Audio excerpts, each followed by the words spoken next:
The first shotgun blast threw her from the saddle into the cold, muddy water of the creek.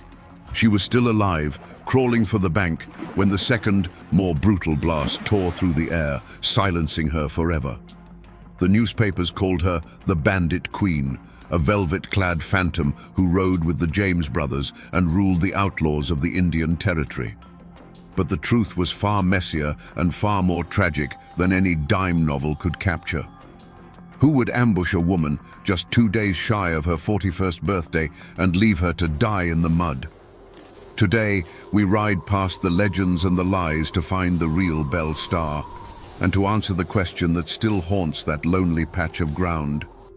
Who pulled the trigger? Before the gun smoke and the legend, there was a girl named Myra Maybelle Shirley, born in 1848 into a world that was anything but lawless. Her home was near Carthage, Missouri, a land of rolling green hills and fertile soil that held a promise of prosperity. Her father, Judge John Shirley, was a man of standing, a prosperous farmer and innkeeper whose family lived a life of relative comfort and respectability. They were slave owners and fierce believers in the Southern cause, their identity deeply woven into the fabric of Missouri's divided soul. This was not a world of desperate poverty that breeds outlaws. The Shirley home was a place of order and aspiration. Young Myra was not raised in a dirt-floored cabin, but was sent to the Carthage Female Academy to receive a classical education. She learned literature, rhetoric, and became an accomplished pianist. You can almost picture it. A dark-haired girl with a stubborn set to her jaw, her fingers flying across the ivory keys, filling the respectable Shirley Inn with music that seemed to hold the roughness of the frontier at bay. She was known to be bright, quick-witted, and possessed of a temper that could flash like heat lightning. She was devoted to her family, particularly to her older brother John, whom everyone called Bud. He was the pride of the family, the embodiment of young Southern manhood, and Myra adored him. In those years, her future likely seemed as clear and orderly as a line of sheet music, a good marriage, a family of her own, a life of influence within her community. But their Missouri was a border state, a land of fault lines and hidden pressures. The very inn where Myra played piano was a crossroads of whispers and arguments. Men passing through spoke of states' rights, of abolitionists, of a nation tearing itself apart at the seams. For the Shirleys, these were not abstract political debates. They were matters of honor, identity, and survival. Every traveler brought news that seemed to darken the sky just a little bit more. The world of Myra Maybelle Shirley, the world of piano lessons, family pride, and Southern gentility, was a fragile one. It was a stately home built on the edge of a volcano. Little did she know that the gathering storm of civil war would not just knock at their door, but blow it clean off its hinges, consuming her brother, destroying her family's fortune, and setting her own feet on a path of rebellion from which she would never turn back. To understand the fire that burned in Belle Starr, you have to understand the land that shaped her.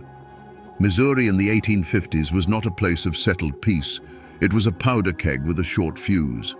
It was a border state, a place where the deep South culture of the Shirleys, built on land and slaveholding, clashed daily with the free state ideals of their northern neighbors. For families like hers, their property wasn't just soil and buildings. It was a testament to a way of life they believed was righteous, a legacy they would defend with their blood. The Civil War was the spark that ignited that powder keg. This wasn't a conflict of distant armies marching under grand flags.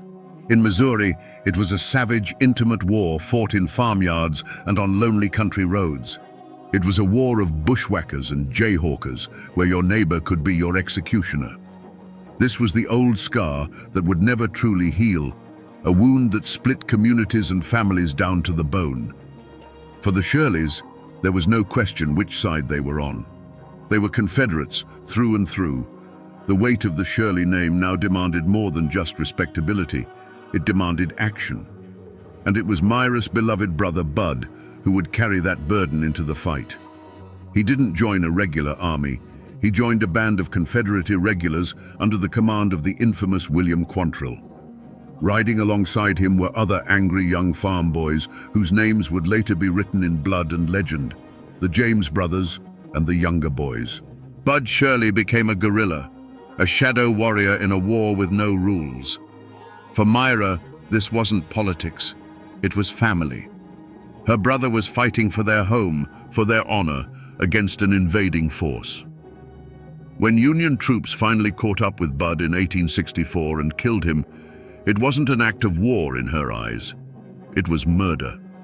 The Union and the entire system of law and government it represented became the sworn enemy of her clan. The feud wasn't with another family over a property line, it was with the United States of America. Her grief hardened into a cold, lifelong vow of defiance. The seeds of the Bandit Queen were planted right there in the blood-soaked soil of Missouri. Long before the war ended, the Shirley Inn had become more than just a resting place for travelers.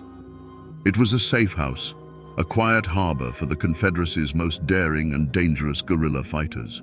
You have to understand, men like Jesse James and Cole Younger weren't just abstract legends passing through. They were Bud's friends. They were boys Myra knew, young men who sat in her family's parlor, listening to her play the piano while their Colts rested heavy on their hips. Her music was the only moment of peace in their world of ambush and reprisal, and this shared experience forged a bond of loyalty that ran deeper than any law. When the war was lost and the Shirleys were forced to relocate to Syene, Texas, they carried those old loyalties and grudges with them like family heirlooms. They were surrounded by other displaced Southern families, all of them nursing the bitter wound of defeat. In this world, the new Reconstruction-era lawmen weren't seen as protectors. They were seen as occupiers, the enforcers of a victor's justice. A man's worth was judged not by his adherence to this new law, but by his loyalty to the old cause. Whispers travel like wildfire in a place like that, and they clung to Myra Maybelle Shirley. Her association with the Younger clan was common knowledge, and the rumors of a youthful romance with the handsome Cole Younger followed her everywhere. It didn't matter if it was true. What mattered was the perception. She was marked, seen as part of that defiant, dangerous world. She wasn't just Judge Shirley's educated daughter anymore. She was the girl who kept company with outlaws, a woman who understood their codes and shared their enemies. This web of associations poisoned the air, turning small disagreements into matters of life and death. When Myra fell for Jim Reed, it was no surprise that he was one of their own, another former bushwhacker, a man who knew the taste of battle and had no love for the authorities. Her family objected, seeing in Reed the violence and uncertainty that had already cost them a son. But Myra's defiance was absolute. Marrying him was an act of choosing her side once and for all. The ground was now perfectly fertile for conflict. The community was a tinderbox of Civil War resentments. Myra's own reputation was already stained with the smoke of rebellion, and she had bound her fate to a man who saw the law as an obstacle to be overcome, not a shield to hide behind. The stage was set, the players were in place, and the air was thick with the certainty that trouble wasn't just coming. It was already there, waiting for its moment. The dream of a quiet life died hard under the relentless Texas sun. For a time, Jim Reed tried to beat his past into a plowshare, to work the stubborn soil and be the farmer Myra's family had wanted. But the land held no promise for him, and the quiet life felt more like a cage than a sanctuary. There was a restlessness in him, a hunger for the old thrill, the easy money, and the simple, brutal clarity of a fight. Myra, sharp as she was, saw it in his eyes. She saw the farmer fading and the ghost of the bushwhacker growing stronger with each passing day. The human omen arrived not as a single stranger, but as a clan. They were the Stars, a notorious Cherokee family who lived by their own laws in the wild Indian territory. When they came to visit Jim, it was like a change in the weather. They were men who moved with a different rhythm, their eyes constantly scanning the horizon, their hands never straying far from their belts. They spoke in low tones about fast horses, fat cattle that belonged to other men, and lawmen who could be outrun or outgunned. In their presence, Myra could see the change in her husband. The slump of the weary farmer left his shoulders, replaced by the coiled readiness of a predator. Their whispers and laughter late into the night sounded like a prophecy of doom to her. This wasn't the rebellion of a Southerner against the Union anymore. This was the siren song of pure outlawry, and Jim was listening with his entire soul. She must have felt a cold dread settle deep in her gut. This was the moment of decision, the fork in the road she could see as plainly as a line in the dust. She had chosen a dangerous man, hoping she could tame him, but now his world was coming to claim him back. Every clink of a whiskey bottle, every quiet cleaning of a revolver was a sign. It was the feeling of standing on a cliff edge, knowing that the man she loved was about to take a step and drag her over it with him. The time for farming was over. The quiet life in Texas didn't just fade away, it was executed. The news didn't arrive as a whisper on the wind, but as a formal warrant carrying the name of Jim Reed. And the charge wasn't for rustling a few head of cattle or running whiskey, it was for murder. A man lay dead, shot down during a dispute over money, and the law said Jim Reed was the one who killed him. The dream of the farm was over, drowned in another man's blood. For Myra, this was the moment the earth opened up beneath her feet. She was standing at a crossroads, and both paths led through hell. One path was to follow the law of the state, the same law that wore the blue uniform of the men who had killed her brother. To follow that path meant turning her back on her husband, the father of her children, and surrendering him to his enemies for judgment. In her world, that wasn't justice, it was the ultimate betrayal. The other path led deeper into the shadows.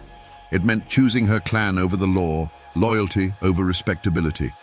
It meant accepting that her husband was a killer and deciding to stand by him, to protect him, to become his accomplice. There, in the harsh Texas sunlight, with the wanted poster acting as a death warrant, Myra Maybelle Reed made her choice. She chose blood. She chose her own.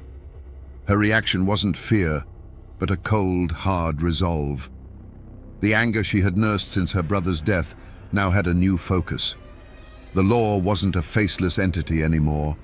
It was a hunter, and its prey was her husband.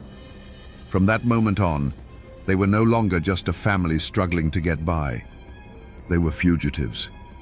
Every knock on the door, every stranger on the road was a potential threat. The conflict was no longer a matter of old grudges. It was an open war, a daily struggle for survival. The first drops of blood had been spilled, and they had stained her life forever. It happened on a cold February day in 1889, just 2 days before her 41st birthday. She was riding home from a neighbor's house, the path toward Younger's Bend as familiar to her as the lines on her own hand. The air was still, the winter woods quiet. The only sound was the steady rhythm of her horse's hooves on the hard-packed dirt trail. And then, that rhythm was shattered. The sound of the first shotgun blast was a physical thing, a brutal roar that ripped through the silence of the hollow. It echoed off the bare trees and sent a flock of birds screaming into the sky. Her horse, terrified, reared violently, and the saddle was suddenly, unnaturally empty. There was a pause then, just a few seconds that must have felt like an eternity, a moment of agonizing stillness. Then a second, more deliberate blast followed, its report even uglier than the first. And after that, there was only a profound, ringing silence. Later, it was the horse that brought the first news of the tragedy. It came galloping back to the cabin at Younger's Bend, wild-eyed and trembling, the reins tangled, the saddle empty. It was a message of disaster that needed no words. The men who saw it knew instantly that something terrible had happened out on that lonely trail. When they followed the horse's tracks back, they found her. She was lying at the edge of the muddy creek crossing shed ridden through 1,000 times. The cold, grey water swirled around her, indifferent to the scene. There were no witnesses, only the churned-up mud and the chilling quiet of the woods where an assassin had hidden, waited, and vanished. Her riding habit was stained with the dark, wet earth of the creek bank. The legendary bandit queen, the woman whose name was whispered in fear and admiration from Texas to Arkansas, the friend of the James boys and the wife of Sam Starr, had not gone down in a blaze of glory. There was no grand shootout, no final defiant stand. The air still smelled of spent gunpowder. The only other evidence was the profound and terrible stillness where a life had just been. It was an execution, carried out from the shadows, a cowardly end to a life that had been anything but cowardly. The violence wasn't in the details of the wounds, it was in the deafening silence that was left behind. We will never know for certain who hid in that cold brush, but we can try to crawl inside the mind of a man who would. Let's imagine it was the prime suspect, Edgar Watson, a man with a murder warrant hanging over his head like a noose. In his mind, this wasn't an act of pure evil. It was a simple, brutal calculation. Belle Starr had become a threat to his very existence. She had discovered his secret, the crime he had run so far to escape, and she was about to turn him out. That meant the law would come sniffing around, and his life as a free man would be over. In this twisted logic, Belle wasn't a person anymore. She was a problem, a loose end that needed to be tied off permanently. He saw her not as the legendary bandit queen, but as the one person standing between him and survival. Killing her wasn't an act of passion. It was a business decision, as cold and pragmatic as shooting a lame horse. He was a cornered animal, and in his world, you did whatever it took to break out of the trap. Honor, friendship, decency, those were luxuries a man like him couldn't afford. The switch flipped the moment he realized she would not be bluffed or bought, the moment he looked into her eyes and saw that she was going to act. That was the point of transformation. His anger and fear cooled into a single, sharp point of purpose. The planning would have been methodical. He knew her routines, her paths. He would have chosen the creek crossing deliberately, a place where she would have to slow her horse, where the terrain gave him perfect cover, where the sound of the shot would be muffled by the hollow. He wasn't a raging monster. He was a patient predator setting a trap. And after the second blast tore the air, what did he feel? Not remorse, not triumph. Most likely he felt a profound and chilling sense of relief. The threat was gone. The problem was solved. As he melted back into the brush, his heart would have been beating fast, but not from guilt. It was the adrenaline of survival. His mind would already be working on the next steps. The alibi, the look of surprise on his face when he heard the news. Whether it was the cold calculation of a man like Watson, or the hot, humiliated rage of her own son, the psychology was the same. Belle had become an obstacle, and for the beast in the shadows, obstacles were meant to be removed. When the echoes of the second shot finally died, a heavy, unnatural silence fell over Younger's Bend. The discovery was as grim and undignified as the murder itself. It wasn't a posse of lawmen who found her, but her own people, led to the spot by her riderless horse. They lifted her body from the cold, clinging mud of the creek bank and carried her home. The fearsome bandit queen, the woman who had stared down Judge Parker's court, was gone. All that was left was the mortal remains of Myra Maybelle Starr, her clothes soaked and stained with the earth she had fought so hard to possess. The cabin at Younger's Bend, once a bustling sanctuary for men on the run, became a house of mourning. The whispers of outlaw plots were replaced by the stunned silence of grief. For her daughter, Pearl, the sight of her mother's body was a wound that would never heal. The shock was soon followed by a cold, burning question that settled in the air like smoke. Who had done this? And who among the men and women gathered in that very room knew more than they were saying? The fight for survival was no longer against the law. It was against the secret killer who might be standing right beside them. Word travels fast in the back country, and it wasn't long before the law arrived. Deputy marshals from Fort Smith, Judge Isaac Parker's men, rode into Younger's Bend. They were hard men, accustomed to the violence of the territory, but this was different. This was the murder of the most famous woman in their jurisdiction.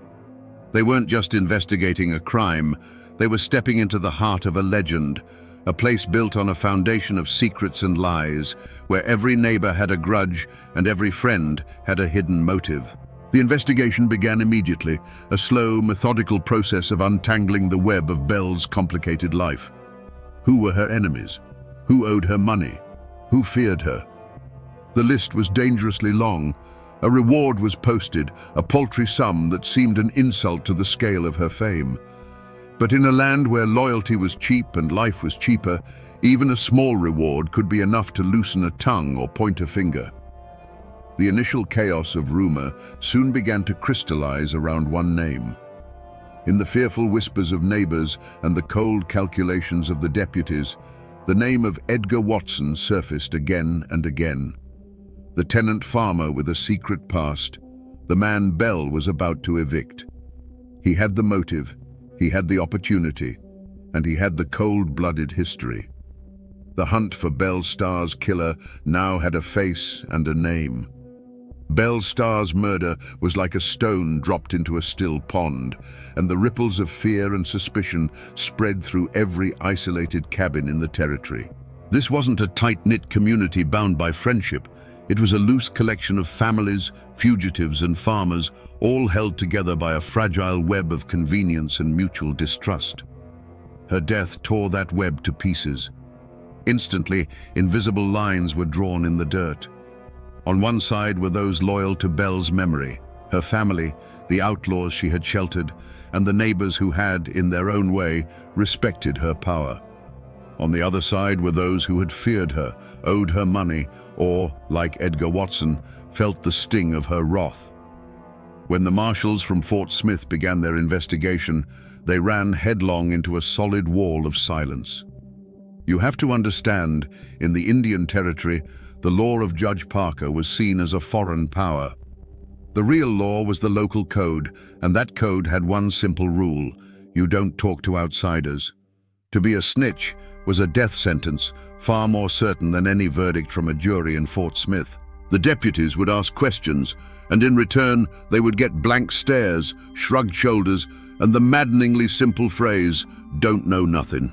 This wasn't just loyalty to the outlaw way, it was raw, paralyzing fear. The killer was still out there. He could be the man plowing the next field over. He could be listening from the shadows at the general store. To speak a name aloud to a lawman was to invite a shotgun blast in the dark for you and your family. People who once left their doors unbarred now checked them twice. A strange horseman on the road was no longer a traveler, but a potential threat. The law offered a reward, but the killer offered a much more immediate consequence. In this atmosphere of terror, even the smallest actions became profound statements of allegiance. True courage was rare, and it was quiet. It was the neighbor woman who left a basket of cornbread on Pearl's doorstep, a silent offering of sympathy that said, "I am with you," without speaking a word. Cowardice, however, was far more common. It was the man who, when asked about Edgar Watson's whereabouts on that fateful afternoon, suddenly found a fascinating spot on the floor to stare at. It was the providing of a vague alibi, the convenient lapse in memory, the turning of a blind eye. Every person in that hollow was forced to make a choice, and most chose the side of self-preservation, burying the truth under a thick blanket of silence. The hunt for Edgar Watson wasn't a grand, sweeping posse of righteous lawmen. It was two separate hunts, running on parallel tracks of justice and revenge. On one track were the U.S. deputy marshals, methodical and official, working for Judge Parker's court. On the other, far more dangerous track, was an unofficial posse, a ghost-like band led by Belle's new husband, Jim July Starr, and likely composed of men who had called Younger's Bend a safe haven. The lawmen wanted Watson in handcuffs. Jim July and his riders wanted him in a shallow grave. The Indian Territory in winter is a merciless landscape. It's not the soaring peaks of Appalachia, but a tangled, brutal world of its own, a maze of dense thickets, frozen swamps, and red clay mud that can suck a horse down to its belly. Watson knew this land. He was a creature of its shadows. He melted into the landscape, his trail as slippery as a water moccasin in a dark creek. For days, the hunt was a frustrating ordeal against nature itself. The marshals followed procedure, while Jim July's men followed instinct, their eyes reading the land for broken twigs and disturbed leaves that the official lawmen missed. Watson was a phantom. A farmer would report seeing a man matching his description near the Poto River, but by the time the posse arrived, he was gone, leaving nothing but a cold campfire. They were always one step behind, chasing a ghost through a wilderness that seemed designed to protect its own. The territory itself was his greatest ally. It was a place where a man on the run could find a sympathetic ear, a hot meal, and a fresh horse from someone who held their own grudge against the law at Fort Smith. Watson wasn't just one man against a posse. He was a fugitive plugged into the lawless network that thrived in those hills. The chase stretched on, the days turning into a week. The pursuers grew weary, their supplies dwindling, their frustration mounting. They were hunting in a land of whispers and lies, where the very air seemed to conspire against them. It felt less like a manhunt and more like an exorcism, trying to drive a malevolent spirit out of a haunted land. Every cold night spent by a fire was a reminder that their quarry was out there, just as cold, just as determined, and driven by the most powerful engine of all, the will to survive. The end came not with a roar, but with a quiet click. It wasn't in a desperate firefight on a windswept ridge. The U.S. Marshals, relentless in their pursuit, finally cornered him. Perhaps it was a tip from someone who decided the reward money was worth more than the risk, or perhaps Watson simply made a mistake. They found him holed up, exhausted, hungry, and out of options. There was no final, defiant stand. Faced with the unwavering steel of the law, Edgar Watson surrendered. The hunt in the shadows was over, but the fight for what passed for justice in that wild country was only just beginning. The air in the Fort Smith federal courtroom was thick enough to taste, a stale mix of sweat, wet wool, and cheap tobacco. This was the domain of the hanging judge, Isaac Parker, a place where the law of the United States finally sank its teeth into the wild frontier of the Indian Territory. The trial of Edgar Watson for the murder of Belle Starr was a sensation. The public gallery was packed to the rafters with a curious and volatile mix. Sober-faced townsfolk, hard-eyed riders from the territory who watched everything with unnerving stillness, and a pack of slick reporters from the eastern papers, pencils flying, hungry for every sordid detail. Edgar Watson sat beside his lawyer, a picture of calm defiance. He wasn't a cornered, terrified animal anymore. He was clean-shaven and wore a borrowed suit, and he surveyed the courtroom with an almost imperceptible smirk.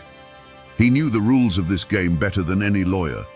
His innocence or guilt would not be decided by facts, but by fear. He understood the code of the hills, and he was betting his life on it.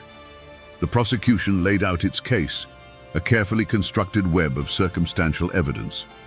They had the motive. Belle was about to evict him, exposing him as a wanted murderer from Florida. They had the opportunity. He had no solid alibi for the time of the killing. What they didn't have was a single, credible witness. One by one, Belle's neighbors were called to the stand, and one by one, the wall of silence went up. Men who had spoken freely of their suspicions to the marshals now suffered from a crippling loss of memory. Their eyes would shift, their voices would drop to a mumble, their answers becoming a litany of, "I can't rightly say," and it was too dark to see. You can just imagine the prosecutor's mounting frustration as he watched his case dissolve under the silent, powerful gaze Watson directed at each person who took the stand. The most powerful person in that room wasn't the judge. It was the defendant. He held the lives and fears of the witnesses in his hands, and everyone knew it. They were 100 miles from their isolated cabins, but the threat felt as close as the man in the witness box. The jury was out for less than an hour.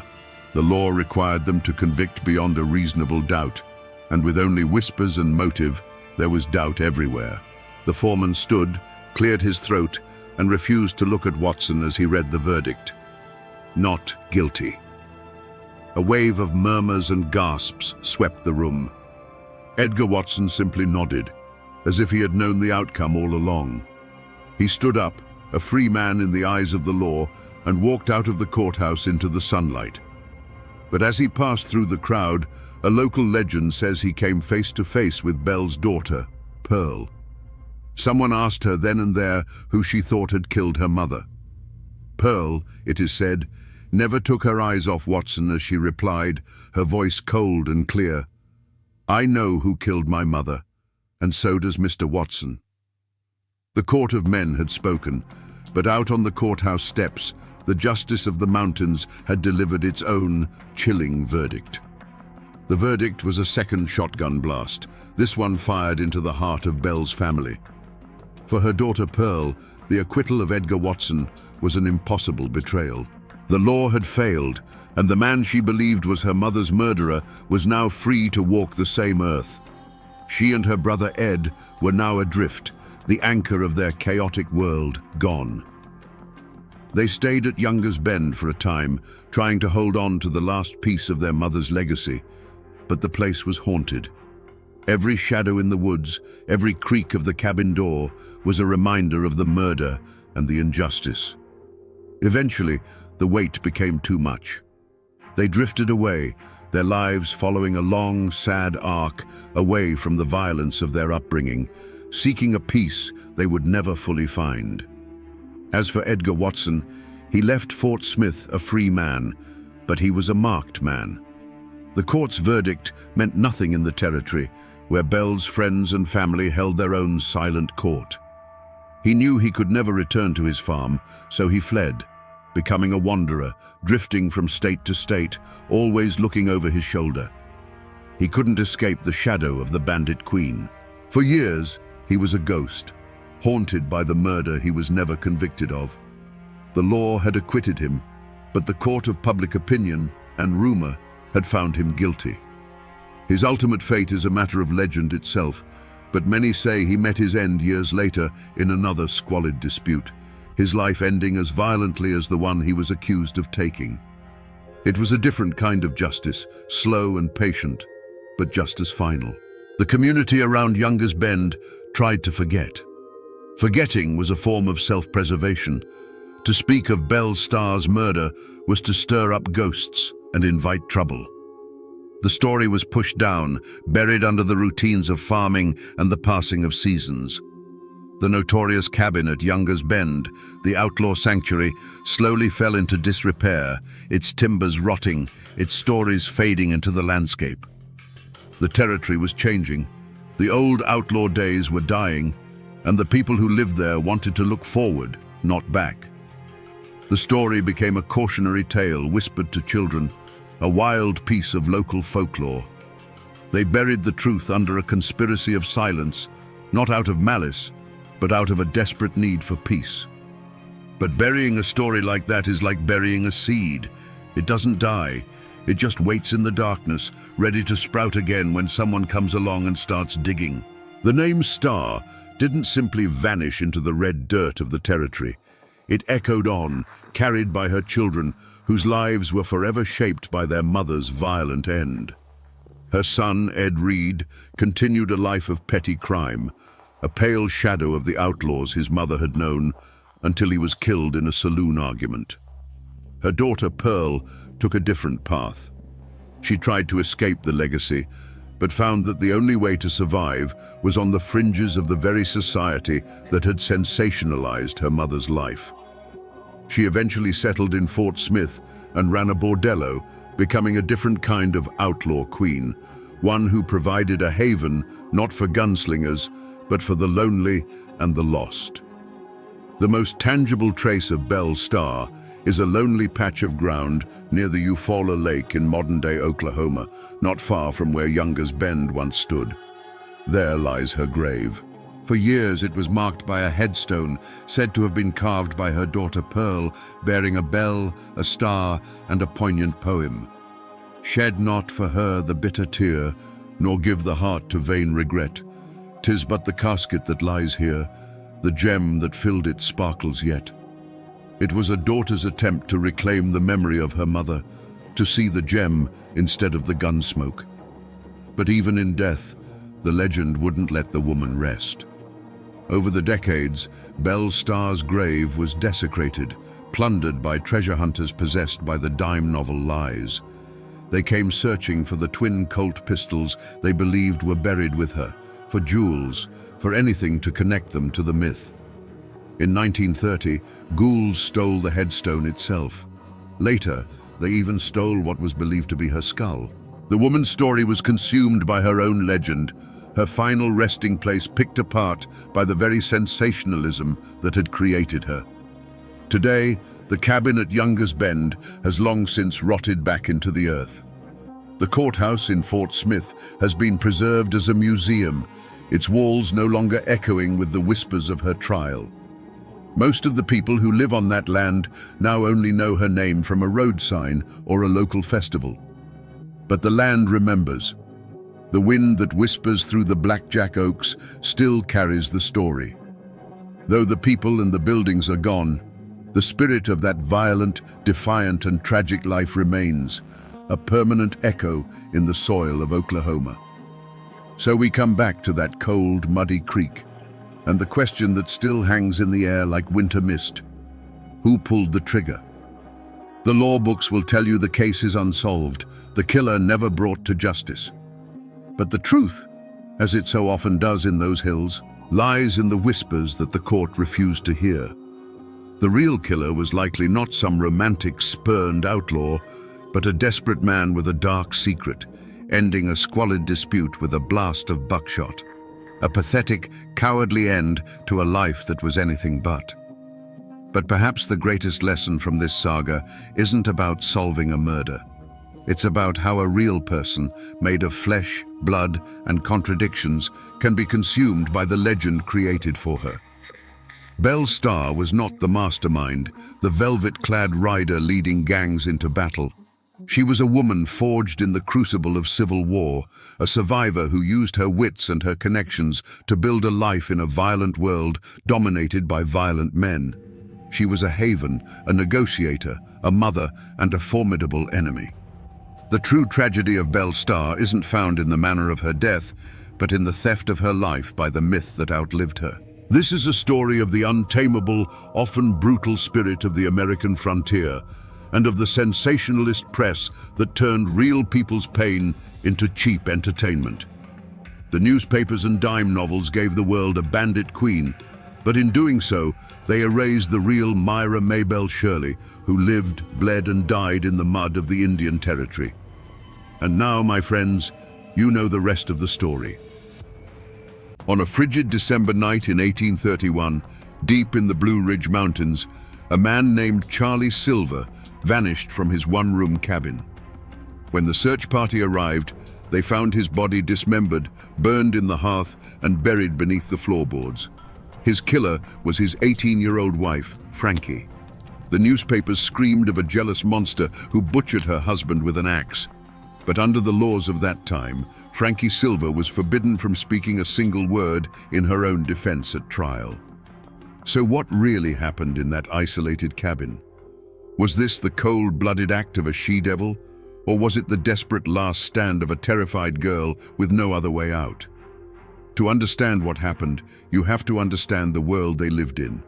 This wasn't a town. It wasn't even a settlement. This was the raw, untamed heart of the Blue Ridge Mountains in the early 1830s, a place carved from rock and hardship. Their home was a single-room log cabin perched in a lonely hollow near the rushing waters of the Tow River. The wind didn't just whistle through the gaps in the logs, it moaned. The mountains weren't just a backdrop, they were a green cage, beautiful and deadly, that cut you off from the rest of the world. Life in that cabin was a relentless battle for survival. Their entire universe was contained within those 4 log walls, with a dirt floor under their feet and a stone hearth that was the center of their existence. It was where they cooked, where they slept, and where they found their only defense against the bone-deep cold of a mountain winter. It was a place of immense intimacy, but also a place with nowhere to hide, where every frustration and every dark thought had no room to escape. Charlie Silver was just 19, but he was a man of the woods. He lived by his rifle and his traps, often disappearing for days at a time into the deep forest, chasing deer or checking his lines for beaver and fox. He was young, strong, and restless, a man who understood the language of the wilderness far better than the quiet, contained life of a husband and father. He was the one who brought the outside world and the meat for their table back to that isolated cabin. And in that cabin was Frankie. At 18, she was already a wife and a mother to their 1-year-old daughter, Nancy. While Charlie roamed the mountains, her world shrank to the size of that single room. Her days were measured by the cry of her baby, the crackle of the fire, and the deafening silence of the hollows. That kind of isolation can do strange things to a person. It can sharpen your fears until they have a razor's edge, and it can make the four walls of your home feel like a tomb. You can imagine their life was a cycle of hard work, long waits, and the brief, simple relief of reunion. The smell of wood smoke, the sound of an axe splitting firewood, the sight of Charlie returning through the trees with game slung over his shoulder. This was their ordinary life. This was the world they had built, fragile as it was. But the winter of 1831 was coming, and it carried a cold that had nothing to do with the weather. The conflict that ended Charlie Silver's life didn't begin that December night. Its seeds were planted generations before in the very soil of those mountains. You have to remember who these people were. They were the descendants of Scots-Irish pioneers, a people known for their fierce independence and their stubborn refusal to bow to anyone. They hadn't been given this land, they had tamed it. They had wrestled a living from the rocky hillsides, fighting the woods, the winters, and sometimes each other for every acre. This land held memories of blood. It was not a peaceful place. Many of their grandfathers had been over-mountain men, the frontier riflemen who fought with brutal efficiency in the Revolutionary War. They learned a hard lesson in those days, that the only law you can truly count on is the one you enforce yourself. That belief seeped into the ground and rose up like a mountain mist. They distrusted authority from distant towns like Morganton. They settled their own disputes, often with a fist or a rifle, and they kept their secrets locked tight within the family. To be a Silver in that part of the country meant something. They were known as a hardy clan of hunters and trappers, men who knew the mountains like the back of their own calloused hands. They were proud, quick-tempered, and not to be crossed. A Silver man was expected to be the master of his domain, whether that was 100 acres of woodland or the four walls of a one-room cabin. It was a heavy legacy for a young man like Charlie to carry, a pressure to be tough, to be in control, to never show weakness. Frankie came from the Stewart clan, people just as tough and rooted in the mountains as the Silvers. But when she married Charlie, she crossed a line. She became a Silver. In that world, a woman's identity was tied completely to her husband. Her reputation was his reputation. Her duty was to him. This wasn't a partnership of equals. It was a hierarchy as old and as unyielding as the mountains themselves. Frankie wasn't just an isolated wife. She was an outsider who now lived under the formidable shadow of the Silver name. In a place this isolated, the only thing that traveled faster than a winter storm was a rumor. And the air around the Silver cabin had grown thick with them. The community wasn't just a collection of distant neighbors. It was a web of eyes and ears. Every family was connected by blood, marriage, or shared hardship, and they all kept a close watch on one another. The two most watchful sets of eyes belonged to Charlie's father, Jacob, and his brother, John. The Silvers looked after their own, and from the start, they viewed Frankie, the Stewart girl, with a certain suspicion. They saw her as the outsider who had taken one of their boys. Whispers followed Charlie Silver when he came down from the mountains. Some said he had a temper that could flare up like a flash flood, especially when he'd been drinking. Stories of arguments that echoed through the hollow, of a young man growing restless and bitter with the heavy burdens of a wife and child, were passed from cabin to cabin. These weren't necessarily malicious tales. They were just observations, the way mountain people took the measure of a man. But each story added another thread to a net that was slowly tightening around that little cabin. The most poisonous rumor of all was that Charlie was planning to leave, not just for a long hunt, but for good. The story went that he'd been saving money and that he planned to take their daughter, Nancy, and head west, where a man could start over. Some versions of the rumor even gave his plan a name, another woman waiting for him somewhere down the trail. For a young wife like Frankie, alone and entirely dependent on her husband, this wasn't just gossip, it was a death sentence. You have to understand, these whispers weren't just idle talk. In a world built on honor and reputation, they were stones being thrown. Frankie would have felt their impact every day. A neighbor who wouldn't quite meet her eye.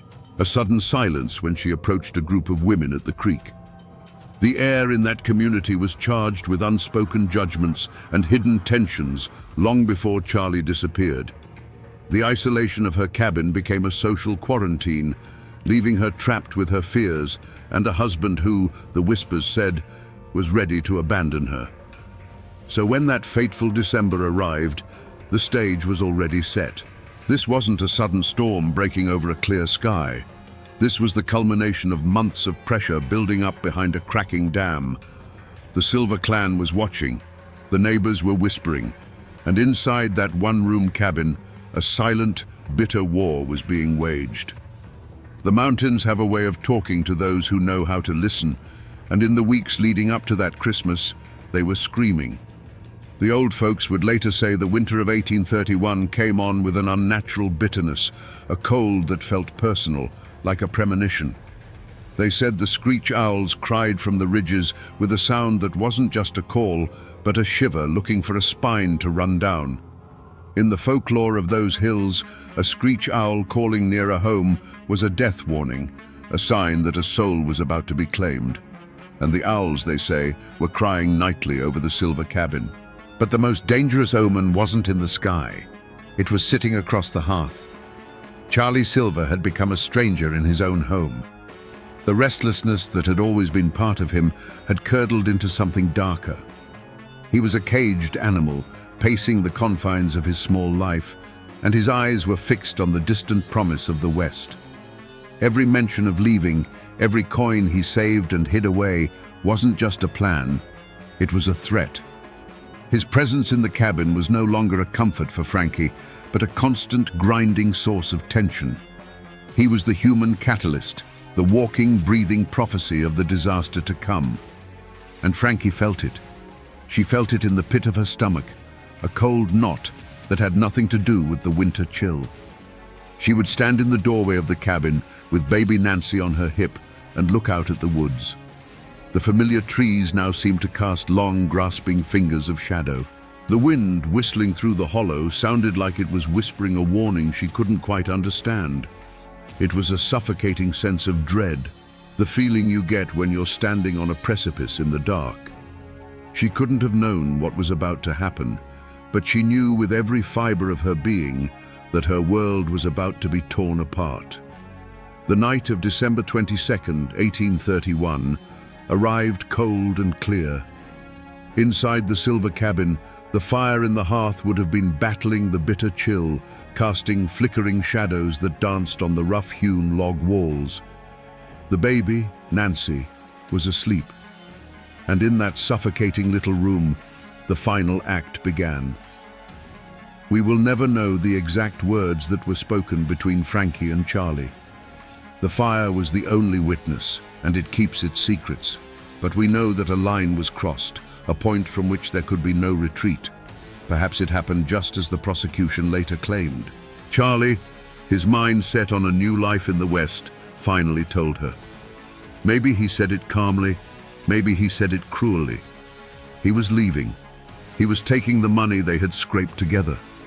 And most devastating of all, he was taking their daughter. For Frankie, this would have been a declaration of war, a sentence of slow starvation and disgrace in the wilderness. In that moment, he ceased to be her husband and became the man who was going to steal her child and destroy her world. Or maybe the mountain legend is true. Maybe Charlie came home that night not with a plan, but with a bottle's worth of rage inside him. Maybe an argument over nothing exploded into violence. The legend whispers that he threatened Frankie, that he even threatened to harm the baby. In this version, Frankie wasn't a woman scorned, she was a mother protecting her young. He wasn't a man with a dream of the West. He was a drunken monster who had brought the terror of the outside world into the one place she was supposed to be safe. Whichever story is true, the result was the same. A final, unbearable choice was forced upon Frankie Silver. And in that cabin, there was a tool. It was an axe. It was not a weapon of murder. It was an instrument of survival used every single day to split the firewood that kept them from freezing to death. It was a familiar weight in a woman's hands. As Charlie turned his back, or as he fell into a drunken, snoring sleep by the fire, Frankie's hand closed around that smooth, worn handle.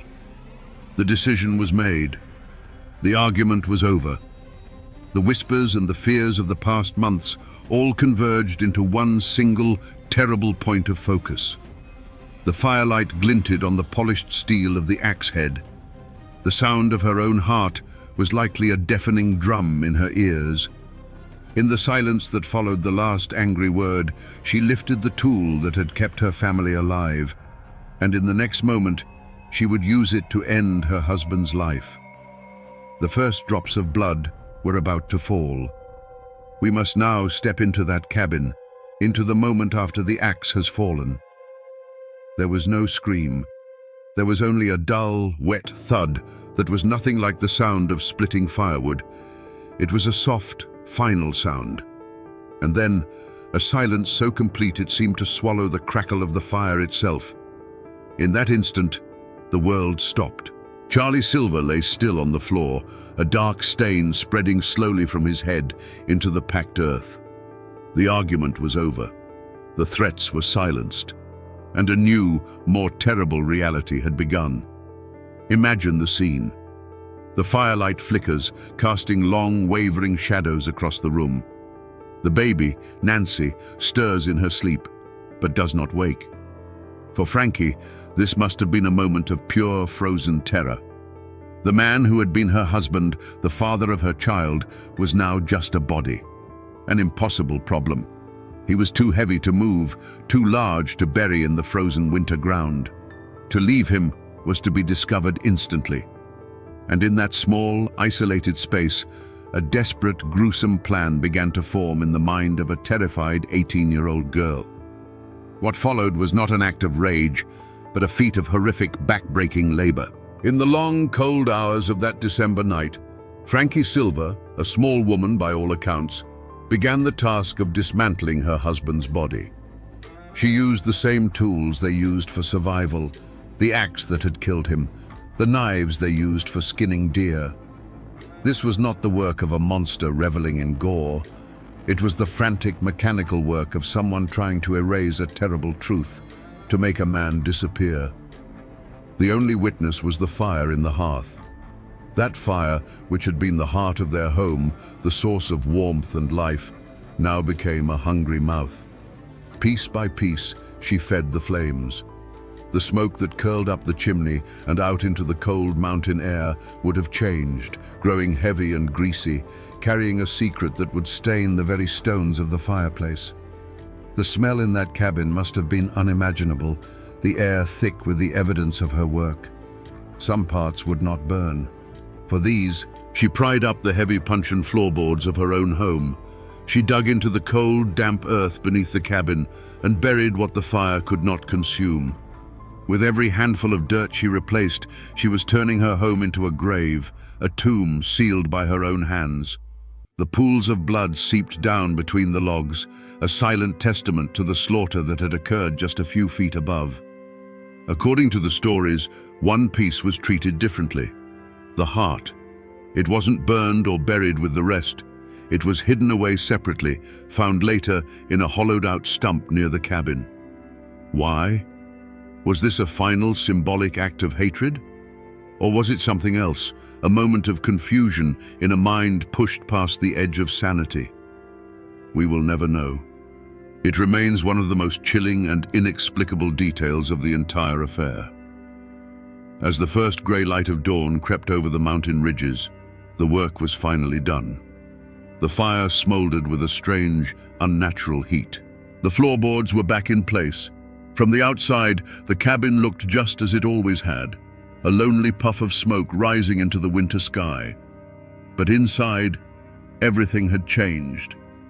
Frankie Silva was alone with her child, and a secret that was buried in the ashes and under the floor, a secret that could never be contained. Let us, for a moment, try to do what the court never could. Let's try to step inside the mind of Frankie Silva in those terrifying hours. This is not to excuse what she did, but to understand the mechanics of how a human being can arrive at such a brutal act. What switch flips in a person's mind to turn a wife and mother into a killer who could dismember her husband by the light of their own hearth fire? Let's first walk the path the prosecution laid out, the path of the jealous monster. In this version, her mind was a pressure cooker of resentment and fear. The core of her logic was twisted but simple. He is going to destroy me. In her world, a woman abandoned by her husband, her child stolen away, was a non-person. She would be an object of pity and scorn, left to starve or depend on the charity of relatives who already saw her as an outsider. Charlie's plan to go west wasn't just a betrayal, it was an act of annihilation. The switch flipped the moment his threat became real. The instant he said the words, he ceased to be her husband and became a mortal enemy who had to be stopped. What followed was not a crime of passion, but an act of ice-cold logic. The dismemberment, then, was not a frenzy. It was a problem to be solved. A grim, terrible task performed with the methodical efficiency of a woman who had spent her entire life learning how to survive in the wilderness. But there is another path, the one whispered in the mountains. The path of the terrified victim. Here, the logic is not twisted. It is primal. He is going to kill my child. In this scenario, Charlie is not a man with a plan, but a drunken, violent force of nature. The switch flips the instant his rage turns towards the baby's crib. In that second, all thought of wife, husband, law, and future vanishes. There is only the mother animal, cornered in her den, protecting her young from a predator. The axe is not a tool of murder. It is a fang, a claw, a desperate act of defense. What happens next is not cold calculation, but pure, shrieking panic. The dismemberment is a frantic, horrifying attempt to hide what she has done, driven by the certain knowledge that no one will ever believe her. She isn't trying to erase a man. She's trying to erase a moment of justifiable terror that she knows will be her death sentence. After the deed was done, did she feel triumph, relief, or a chilling, bottomless emptiness? If she was the jealous killer, she might have felt a grim sense of victory, the quiet of a problem solved, quickly replaced by the cold fear of discovery. If she was the abused wife, she would have felt nothing but a hollow, ringing terror, a mind shattered by what she'd been forced to do. Only Frankie knew which path she walked in her own mind. And that is the most terrifying part of all. In the days that followed, an unnatural quiet settled over the Silva cabin. It was the silence of a secret. Frankie moved like a ghost through the small room, tending to the baby, stoking the fire, sweeping the dirt floor with a frantic energy. To any neighbor who might pass, she would have looked like a woman waiting for her husband to return from a long hunt. But inside, the air was thick with what was missing. Every creak of the logs, every cry from the baby, must have sounded like an accusation. The outside world soon came knocking. First came the questions, casual at first. Seen Charlie? Frankie had her stories ready, but they shifted like smoke. To one person, she'd say he'd gone off on a long hunting trip and was overdue. To another, she'd let slip a more bitter tale, that he'd taken the money they had saved, abandoned her and the child, and run off to the west. The stories didn't match, and in a community where every detail was noted and remembered, These contradictions were like cracks appearing in a frozen river. Her fight for survival had become a performance. She had to play the part of the wronged wife, worried but also resentful. She had to manage her grief, her fear, and her lie all at once, under the constant watchful gaze of the community. Little Nancy was her anchor, the living reason for what she had done. But the child was also a constant reminder of the man who was gone, making the charade that much harder to maintain. But Charlie's family, especially his father Jacob and his brother John, they weren't buying it. They knew Charlie. He was a skilled woodsman, yes, but he was also a silver. He wouldn't just vanish without a word, leaving his rifle and his dogs behind. Abandoning his family was one thing, but leaving his hunting tools was something else entirely. It was a detail that was fundamentally wrong, a note so out of tune it made their teeth ache. Their suspicion grew from a quiet unease into a certainty. Something terrible had happened to their boy. So they started the hunt. It wasn't a formal posse of lawmen, not at first. It was the clan, the family, taking matters into their own hands. They gathered their neighbors and began to search the woods, the creeks, the ravines around the cabin. Days turned into a week. They found no tracks, no sign of a hunting camp, no trace of a man lost in the wilderness. And with every failed search, all eyes turned back to the one place every trail led, the little log cabin where Frankie Silver waited with her shifting stories and a fire that never seemed to go out. The hunt for a missing man was about to become a search for a body. The moment the first piece of Charlie Silver's body was pulled from beneath the cabin floor, the whispers in the community turned into a roar. A line was drawn in the dirt, as clear and deep as the Tow River itself. You were either for the Silvers or you were for the Stewarts. There was no middle ground, no place for neutrality. The murder of one man had become a war between two clans, and every single person in that part of the mountains was forced to choose a side. The general store, the churchyard, the grist mill, these places became the tense gathering points for the factions. The Silver camp was loud, fueled by righteous fury and raw grief. Charlie was their son, their brother, their friend. They told the story of a cold-blooded she-devil who had lured their boy to his doom. Neighbors who had hunted with Charlie, men who owed Jacob Silver a favor, and those who simply believed in the old law of an eye for an eye, they all stood with the Silvers, their voices demanding justice, which to them meant a rope. On the other side, the Stewart clan circled the wagons. Frankie was their daughter, their blood. They may have been horrified, they may have been confused, but they would not abandon one of their own to the mercy of the Silvers. Their camp was quieter, more watchful. Their loyalty gave rise to a powerful conspiracy of silence. Many people knew Charlie had a temper. Many had heard the rumors of his planned abandonment, but who would dare speak of it now? To defend Frankie, even to suggest there might be another side to the story, was to paint a target on your own back. The Silvers were a powerful family, and their anger was a dangerous fire. Fear became a currency, and silence was the only way to stay safe. This division wasn't just abstract, it played out in small, defining actions. Frankie's own mother and brother were immediately suspected of helping her, of choosing the loyalty of blood over the law of men. A neighbor who might have seen them near the cabin that night would have looked the other way, his silence a shield for himself and an alibi for them. In contrast, another neighbor, seeing the greasy smoke pouring from the chimney for days, finally worked up the courage to tell Jacob Silver his suspicions. That act wasn't just sharing information, it was a public declaration of allegiance, a brave or foolish step, depending on who you asked. The community had fractured, turning lifelong friends into wary strangers and neighbors into potential enemies. After the verdict, Frankie Silver was a dead woman walking. But her family, the Stewart clan, refused to accept it. To them, the trial in Morganton had been a farce, a piece of legal theater orchestrated by the Silvers. Justice wasn't a blindfolded woman with a scale. It was a rope with a noose, and it was meant for their daughter. So her father, Isaiah, and her uncle concocted a desperate plan born from love and defiance. One night, a set of boys' clothes was smuggled into Frankie's cell. She was a small woman, and with her hair cut short, she could pass. They broke her out of the Morganton jail, and she vanished into the night.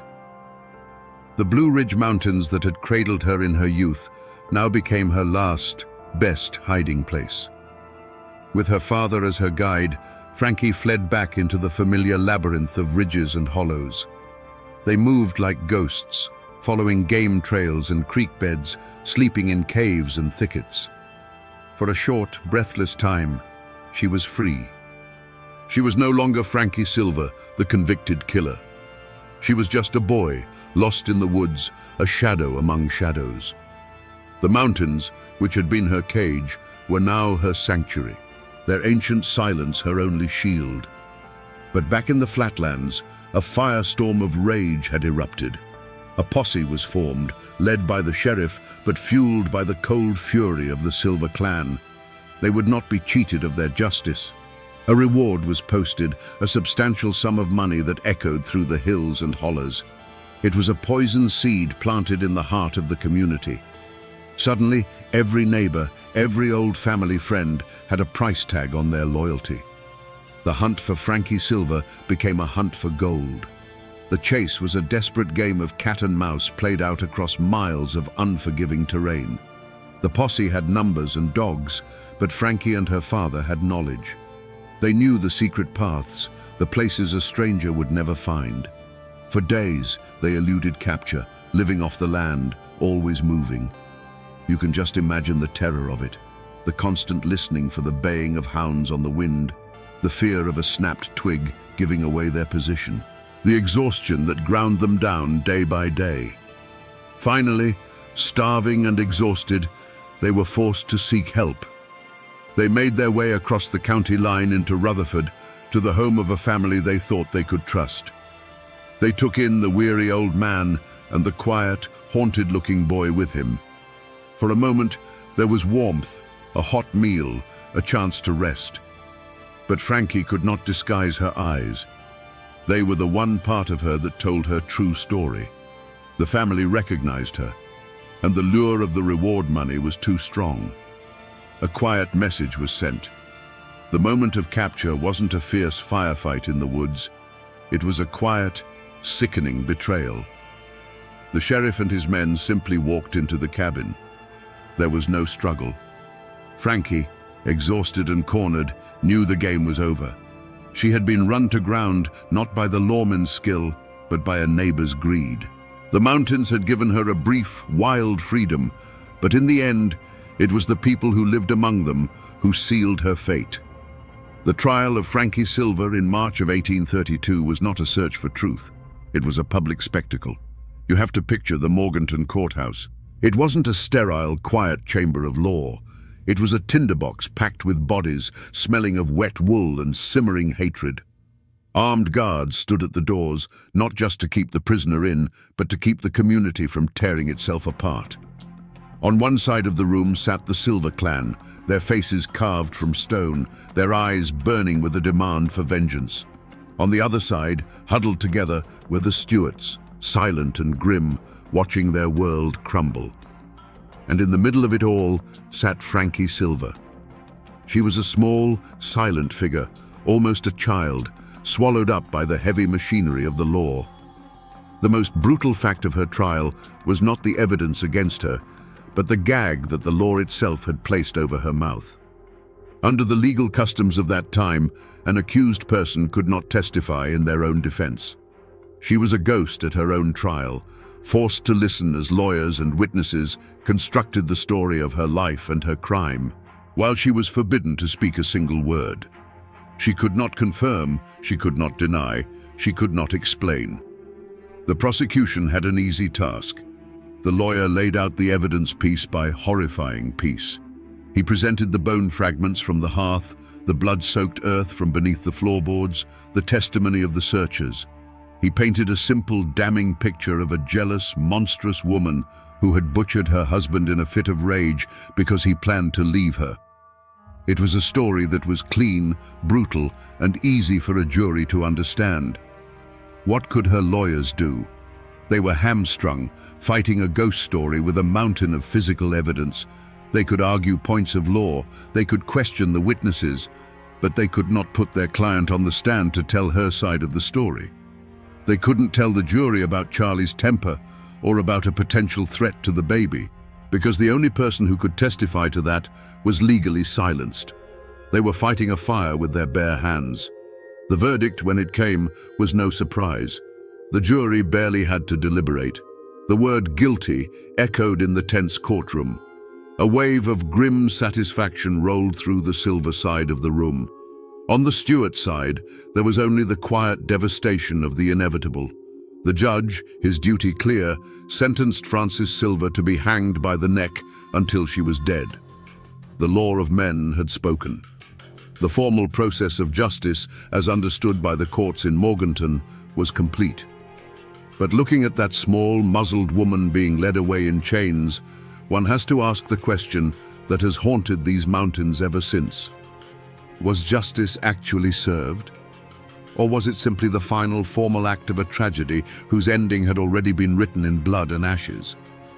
The day Frankie Silver was hanged, a heavy silence fell over Morganton.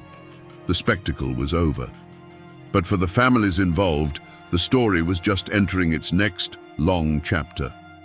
For the Silvers, the verdict was not a victory, and the execution was not a release.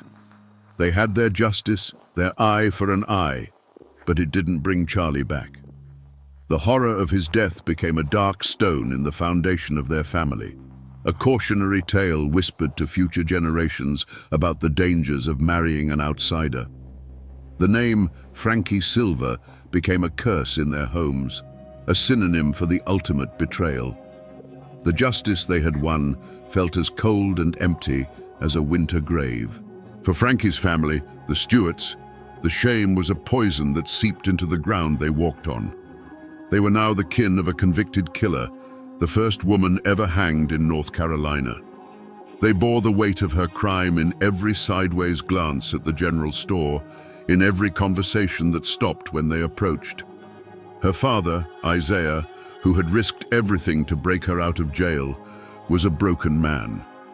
He lived out his days under a cloud of grief and suspicion. The family that had been proud and independent was now marked, forced to live with the consequences of an act they did not commit, but could never escape. And what of the child at the heart of it all? Little Nancy Silver was now an orphan, her legacy a horror story. Her mother had murdered her father. She was raised by relatives, growing up in the shadow of a tragedy she was too young to remember, but could never outrun. She was the living, breathing embodiment of that terrible night, a constant reminder of the blood that connected the two feuding families. Her life would be forever defined by the actions of her parents, a quiet testament to the innocent lives that are shattered in the wake of such violence. In the wider community, a collective amnesia began to set in. The story was too ugly, the divisions it created too deep. To heal, the community had to forget. People stopped talking about Frankie Silver. Her name was scrubbed from polite conversation. The brutal murder, the sensational trial, the dramatic escape, it was all pushed down, buried under the relentless demands of survival. The scar on the community was deep, and the only way to live with it was to pretend it wasn't there, to cover it with a thick blanket of silence. But in the mountains, stories don't die. They just go to sleep, waiting for the right voice to wake them up again. And what is left of this story today? If you go looking for the physical traces of Frankie Silver, you will find mostly ghosts. The one-room cabin is long gone, its logs rotted back into the earth, reclaimed by the deep woods of the Tow River Valley. The forest has swallowed it whole, erasing the scar from the land, but not from the memory. The exact spot where the gallows stood in Morganton is a matter of debate, likely a paved street corner or a parking lot now, a place people pass every day without knowing they are walking over ground that was once consecrated by a terrible and public death. You will not find a tombstone for Frankie Silver. After the hanging, Her body was likely given to her father, who buried her in an unmarked grave, perhaps in the family plot, perhaps at a lonely crossroads, as was the custom for those who died in disgrace. The exact location is a secret that died with him. In a way, this lack of a final resting place is her most fitting memorial. It has allowed her to become more than a historical figure. She is a legend, a ghost without a home, a whisper that still haunts the hollows. But the most powerful echo isn't in a place, it's in the people. The Silvers and the Stuarts still live in those mountains. For over a century, the two families lived in a state of tense silence, the memory of the murder a deep, uncrossable chasm between them. But in recent decades, the descendants of both Frankie and Charlie, many of them descended directly from their orphaned daughter Nancy, have begun to come together. They hold joint reunions, not to forget the tragedy, but to finally acknowledge their shared, tangled, and bloody roots. They are living proof that the wounds of the past, even the deepest ones, can eventually begin to heal. And yet, the most enduring monument to this entire tragedy is not made of stone or of flesh and blood. It is made of words and a simple, haunting melody. The ballad of Frankie Silver, whether it was her confession or her father's creation, became her true headstone. It escaped the mountains and was carried across the country by folk singers and storytellers. The ballad is what kept her story alive, ensuring that even when the community tried to bury it in silence, her name would never truly be forgotten. The people tried to move on, the buildings fell, and the graves were lost, but the mountains remember.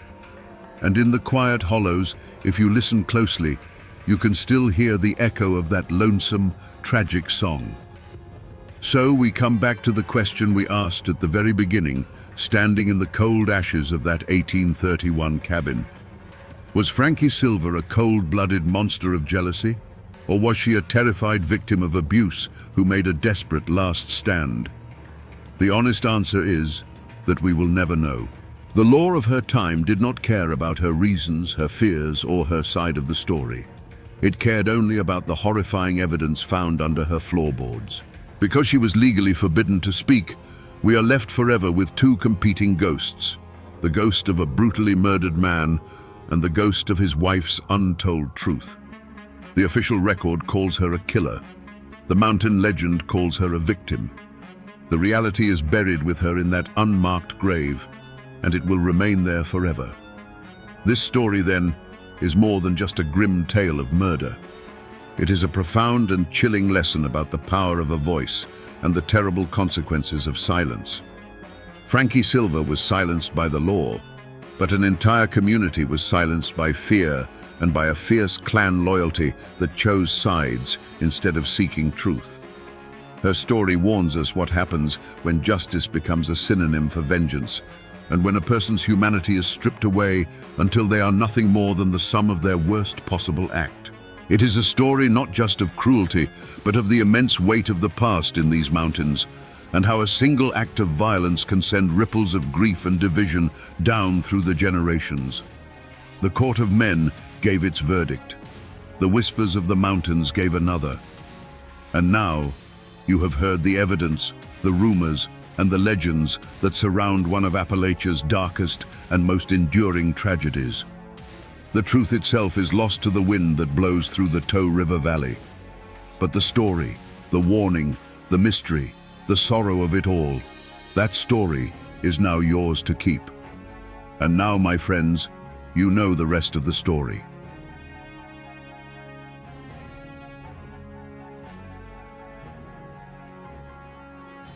The last gunshot echoed through the Hillsville courthouse, and then a silence fell, a silence heavier and more terrible than any sound before it.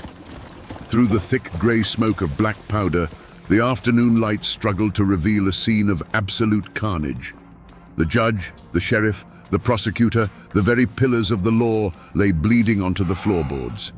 The assassins, the notorious Allen clan, had already vanished back into the mists of the Blue Ridge Mountains. This wasn't just murder. It was a declaration of war against the 20th century itself. What could possess men to commit such a brazen act in broad daylight? What unwritten code could be so powerful that it demanded a bloodbath in a hall of justice? To find the answer, we must look past the men who fired the guns, to the woman who forged their iron will in the heart of the mountains. Today, we uncover the story of Barbara Allen, the matriarch of a clan that answered to no law but her own. Hillsville, Virginia, in the spring of 1912, was a town caught between two worlds. Down its muddy main street, you could see the slow, inexorable march of the 20th century in the form of new storefronts and the occasional motor car. But looking up at the surrounding Blue Ridge, you could feel the pull of the old world, a world of isolated hollows, deep-rooted clans, and unwritten laws that had governed these mountains for generations. The brick courthouse stood as the very symbol of this struggle, a place where the new rule of law was meant to replace the old code of blood and honor. At the heart of this new order was Judge Thornton Massey. He wasn't a local man, not born of the same mountain soil as the families he presided over. He was an outsider, an educated man of principle who believed that justice should be blind. To him, a man's last name shouldn't matter, whether it was Allen or Smith. The law was the law, a universal standard that was meant to tame the wildness of the frontier and bring civilization to the hills. He was a stern but fair-minded man, tasked with the impossible job of imposing a foreign authority on a people who had never recognized any authority but their own kin. Sheriff Lewis Webb, on the other hand, was a man of the county. He had to walk a delicate line every single day. He wore a badge representing the government in the state capital, but he lived and worked among neighbors who settled their disputes with fists or a hunting rifle. He knew the Allens. He understood their pride, their temper, and their profound contempt for his office. Every time he served a warrant in a remote holler, he was stepping into a world where his badge meant less than nothing. He was the local embodiment of a law that many saw as an occupying force. Alongside them stood William Foster, the Commonwealth's attorney. He was the voice of the system, the man who used words and legal precedent to fight battles that were more often settled with threats and intimidation. He believed in due process, in evidence, in the power of a logical argument to uncover the truth. In that Hillsville courtroom, he was preparing to argue a case against Floyd Allen, not realizing he was bringing a book of rules to a gunfight. These men were not just public officials. They were pioneers of a new way of life. They were husbands, fathers, and respected members of a community trying to build a future based on order and reason. But a shadow was gathering over them, a tension that was palpable in the cold March air. The upcoming trial of Floyd Allen wasn't just another case on the docket. It was a test of will. It was a direct challenge to the Allen clan's belief that they were a law unto themselves. The world these men were trying to build was one where disagreements were settled by juries, not ambushes. A world where a judge's gavel was more powerful than a patriarch's command. They woke up on the morning of March the 14th, believing in that world, in the safety of their courthouse, and in the strength of the laws they had sworn to uphold. They had no idea that by day's end, their world would be left in ruins, and their bodies would be the final, bloody evidence of a war that had been brewing for centuries. The Hillsville courthouse was no longer a place of law. It was a slaughterhouse. As the acrid fog of gunpowder began to settle, it revealed a scene of pure pandemonium. Men and women who moments before had been calm spectators scrambled for the exits, their screams echoing in the suddenly cavernous room. Those who remained were frozen in shock, staring at the carnage with wide, uncomprehending eyes. The air, thick with the smell of sulfur and fear, hummed with a terrible ringing silence where the rule of law had just been executed. The first people to rush in found Judge Massey slumped behind his bench, the symbol of his authority, now his deathbed. His gavel lay on the floor beside him, a useless piece of wood in a world where steel and lead had spoken the final word. Near the main door, Sheriff Lewis Webb lay fallen, a testament to his final futile attempt to restore order. Across the room, Commonwealth's attorney William Foster was also down, his legal arguments silenced forever. It was a systematic dismantling of the county's legal system carried out in less than 2 minutes. The evidence of the ambush was everywhere. The floor was littered with spent shell casings, glinting like deadly seeds sown on the hardwood. Bullet holes peppered the walls, the witness stand, and the judge's bench, silent witnesses to the storm of violence. Investigators would later count dozens of impacts, a clear sign of multiple shooters firing with reckless abandon. The Allens' chairs were empty. They had simply stood up, unleashed hell, and melted back into the mountains that had raised them, leaving only chaos and death in their wake. The scene offered no mystery as to who was responsible. Every terrified whisper from the survivors confirmed it: the Allens. But the how and the why were a far darker puzzle. How could a family bring a private army into a courtroom? Was this a spontaneous explosion of mountain temper or a cold, calculated assassination? The contradictory accounts from traumatized witnesses only deepened the confusion. The crime scene itself was a brutal message, written in blood and gunpowder. In these mountains, some lines of kinship were thicker than any law, and the price for crossing them was absolute. If you were to search for the man at the eye of this hurricane, all fingers would have pointed to one person: Floyd Allen. He wasn't just a participant, he was the cause. Floyd was the patriarch, a man carved from the hard granite of the Blue Ridge who had amassed wealth, land, and a fearsome reputation. In his corner of Carroll County, his word was law, and his will was absolute. He moved through the world with the unshakable confidence of a king in his own kingdom, a place where the official law was an irritation, a suggestion from a distant world that he was free to ignore. His motive was as clear and cold as a mountain spring. It was pride, a fierce, unyielding pride that defined the very soul of the Appalachian clan system. The initial charge against him, interfering with an officer, was an insult.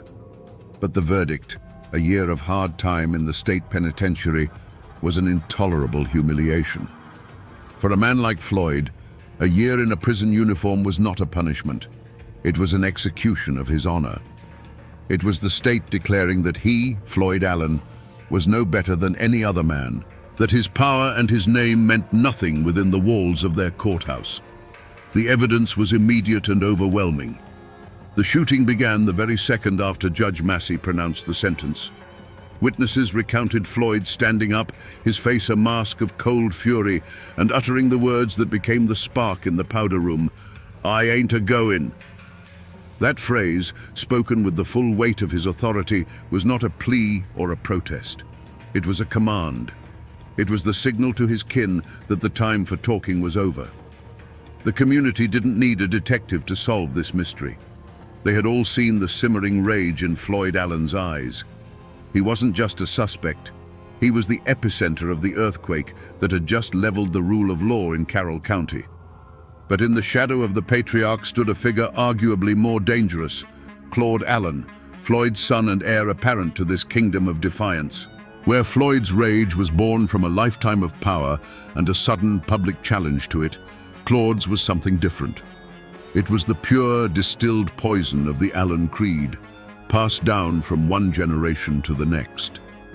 He was a true believer, a young man who had been taught from the cradle that the only response to an outside threat was overwhelming violence. The twist here is not one of greed or jealousy, but of ideology. Claude's motive was not simply to protect his father, it was to prove himself the worthy inheritor of the Allen legacy.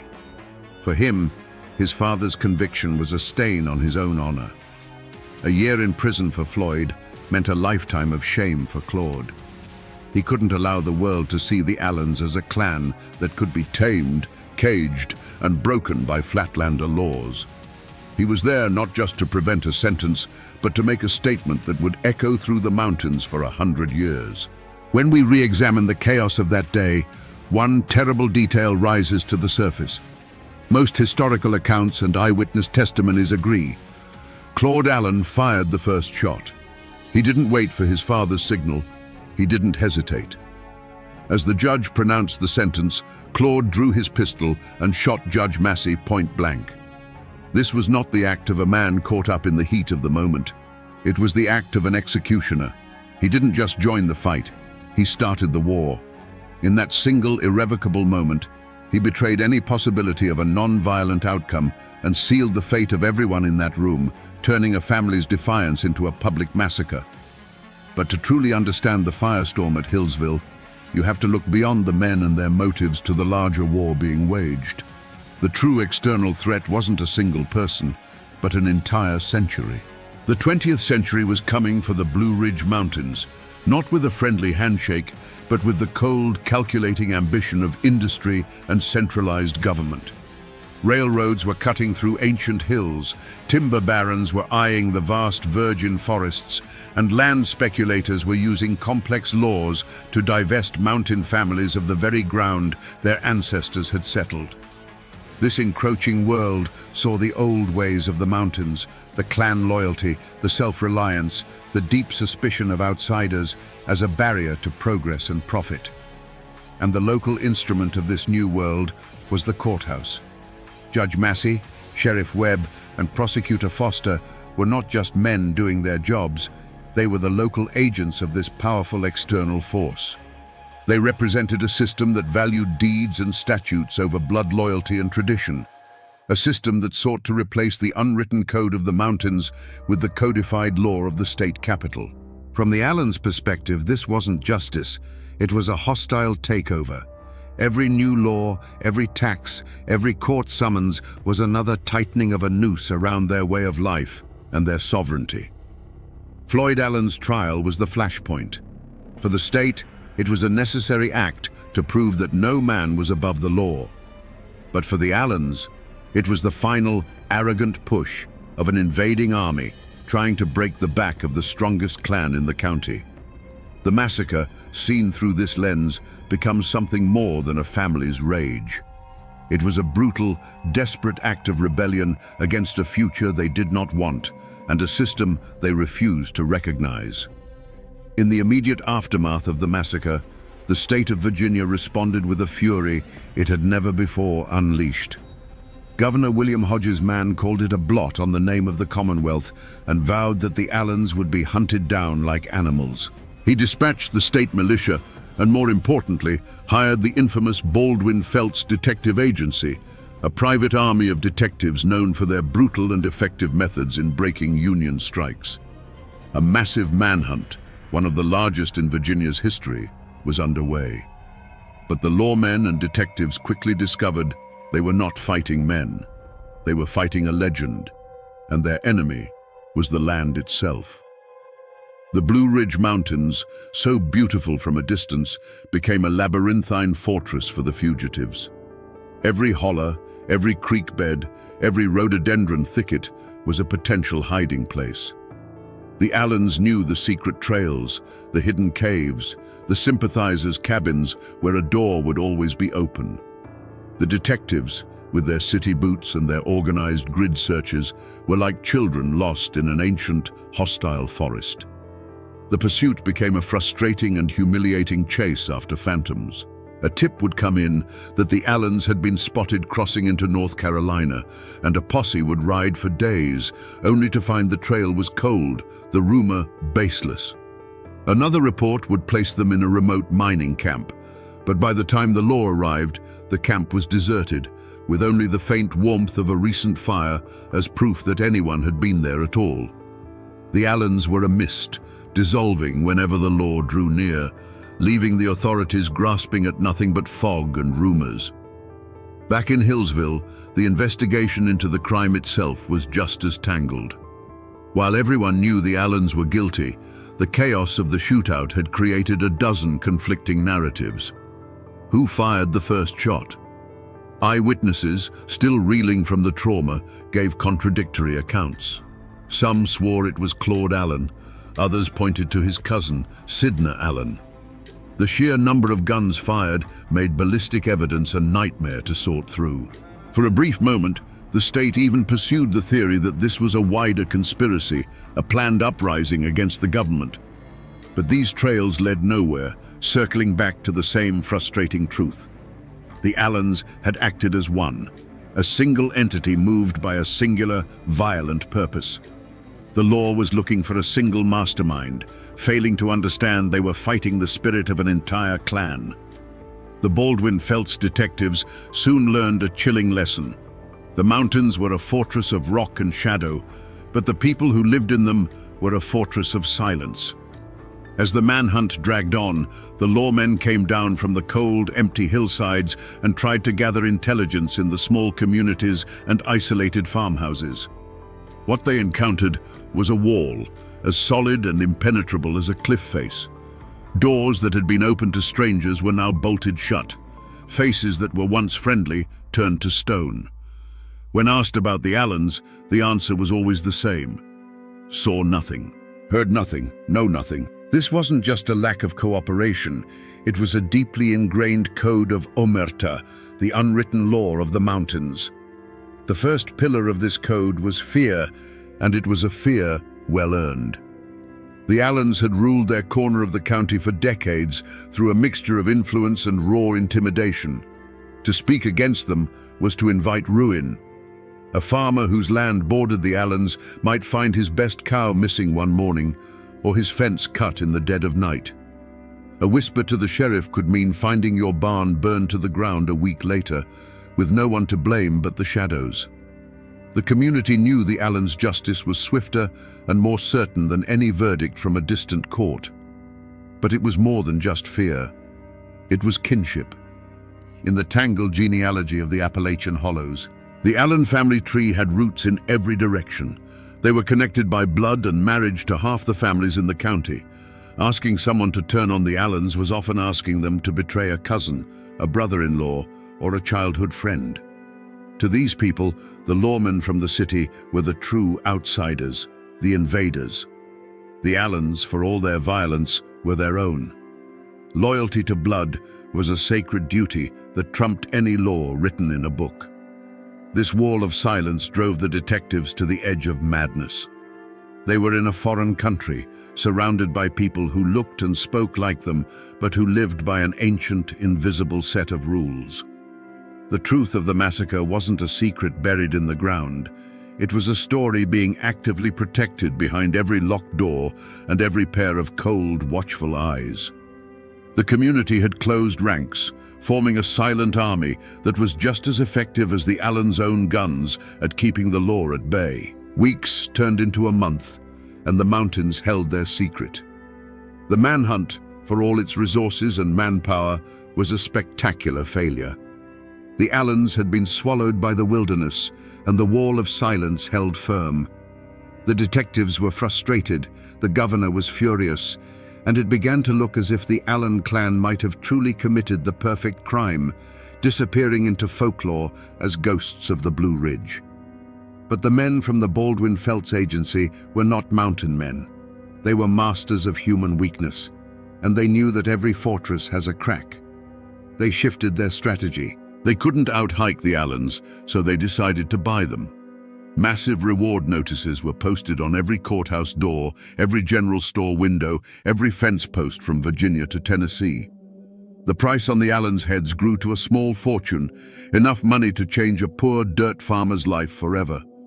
They were no longer just hunting men with guns, they were hunting them with greed, planting a seed of temptation in the heart of the community. And then, it happened. The turning point came not with a shout, but with a whisper. A secret message, passed through a trusted intermediary, reached the detectives. It wasn't a grand confession, and it didn't come from a core member of the clan. It came from the periphery, from someone whose loyalty was weaker than their desire for the reward money, or perhaps someone who was simply tired of the chaos the Allens had brought down upon them all. The message contained the one thing the law had been missing: a specific location. A small farmhouse, a known sympathizer's home, where Floyd and Claude Allen were believed to be hiding. This was the forgotten clue they had been searching for. It wasn't an overlooked piece of evidence on the courthouse floor. It was a piece of human intelligence, pried loose from the wall of silence by the relentless pressure and the lure of cash. Suddenly, the vast, intimidating wilderness shrank to a single point on a map. The hunt was no longer a blind chase through an endless forest. It was a focused, surgical strike. The momentum had shifted. The Allens' greatest shield, the loyalty of their people, had finally been breached, and the lawmen now knew exactly where to find their prey. Under the cover of a moonless night, the law closed its iron fist around the farmhouse. The Baldwin Felts detectives, moving with the cold professionalism of seasoned hunters, took their positions, their rifles and shotguns aimed at every door and window. There would be no escape this time. The tip from their secret informant had been good.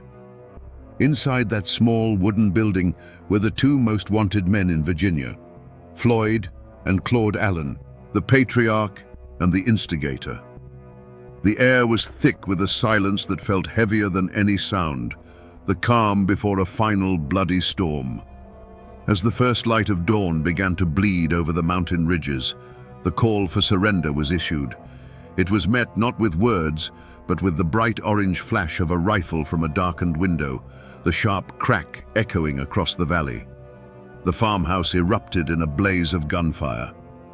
The Allens were not surrendering. They were making their last stand, turning a simple farmhouse into a fort and choosing to die in a blaze of glory rather than be taken alive. For hours, the siege raged, a furious exchange of lead that tore the small building to splinters. But the fight was hopeless. Surrounded and outgunned, the end came swiftly. In a final desperate rush, the detectives stormed the house. And then the legends were made of flesh and blood. Floyd Allen, the powerful patriarch, was found wounded. His fight bled out of him. The aura of invincibility shattered. He was no longer the king of Carroll County, but a captured, bleeding old man.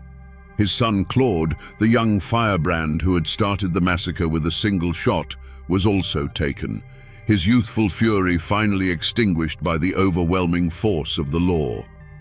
As they were led out of the ruined farmhouse in chains, the full, horrifying truth of their motive was finally unmasked. It wasn't written in a hidden diary or a forgotten letter. It was written in the blood they had spilled and the defiance they had shown to the very end. This was never just about a minor charge or a one-year sentence. This was a battle for a way of life. They were soldiers in a war against a future that had no place for them, fighting for a code of honor that demanded violence against shame. The true culprit, the force that had driven them, was the unwritten law of the mountains, the creed that had been hammered into them since birth. The men who walked out of that farmhouse were the living, breathing products of Barbara Allen's terrible gospel, and Allen does not go to jail. In their capture, they had failed their code, but their final, desperate stand proved just how deeply they believed it. The chase was over, and the men behind the myth were finally exposed. Now, with the benefit of history, we can finally step back into that courtroom and witness the terrible harvest of the Allen creed. Picture the scene. The room is packed, the air thick with tension. Judge Thornton Massey, a man of the law, looks down from his bench. Below him stands Floyd Allen, a man of the mountains, surrounded by his kin. It is a standoff between two worlds, and the wooden walls of the courthouse have become the frontier. The judge's voice cuts through the silence, clear and firm, as he delivers the sentence, 1 year in the state penitentiary. The words hang in the air for a heartbeat, an intolerable insult. Floyd Allen draws himself up to his full height, his face like carved stone. He looks not at the judge, but at his own clan, and makes his declaration, a phrase that will become his epitaph. "I ain't a-goin'." Before the last syllable has faded, the room explodes. The first shot cracks like a whip, a sound so sharp and final it seems to suck all the air from the room. Judge Massey jerks backward, a look of stunned disbelief on his face, and then slumps forward over his bench.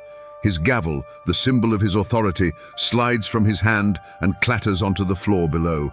That single sound breaks the spell, and hell is unleashed. The courtroom becomes a roaring, blinding vortex of chaos.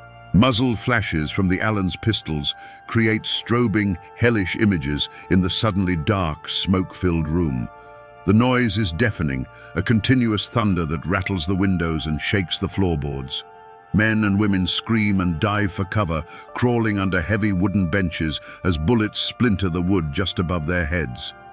Papers from the prosecutor's table are thrown into the air by the concussions, fluttering down through the haze like pale, terrified birds. Sheriff Webb, reacting on pure instinct, draws his revolver. He takes but a single step towards the Allens before he is thrown backward, falling near the doorway he was sworn to protect. Across the room, Commonwealth's Attorney Foster rises from his chair, his mouth open as if to object, but his argument is silenced forever as he too collapses to the floor. It is not a gunfight, it is an execution. Then, as suddenly as it began, the shooting stops. An unnatural ringing silence descends, broken only by the choked sobs of the survivors. The thick, acrid smoke of black powder hangs in the air, a suffocating fog that obscures everything. As it slowly begins to clear, the full horror is revealed.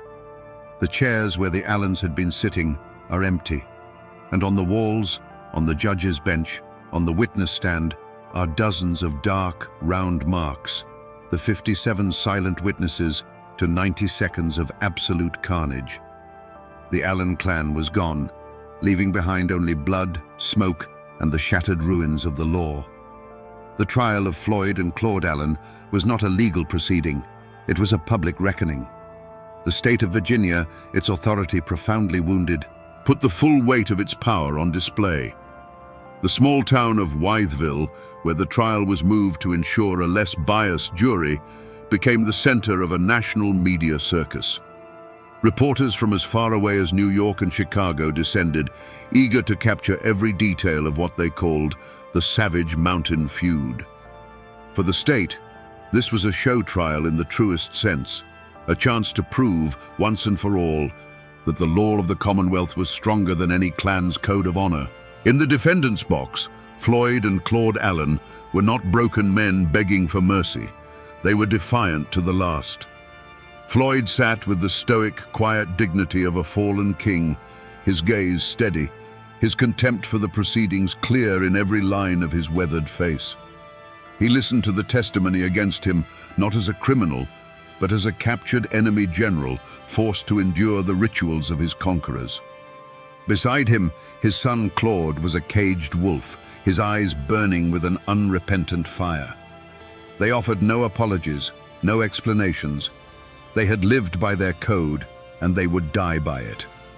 The prosecution's case was simple and brutal. This was a premeditated assassination of the law itself. They painted the Allens as a lawless tribe, a cancerous growth on the body of civilized society that had to be cut out. The defense, in a nearly impossible task, tried to argue that this was a tragedy of culture, a spontaneous eruption of violence born from the unique and volatile honor code of the mountains. They weren't trying to prove innocence. They were trying to explain a worldview that the jury box, filled with merchants and flatland farmers, could never possibly comprehend. The verdict was a foregone conclusion. When the jury foreman stood and pronounced both Floyd and Claude Allen guilty of murder in the first degree, a wave of relief and grim satisfaction washed over the courtroom. But the Allens themselves did not flinch. They had expected no quarter from this foreign court, and they were given none. The sentence followed swiftly: death in the state's electric chair. This final judgment was perhaps the ultimate symbol of the clash of worlds. The Allens had dealt in the hot, personal violence of the pistol.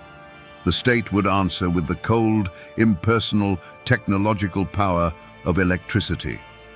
In March of 1913, almost a year to the day after the massacre, father and son were executed. For the newspapers and the world outside, justice had been served. But back in the hollows of Carroll County, the story was far from over. The executions didn't end the legend. They cemented it. Floyd and Claude became martyrs, their deaths a final, terrible proof to many that the government's justice was just a more organized form of killing, a verdict that still sparks arguments in these hills to this day. The executions of Floyd and Claude Allen were not an end, but the beginning of a long, painful reckoning. The Allen clan, once a formidable power in the Blue Ridge, was shattered. Their name, once spoken with a mixture of respect and fear, now became a synonym for senseless murder. The clan's other key figures were systematically hunted down and brought to justice. Sidney Allen, Barbara's own son, was wounded in a shootout and captured. He, along with his uncle Sidney Allen, was sentenced to decades in the state penitentiary, a fate that, for men raised on a doctrine of absolute freedom, was a kind of living death. The Allens' land holdings diminished, their political influence evaporated, and their aura of invincibility was gone forever, replaced by a legacy of infamy. At the heart of this ruin sat Barbara Graham Allen, the matriarch who had planted the seeds of this destruction. She lived to see the catastrophic harvest of her teachings. She saw her brother-in-law and nephew sent to the electric chair. She saw her own son, Sidney, locked away in a cage. The central commandment of her life, Allen's "don't go to jail," had become a bitter, ironic prophecy.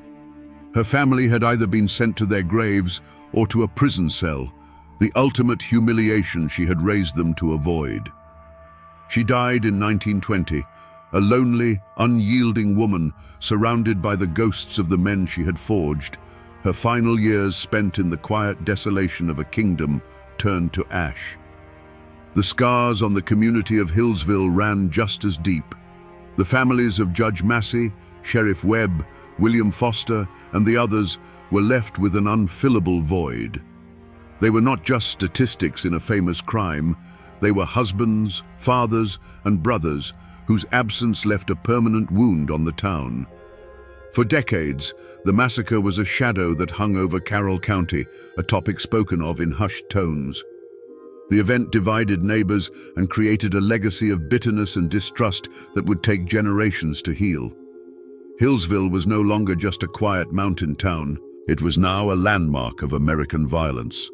The men who escaped the electric chair still paid a heavy price. Sidney and Sidney Allen served long years behind the bleak walls of the Virginia State Penitentiary. Sidney, in a final act of Allen defiance, managed a daring escape but was eventually recaptured. Both were eventually paroled, returning as old, broken men to a world that had moved on without them.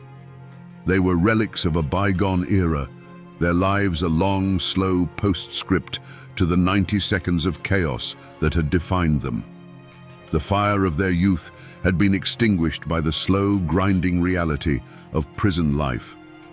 The tragedy of Hillsville didn't just end with the trials or the prison sentences, it echoed down through the generations.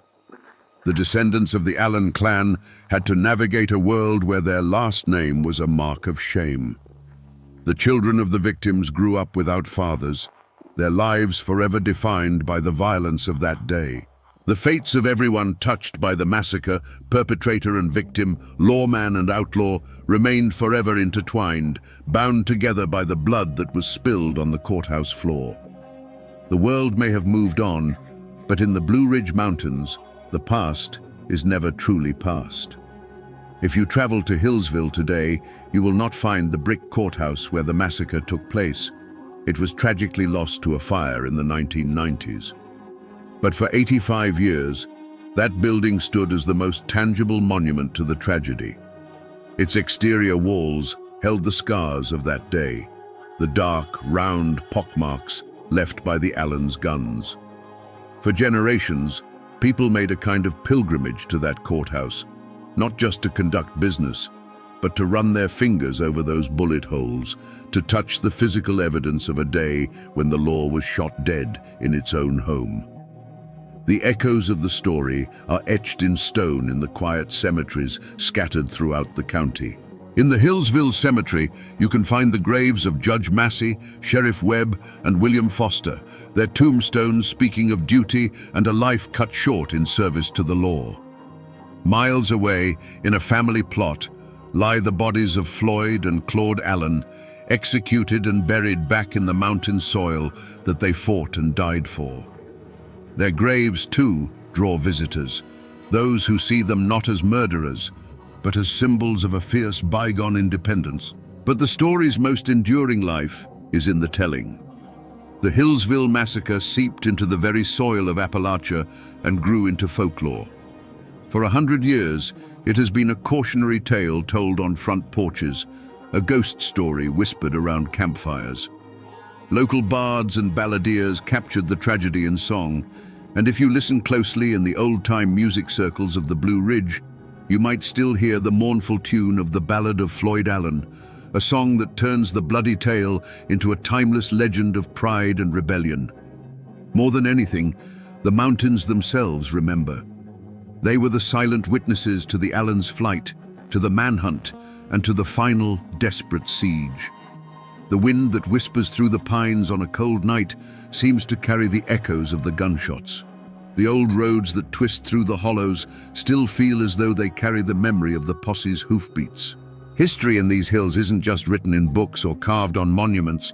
It's a living presence in the landscape, a story the mountains will never let go of. So we return to the question that hung in the gunpowder smoke of that Hillsville courtroom. What could possess men to commit such an act? The easy answer is pride, or anger, or a primitive sense of justice. But the truth is that the most dangerous force in that room was not a man with a gun, but an idea. The idea that a family's honor was worth more than the law, worth more than another man's life, worth more than their own. This was the gospel according to Barbara Allen, a creed so powerful that it turned sons and nephews into soldiers in a war only they believed they were fighting. This is a story not just of a crime, but of a collision between two worlds. The Hillsville massacre was the sound of an old world breaking against the shores of a new one. It is a brutal lesson in how a code of honor, once necessary for survival in a lawless frontier, can become a death sentence when the world changes.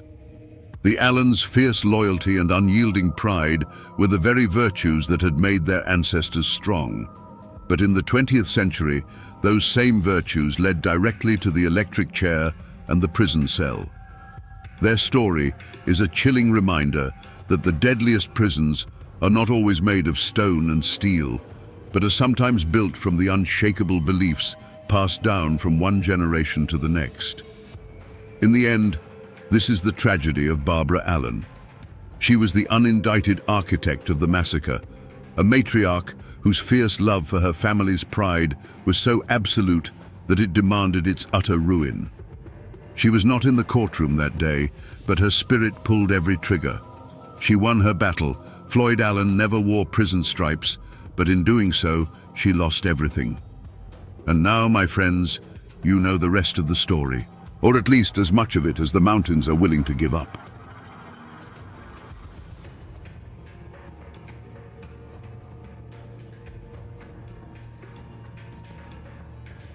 Imagine the morning fog over Moorhead, Kentucky on June 22nd, 1887. It doesn't carry the smell of wood smoke or damp earth. It carries the deafening roar of 100 rifles firing at once. This wasn't a simple duel. It was a full-scale battle, waged street by street, where neighbors hunted neighbors from behind windows and doorways. The history books call it the Rowan County War, often dismissing it as just another mountain feud. But was it? How does a quiet county seat turn into a slaughterhouse? And how does one man, a charismatic saloon owner, become its undisputed king, holding life and death in his hands? Today, we separate the smoke of legend from the fire of truth to understand how a political argument on a hot August day unleashed 3 years of terror. To understand the blood that was spilled, you first have to understand the land. This was Rowan County, Kentucky, in the years after the Civil War. A place carved out of the Appalachian Mountains, where steep hills and deep, shadowed hollows kept communities isolated, suspicious of outsiders, and fiercely self-reliant. Here, the law wasn't something that came from the state capital in Frankfurt. It was something made by the men who held the most land, commanded the most respect, or carried the fastest gun.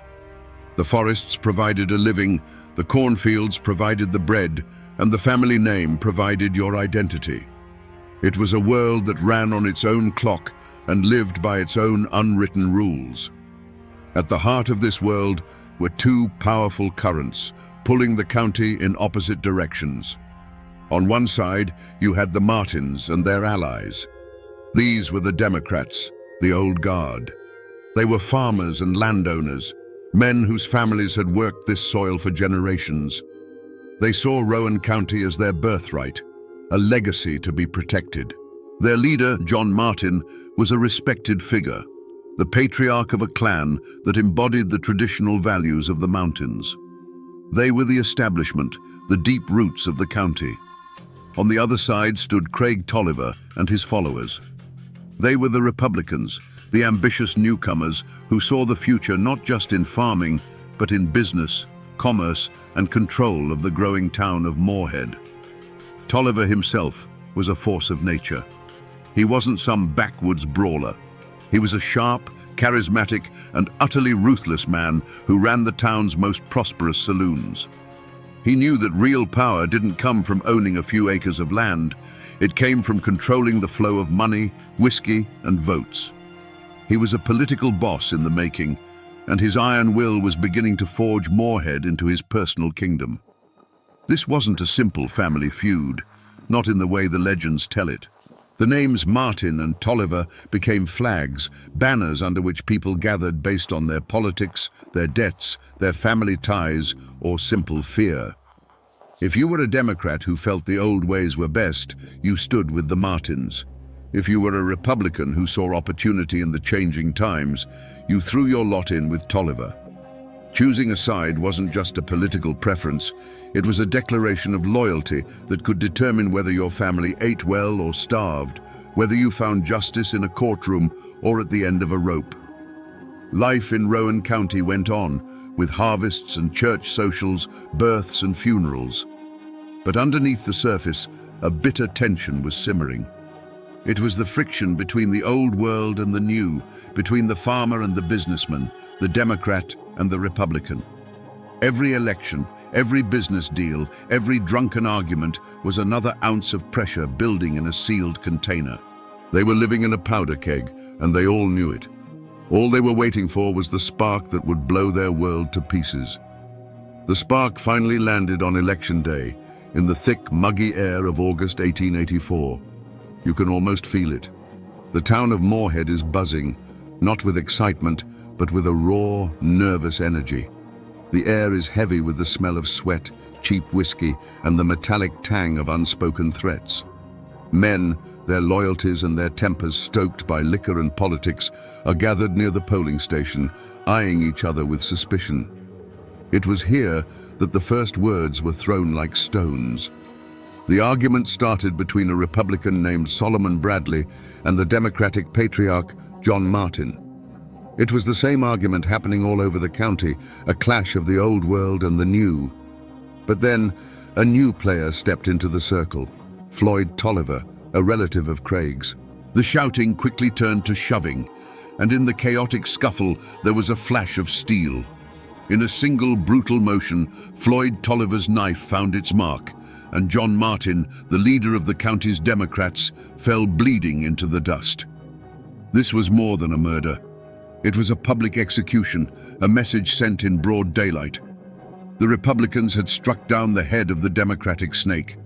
The Martin clan, stunned and enraged, demanded justice. They turned to the law, but in Rowan County, the law had a name, and that name was Craig Tolliver. He controlled the courts, he controlled the sheriff, he controlled the narrative. And so, it came as no surprise to anyone when a jury declared Floyd Tolliver had acted in self-defense and set him free. For the Martin clan, that verdict wasn't justice. It was a declaration of war. It was proof that the system was rotted through, and that the only law they could trust was the one they enforced themselves. They retreated into the hills, not in defeat, but to plan. A few cold months later, in December, Floyd Tolliver was walking down the main street of Moorhead, wrapped in the arrogant confidence of a man who believed he was untouchable. He was wrong. A sudden volley of rifle fire erupted from a darkened alleyway. Floyd fell dead onto the frozen ground, his body riddled with the Martins' answer to the court's verdict. The blood of John Martin had been answered with the blood of Floyd Tolliver. A personal score had been settled, but a terrible line had been crossed.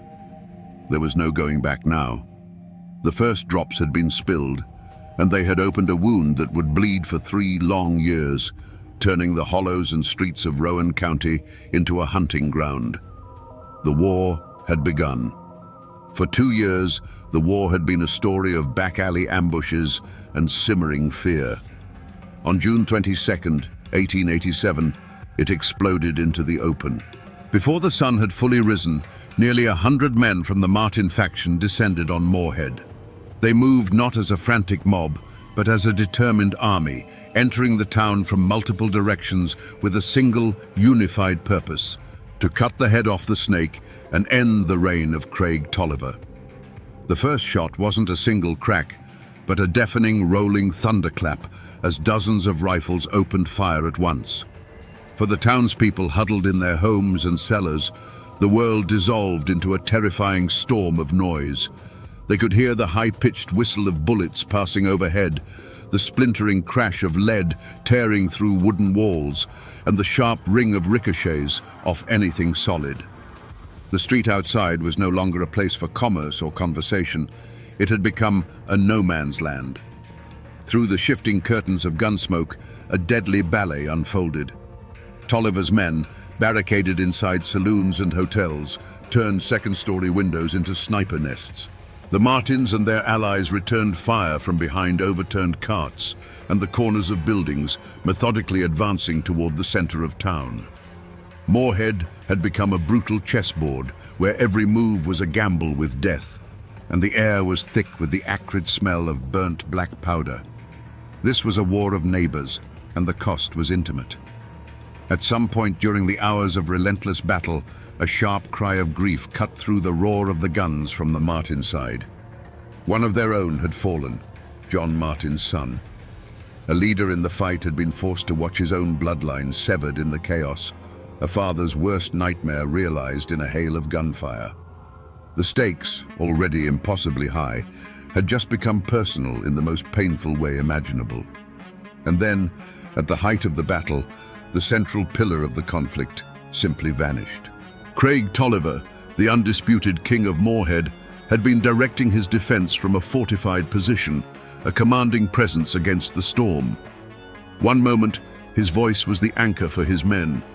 The next, there was only silence from his post. There was no heroic last stand, no dramatic duel, just a sudden, shocking absence. A single, unseen shot, fired by a Martin sharpshooter or a treacherous ally no one would ever know for sure, had found its mark. As the news rippled through the ranks, the fighting faltered. The organized defense collapsed into confusion. The gunfire sputtered out, replaced by an eerie, ringing silence. When the smoke finally began to clear, it revealed a town that had been brutalized. The walls of buildings were scarred with hundreds of dark marks, silent witnesses to the fury that had just passed. The battle was over. The king was dead. When the last echo of gunfire faded, a stunned silence fell over Moorhead. It was the silence of a graveyard. Slowly, cautiously, doors creaked open. Townspeople emerged from their cellars and hiding places, not to a town celebrating a victory, but to a scene of utter devastation. The streets were littered with shattered glass, splintered wood, and the dark, still shapes of men who had been alive just hours before. The air, thick with the lingering scent of gunpowder, now carried the heavy weight of shock and grief. The war was over, but the town felt like it had died with it. For the Martin faction, their objective was complete. Craig Tolliver was dead. They hadn't stayed to claim Moorhead as a prize. That was never the point. Their army of 100 men melted back into the hills and hollows from which they came, leaving the chaos behind them. They had rid the county of the man they saw as a tyrant, but in doing so, they had declared war not just on a rival faction, but on the state of Kentucky itself. They were no longer just feuding mountaineers, they were now fugitives. The Tolliver faction, once the iron fist that ruled the county, was shattered. With their leader gone, they were a body without a head. Panic and fear replaced the arrogant confidence they once held.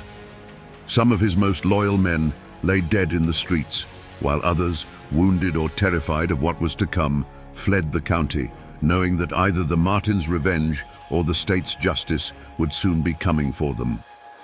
The empire Craig Tolliver had built with bullets and fear had crumbled into dust in a single morning.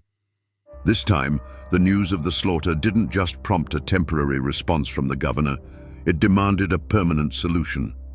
The state of Kentucky had had enough. Soldiers of the state militia were dispatched to Rowan County, but they didn't come as peacekeepers to separate two bickering families. They arrived as an occupying force, with orders to disarm the populace and impose state law by force. Martial law, ineffective not in name, descended on Moorhead. The era of clan rule was over, brought to an end by the cold steel of state-issued bayonets. With the militia securing the town, the gears of official justice began to grind. Warrants were issued for dozens of men from the Martin faction. Rewards were posted for their capture, turning neighbors against one another with the promise of gold. But the fear in Rowan County didn't disappear. It simply went quiet. People who had witnessed the battle locked their doors and their mouths, terrified of getting caught in the crossfire between the vengeful Martins and the newly empowered state authorities. The gun smoke had cleared, but a new suffocating fog of suspicion and fear had settled over the hills.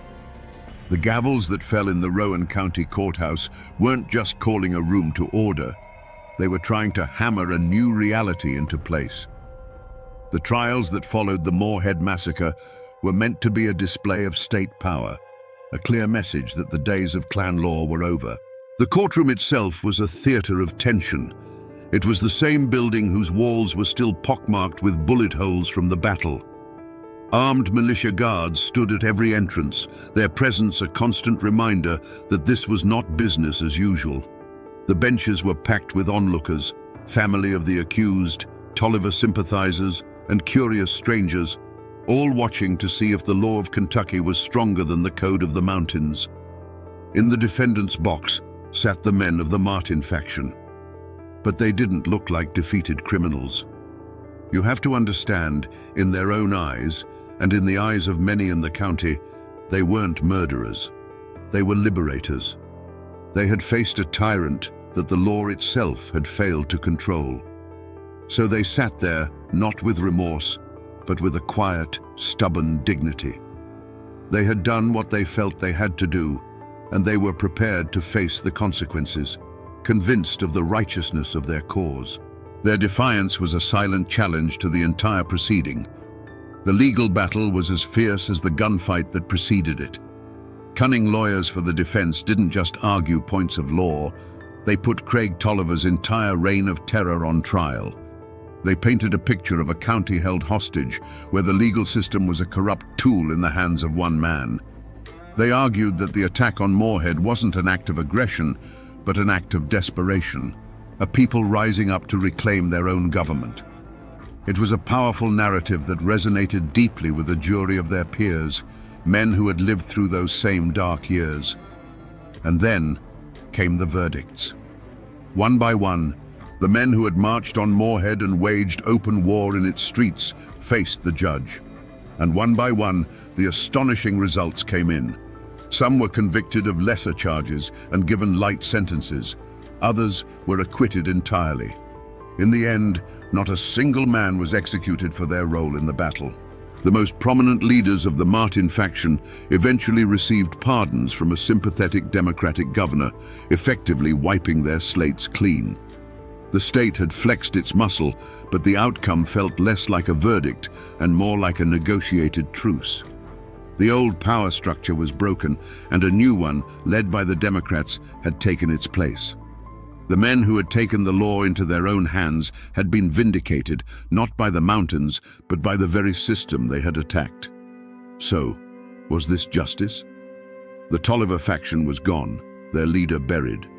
The Martin faction, despite laying siege to a town, walked free. The law of men had been spoken in the courtroom, but the final judgment sounded an awful lot like the justice of the mountains. It left a profound and unsettling question hanging in the Appalachian air. Who really won the war? The war ended, But the peace was a fragile, bitter thing. The hatred stirred up by the feud didn't vanish with the last puff of gun smoke. They seeped into the soil of Rowan County and poisoned the roots of the community for generations. For decades after the massacre, the names Martin and Tolliver were spoken with caution.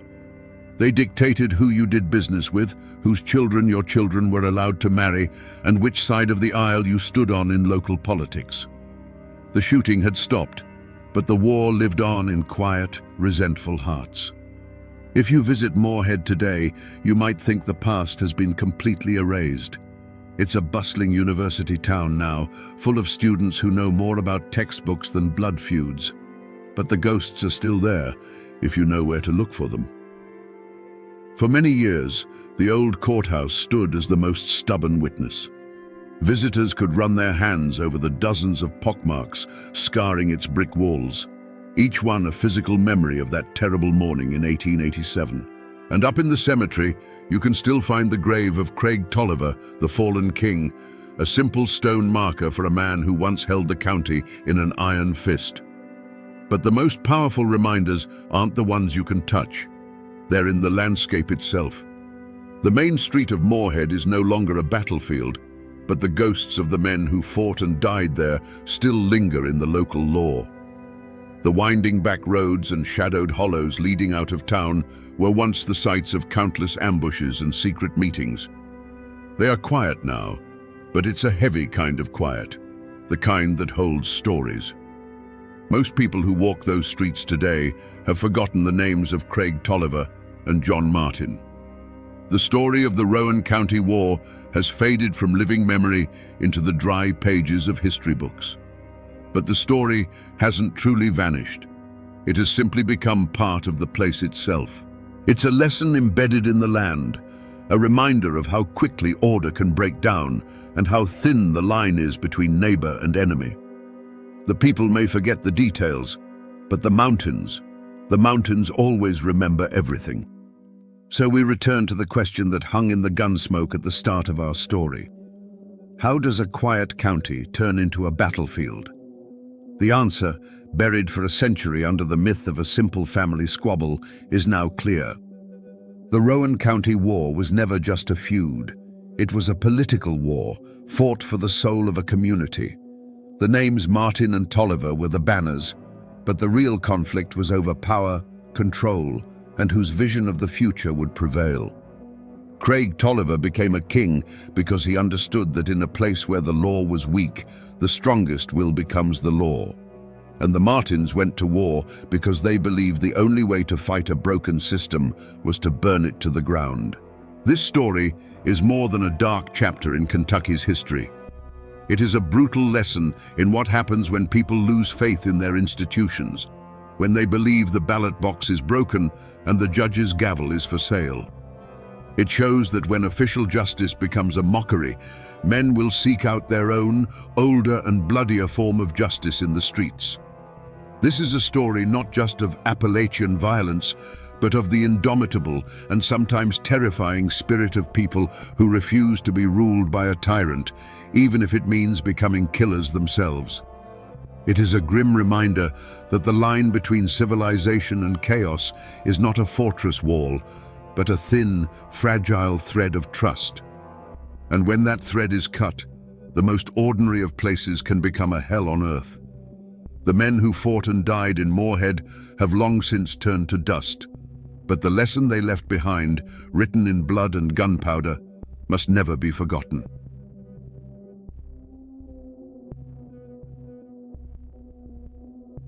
The newspapers called it the Fraterville mine disaster, a tragic number etched in history. 216 men and boys gone in an instant. But numbers are cold, and they can't tell you the real story. They can't describe what it's like to sit in absolute darkness, hundreds of feet underground, listening to the air run out as you write a final letter to your wife. They can't make you feel the horror of a father holding his dying son on his lap. They say it was an accident. But the true story of Fraterville isn't about the explosion that shook the earth. It's about what happened after, in the suffocating silence. Today, We're not just telling a story. We're going to listen to the voices of the dead, reading the last words they scratched onto paper from inside their own tomb. Imagine Fratterville, Tennessee, on the morning of May 19th, 1902. It wasn't a town so much as a collection of wooden houses clinging to the hillsides, all painted the same color by the company, all breathing the same coal-tinged air. Life here was simple and hard, governed by the rising of the sun and the shriek of the mine whistle. The mountains of Coal Creek weren't just a backdrop. They were the provider and the master, giving families their daily bread from the dark seams of coal hidden in their belly. In these small homes, a familiar ritual played out before dawn. Wives rose in the dim light to stoke the fire and cook breakfast, the smell of biscuits and coffee mingling with the ever-present scent of coal dust. Men pulled on their stiff work clothes, their faces already smudged with the shadow of their trade. These were the moments that made up a life. A quick kiss goodbye at the door, a hand ruffling a child's hair, a promise to be home for supper. For the men of Fratterville, descending into the earth was as natural as breathing. Among them was Jacob Vowell, a 47-year-old man with the steady hands and quiet dignity of a veteran miner. He was a family man, respected in the community. Walking beside him was his 14-year-old son, Elbert. In those days, boys became men in the darkness of the mines, learning the dangerous trade from their fathers. For Elbert, working alongside his dad wasn't just a job. It was a rite of passage, a step into the world of men. They were part of a brotherhood of 216 souls that morning. Husbands, fathers, brothers, and sons, some boys no older than Elbert. They walked together toward the gaping mouth of the mine, their lunch pails clanking, their carbide lamps not yet lit. The air was cool, the sky was beginning to lighten, and the world above ground was waking up to a beautiful spring day. There was no sense of doom, no premonition of what was to come. It was just another Monday. They stepped onto the man trip, the string of open cars that would carry them down the sloping shaft into the heart of the mountain. The journey into the darkness was a daily routine, the familiar rumble of the wheels a mundane soundtrack to their lives. They joked and talked, their voices echoing briefly before being swallowed by the immense, earthy silence of the deep. But the mountain they trusted was holding a secret. Deep within the labyrinthine tunnels, a pocket of methane gas, odorless and invisible, was seeping from the coal seam. It was a time bomb, silently counting down. Every foot the men traveled deeper into the earth brought them closer to the moment when their ordinary world would be torn apart by a roar from hell itself. Deep inside the earth, the men worked in the flickering glow of their carbide lamps. The air was thick with the smell of damp soil and coal. The only sounds were the rhythmic scrape of shovels against rock and the metallic ring of pickaxes striking the black seam. And then, in one of the far-flung tunnels, it happened. A miner's open flame, the very tool that let him see in the dark, touched a pocket of invisible methane gas. In that single fatal instant, the air itself caught fire. The explosion wasn't just a sound. It was a physical force, a giant fist that punched through the mine's narrow arteries. It ignited the fine, suspended coal dust, creating a secondary, even more powerful blast that ripped through the tunnels at the speed of sound. A wave of fire and pressure shot outwards, snuffing out lamps and lives without distinction. For the men caught in its path, there was no time to scream. The world simply ceased to exist. On the surface, at 7:20 in the morning, the ground trembled as if a beast had woken from a long slumber. A deep, guttural roar erupted from the mouth of the mine, a sound that rattled windows and shook the very souls of the people in Fratterville. It was followed by a geyser of black smoke, splintered timbers, and mangled machinery that shot hundreds of feet into the sky. The mine, the town's source of life, was now breathing fire and death. Within moments, the routine of the morning was shattered by screams. Wives and children, their faces masks of terror, ran toward the mine entrance. But what they found was a vision from hell. The wooden structures of the tipple were engulfed in flames, and a thick, choking smoke billowed from the shaft, blocking any hope of entry.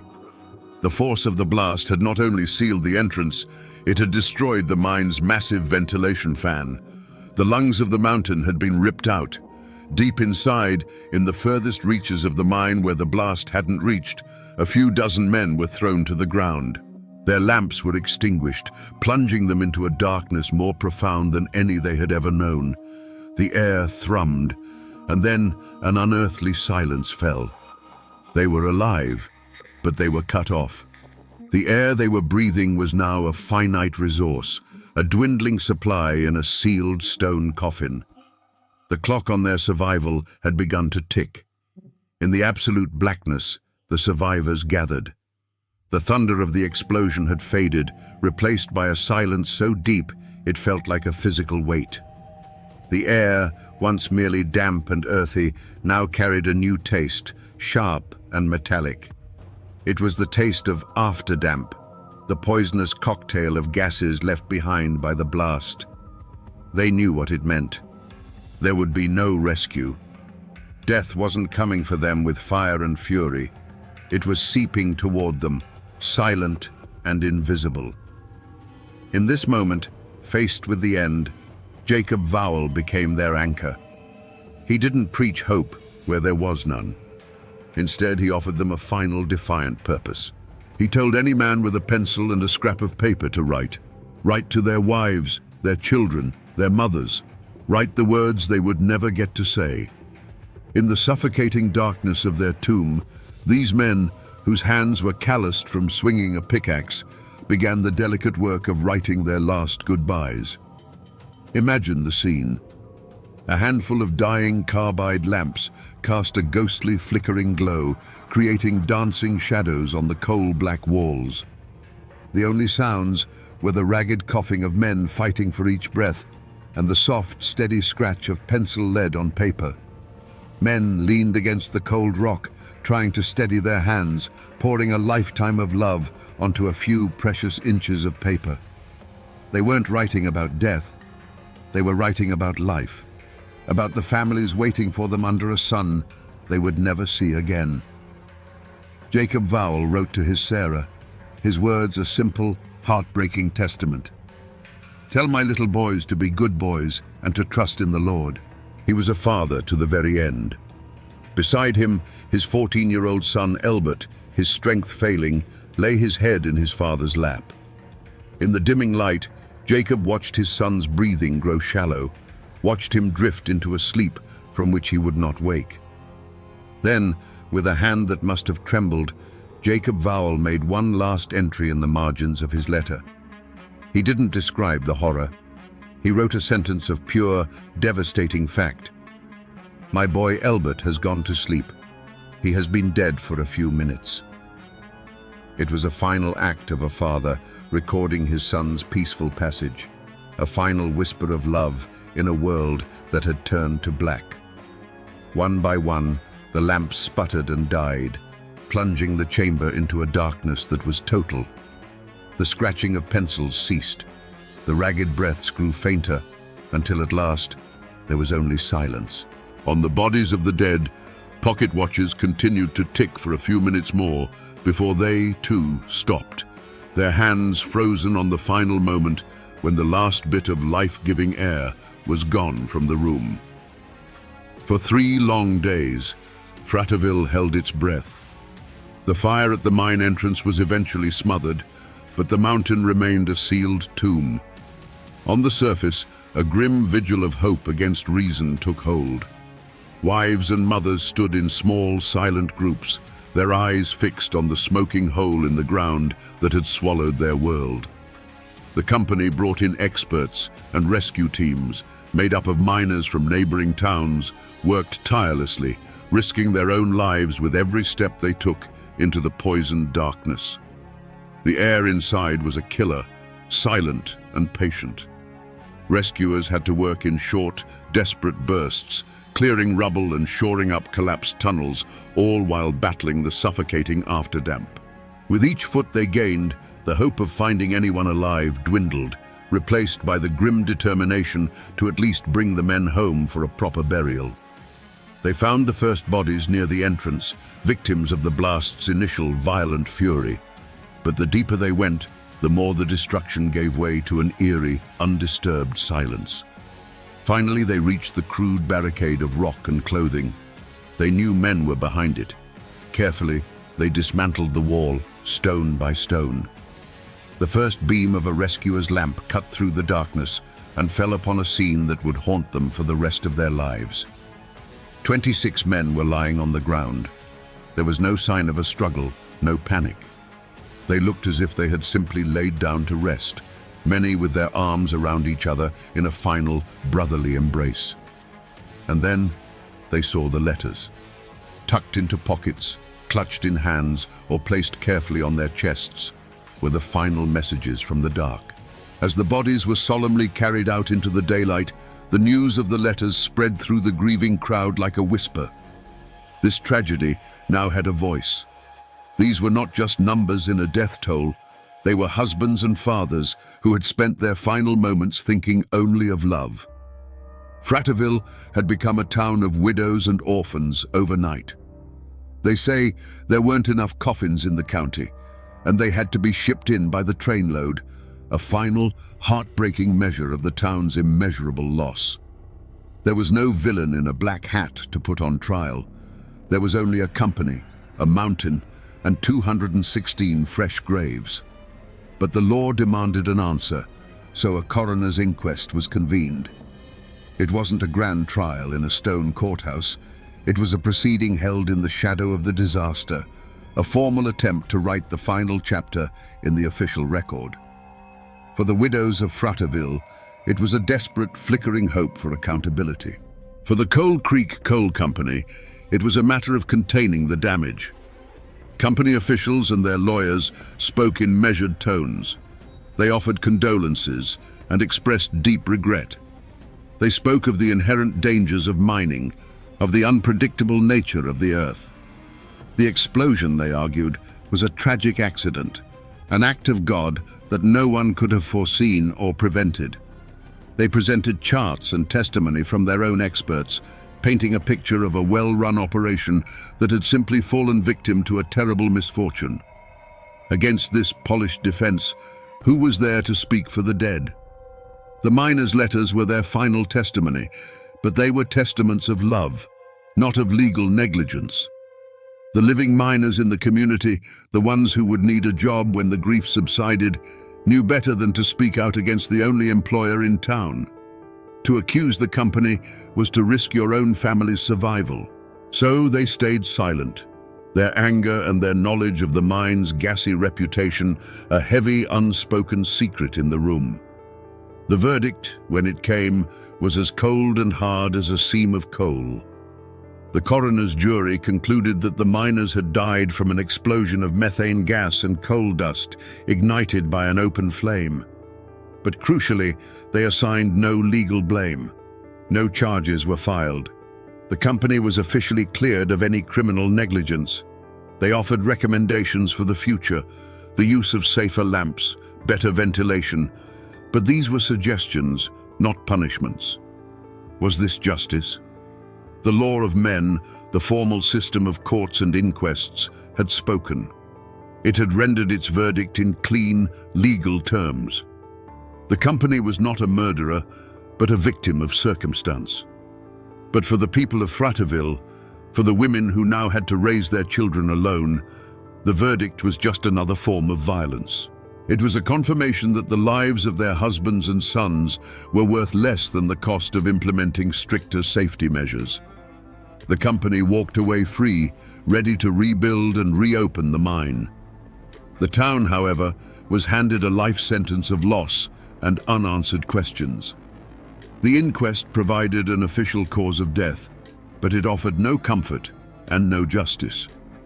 It was a quiet, brutal lesson in the way the world worked in 1902. The law protected property and profit, while the mountains kept the men. The town of Fraterville never recovered. It couldn't. How does a town built around 216 men continue to exist when they are all gone? It became a town of shadows, a community of widows and orphans, where the sound of the mine whistle was replaced by a profound and lasting silence.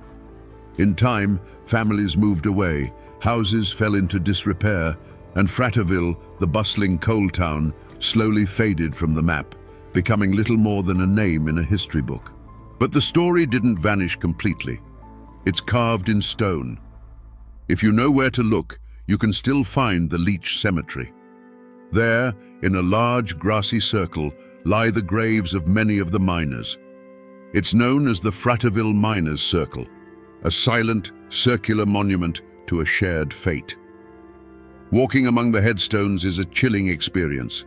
Name after name, all followed by the same date of death, May 19th, 1902. It's a physical ledger of the price paid for coal.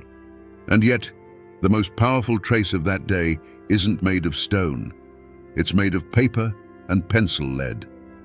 The letters, Jacob Vowell's final words to his Sarah, Eugene Daniels's prayer for his children, they survived. They were carefully passed down, preserved in archives and museums, their faded script a direct line to the heart of the tragedy. They are not just historical artifacts, they are sacred relics. When you read them, you are no longer a spectator to history. You are in that darkness with them, listening to the very last words of men who knew they were about to die. The mine itself is long gone, its entrance sealed over, reclaimed by the patient green of the mountains. Most people who drive those Tennessee roads today have no idea they're passing a place where an American tragedy unfolded. But the mountains remember. They hold the silence of that sealed-off tunnel, the weight of the grief that soaked into this soil. They remember the roar, the smoke, and the long, agonizing wait that followed. And they hold the echoes of the last words scratched out in the dark, a story of love that proved stronger than the stone that entombed it. So we return to the question we started with. What really happened in the Fraterville mine? An explosion killed 216 men. That is the fact. But it is not the truth.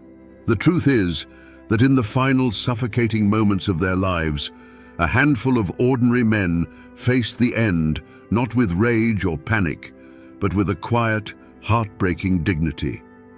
They chose to spend their last ounce of life and breath not on themselves, but on sending one last message of love out of the darkness. The Fraterville disaster is a story of industrial negligence, a brutal lesson paid for in blood that would slowly, painfully lead to safer mines for future generations. But its truest legacy is not found in safety regulations. It's a lesson in what matters at the very end of everything. It teaches us that the human spirit, when stripped of all else, will reach for connection, for family, for love. In the blackest pit, these men found a light inside themselves and sent it outward. Their bodies were buried in the Tennessee earth over a century ago, their town swallowed by time. But their final words, scratched onto scraps of paper, have traveled through the years to find us. The mountain took their lives, but it could not silence their love. It couldn't bury their story. In the cold, coal-dusted hollows of 1930s West Virginia, a ghost walked the mountains. They called him Little Billy Rhodes. He was a thief who never took for himself, a phantom who left sacks of flour on the doorsteps of starving miners' shacks. Then, one day, as suddenly as he had appeared, he was gone. No body, no trial, no final shootout. Just silence. The company bosses called him a dangerous criminal. The law called him a menace. But to the families trapped in the crushing grip of debt and desperation, he was something else entirely, a prayer answered in the dead of night. Was he a real man of flesh and blood? Or was he an idea, a spirit of defiance that lived in the hearts of a whole community? Today, we dig through a mountain of legend to find the truth, to understand how the quiet anger of 1,000 miners gave birth to the ballad of Little Billy Rhodes. To find the man, you have to dig past the myth, and the story they tell always begins in the same place. A grey, clapboard house in a nameless company town, indistinguishable from 100 others pressed into the folds of the West Virginia hills. It's a place where the air itself tastes of coal dust, and the only clock that matters is the steam whistle from the tipple. This wasn't a community. It was a holding pen, built for the sole purpose of extracting coal from the earth and loyalty from the men who mined it. They say Billy was born into a miner's family, like every other boy in the camp. His father was a man whose strength was legendary, able to load more tons in a shift than any two younger men, but who came home each night with a little more of the mountain ground into his lungs. His mother was a woman who could make a meal from next to nothing and find a way to patch a patch, her silence a testament to a resilience that ran deeper than any coal seam. In that small shack, he learned the unspoken code of the mountains. You protect your own, you owe no debt to an outsider who disrespects you, and you never, ever show weakness.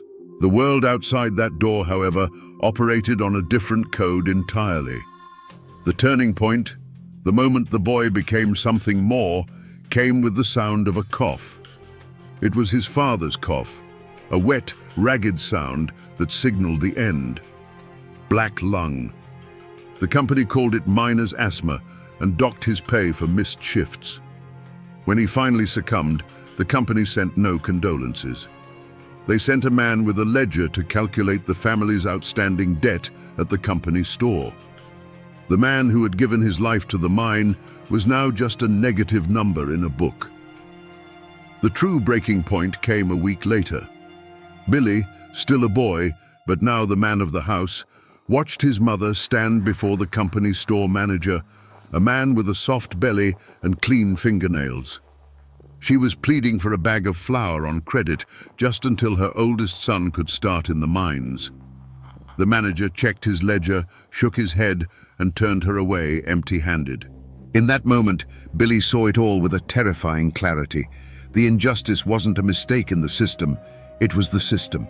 He saw his mother's shame, the manager's indifference, and the well-stocked shelves that might as well have been a world away. That night, something in him hardened, turning his grief into a cold, sharp-edged purpose. He didn't cry. He watched. He began to truly see the woods that surrounded the camp, not as a playground, but as a sanctuary, a place with its own laws that the company couldn't touch. He learned the paths the guards walked, the timing of the supply wagons, the way a loose floorboard in the company store sang a different tune than the others. The mountains were teaching him, forging him. He was creating his own code, born from the ashes of his father's life. It was a simple code, but absolute. You do not harm a working man. You do not touch a family's meager possessions. You do not spill blood if it can be avoided. But you take back what was stolen, you humble the proud, and you deliver justice where the law refuses to tread. The boy who watched his mother walk away with nothing was gone. In his place stood a shadow, waiting for the right moment to fall. Before the full weight of the law and the focused rage of the coal barons came crashing down, there was a period of strange, tense equilibrium. The name Little Billy Rhodes settled over the hollows, not like a storm cloud, but like the persistent mountain fog, a constant, unseen presence that changed the landscape. He wasn't a man you'd meet at the company store. He was the reason you could walk past that store with your head held a little higher, knowing its power wasn't absolute. In those days, his legend was written on the porches of the needy. A family whose father was too sick to work would wake to find a side of bacon and a sack of potatoes by the door, left sometime between the last patrol of the company guards and the first light of dawn. A widow, facing eviction, might find a handful of real US dollars tucked into the frame of her screen door, just enough to pacify the company man for another month. These weren't grand gestures, they were acts of targeted survival, a quiet redistribution of stolen wages. His relationship with the community was a sacred, unspoken pact. They were his eyes and ears. A child playing by the creek might see a new company guard and mention it to his father. That evening, the information would travel through the camp. A ripple of warning passed in hushed tones between miners at the coalface, between women hanging laundry on the line. In return, the community became a fortress of silence. When the sheriff and his deputies came asking questions, they were met with blank stares, slow shrugs, and the impenetrable wall of mountain folk protecting their own. Little Billy? Can't say I know the man. This was Billy in his prime, a master of his domain. He moved through the world of the company town like a ghost in his own house. He knew which guards drank on duty, which managers were careless with their keys, and which routes the payroll wagon took on the last Friday of the month. He wasn't just a thief, he was an intelligence operative in a war nobody had officially declared. He had turned the mountains that imprisoned his people into his greatest weapon, a labyrinth of shadow and stone where he was king. This fragile balance was the world he had built, a world he sought to protect. It was a place where fear was no longer the only currency, where a single defiant man could hold back the tide of corporate greed. He had given his people more than just food and money. He had given them hope, a dangerous and priceless commodity. And it was this very success, this growing legend, that would eventually become the greatest threat to his existence. But a man who lives by a code is also a predictable man. And little Billy's greatest strength, that unwavering, white-hot sense of justice, was also the one crack in his armor. He wasn't a cold strategist. He was a man fueled by a righteous fire. His heists on company property were calculated, almost impersonal acts of war. But when the cruelty of the system took on a human face, his response became deeply, dangerously personal. The story they tell is of a new mine foreman, a man named Blackwood, who came to the camp with a reputation for breaking unions and a temper as foul as mine drainage. Blackwood wasn't content to simply enforce the rules. He reveled in the humiliation of the miners. One afternoon, he publicly berated an elderly miner, a man who had worked the seams for 40 years, for being too slow, kicking the old man's lunch pail into the mud and mocking him in front of his crew. For Billy Rhodes, this was not a matter of scrip or payroll. This was an intolerable affront to the dignity of his people. The system wasn't just starving them, it was now spitting in their faces. That night, little Billy didn't go to the company store. He slipped past Blackwood's own yard dogs, through the window of his private residence and into the room where the foreman slept. He stole nothing of value.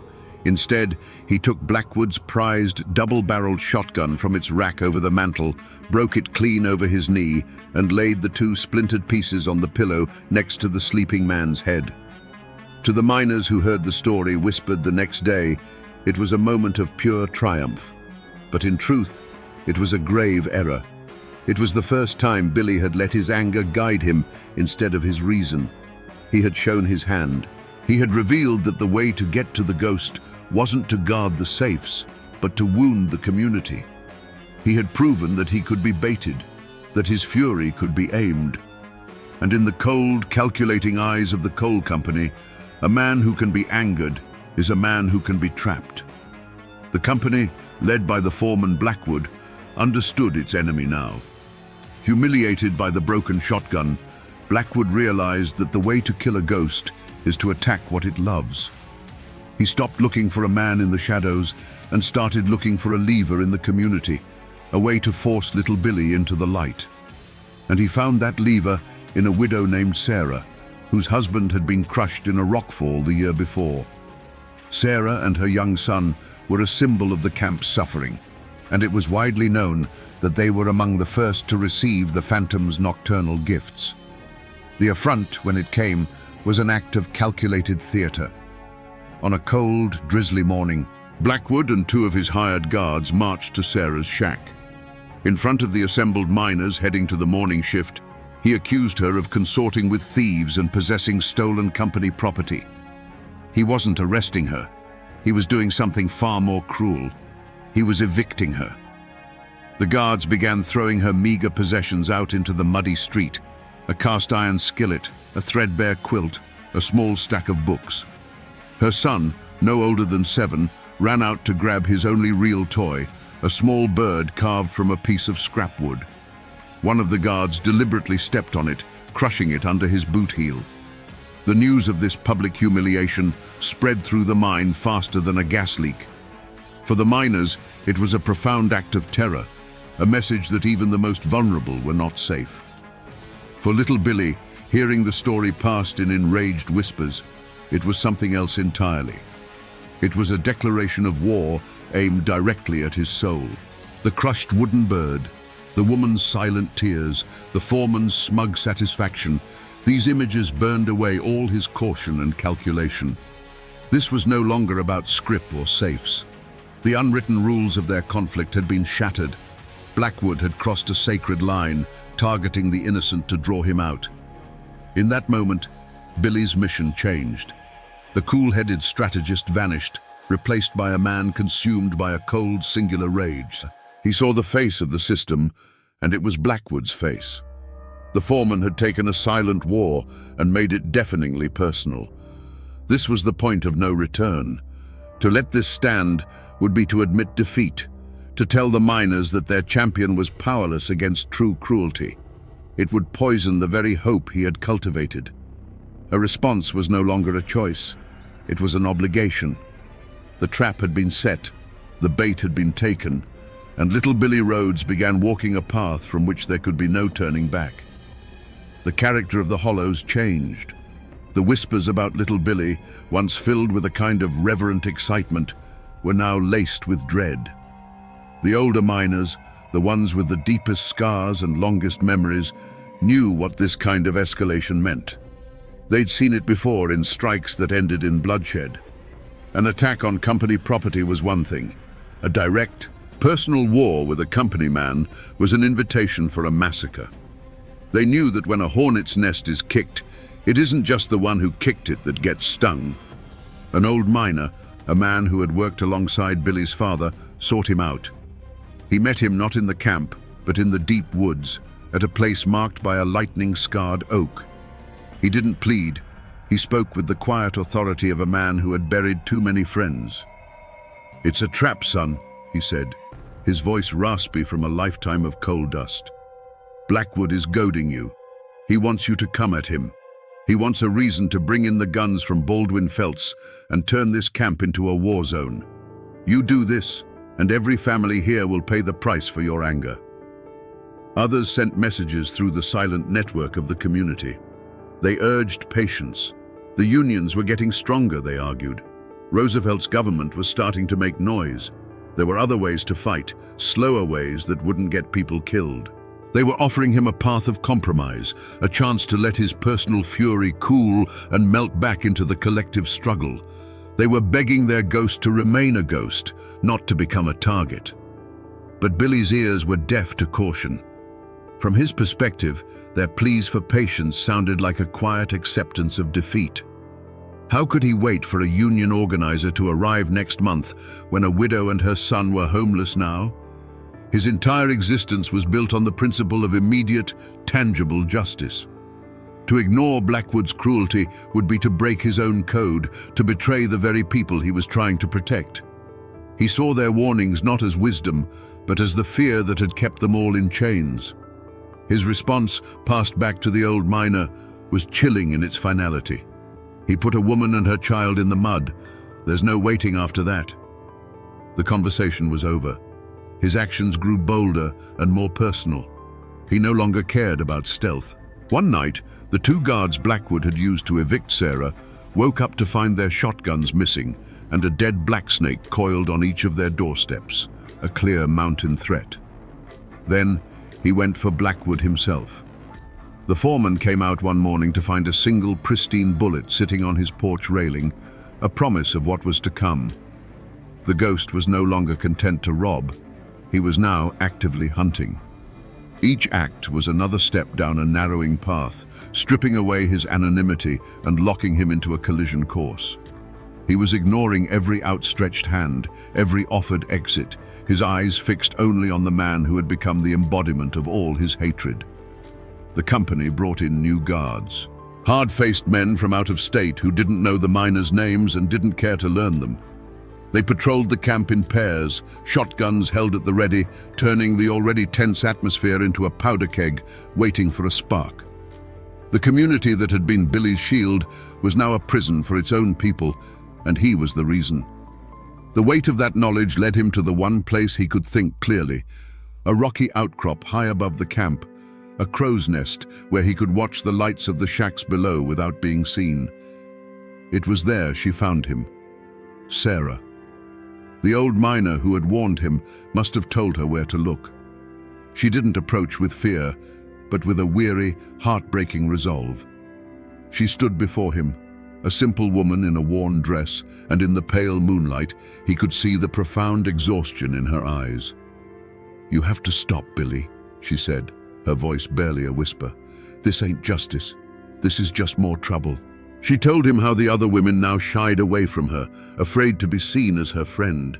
She told him how Blackwood's men followed her son home from his games by the creek. She explained that his gifts had become a curse, marking her family for persecution. "You wanted to give us hope," she pleaded, tears finally tracing paths through the grime on her cheeks. "But all I feel is fear. Every night I pray you don't do anything else in my name. Please, just disappear again. Let us be." For the first time since his father died, the cold certainty in his heart wavered. He looked at her face, and for a moment he saw not a cause, but a person he was breaking in his attempt to save her. Her words were a lifeline, a final off-ramp from the path of violence he was on. He could listen. He could heed the warnings of his own people. He could melt back into the mountains, let the Union men fight the long, slow battle, and allow the wounds to heal. He could let the ghost of little Billy die, and let the man live. But then he looked past her, down at the company town, lit by the cold electric glare of the tipple, and he saw the bars of the cage. He saw Blackwood's house, warm and bright, while Sarah stood before him shivering. The image of the crushed wooden bird flashed in his mind. To stop now, to walk away, felt like a deeper betrayal than any violence he could commit. It would mean that a man like Blackwood could break a child's spirit and pay no price. It would mean the system always wins. He looked back at Sarah, and the conflict in his eyes hardened back into resolve. "If I stop now," he said, his voice low and final, "then he wins. Then they all win. This has to end with him." He had heard the plea of the widow and chosen the path of the bullet. The final crossroads had been passed. The night of the payroll was a night of ritual. The heavy rains came, turning the camp's dirt streets into a river of mud, a perfect curtain of noise and shadow. Inside the company office, a single lamp cast a greasy yellow circle of light. Within that circle sat Blackwood, alone, the stacks of scrip and the few precious stacks of real dollars laid out before him like a king surveying his hoard. He was a man at the peak of his power, secure in his fortress of glass and wood. He did not hear the creak of the floorboards on the porch over the drumming of the rain. When the office door opened, it didn't swing gently. It was kicked inward, the lock splintering with a sharp crack. Blackwood looked up, not in fear, but in pure, undiluted rage. Standing there, framed in the doorway with the storm at his back, was no longer a ghost. It was a man, soaked to the bone, his face pale and set like a death mask. For the first time, the two men were in the same room, the entire conflict of the Hollows condensed into the 10 feet of space between them. Blackwood slowly pushed his chair back, a venomous smirk spreading across his face. "So the rat finally comes out of his hole," he sneered, his voice dripping with contempt. "Come to see what a real payroll looks like?" He gestured to the money on the desk, a clear and final act of mockery. Billy didn't look at the money. His eyes, burning with a cold fire, never left Blackwood's face. The world outside, the rain, the camp, the entire mountain, it all faded away. The universe had shrunk to the size of this one small, lamplit room. "This is for Sarah," Billy's voice was unnaturally calm, a quiet stone in the heart of the storm. "This is for the bird." Blackwood laughed, a harsh, ugly sound. He started to rise, his hand moving toward a drawer in the desk. "That worthless woman, that brat, you threw your life away for—" He never finished the sentence. A flash of brilliant orange light filled the room, so bright and so brief it seemed to steal the very air. It was followed by a sound so immense, so absolute, it was more than a sound, it was a physical blow. The single window pane behind the desk shattered, and the lamp on the desk leapt into the air before crashing down, plunging the room into near darkness. The argument that had raged for a month was suddenly, permanently over. The heavy silence that rushed in to fill the void was broken only by the steady drumming of rain on the tin roof and the frantic metallic spin of a single silver dollar that had been knocked from a stack on the desk. It spun on the floorboards, a tiny, glittering whirlwind in the gloom, before it finally wobbled, fell, and was still. In that deafening quiet, Billy stood in the doorway, the cool rain on his back a stark contrast to the sudden, stifling heat in the room. He could smell the sharp, acrid scent of burnt powder hanging in the air. There was no feeling of victory, no satisfaction. There was only a cold, hollow emptiness. The ghost of little Billy was gone, and in his place stood a man who had just crossed a line from which no one ever returns. For a long moment, Billy did not move. The only sound was the rain, a constant, indifferent witness. The ringing in his ears slowly subsided, replaced by a silence that was heavier than any noise. The fire that had driven him for months, that white-hot core of righteous fury, was gone. In its place was a profound and chilling emptiness, as if the act itself had scoured him clean of all emotion. He looked at the dark shape slumped behind the desk and felt nothing. Not triumph, not remorse, just the dead weight of a line crossed. A distant shout cut through the sound of the storm, followed by the frantic barking of a dog. The world was waking up to the sound of the shot. The spell was broken. He looked at the desk, at the stacks of scrip and cash scattered by the force of the blast. This was the prize, the very currency of the company's power. It was his for the taking. But he didn't move toward it. He realized with a sudden, devastating clarity that it meant nothing to him. It had never been about the money. He turned his back on the office, on the wealth, on the body of his enemy, and stepped back out into the rain. He didn't run.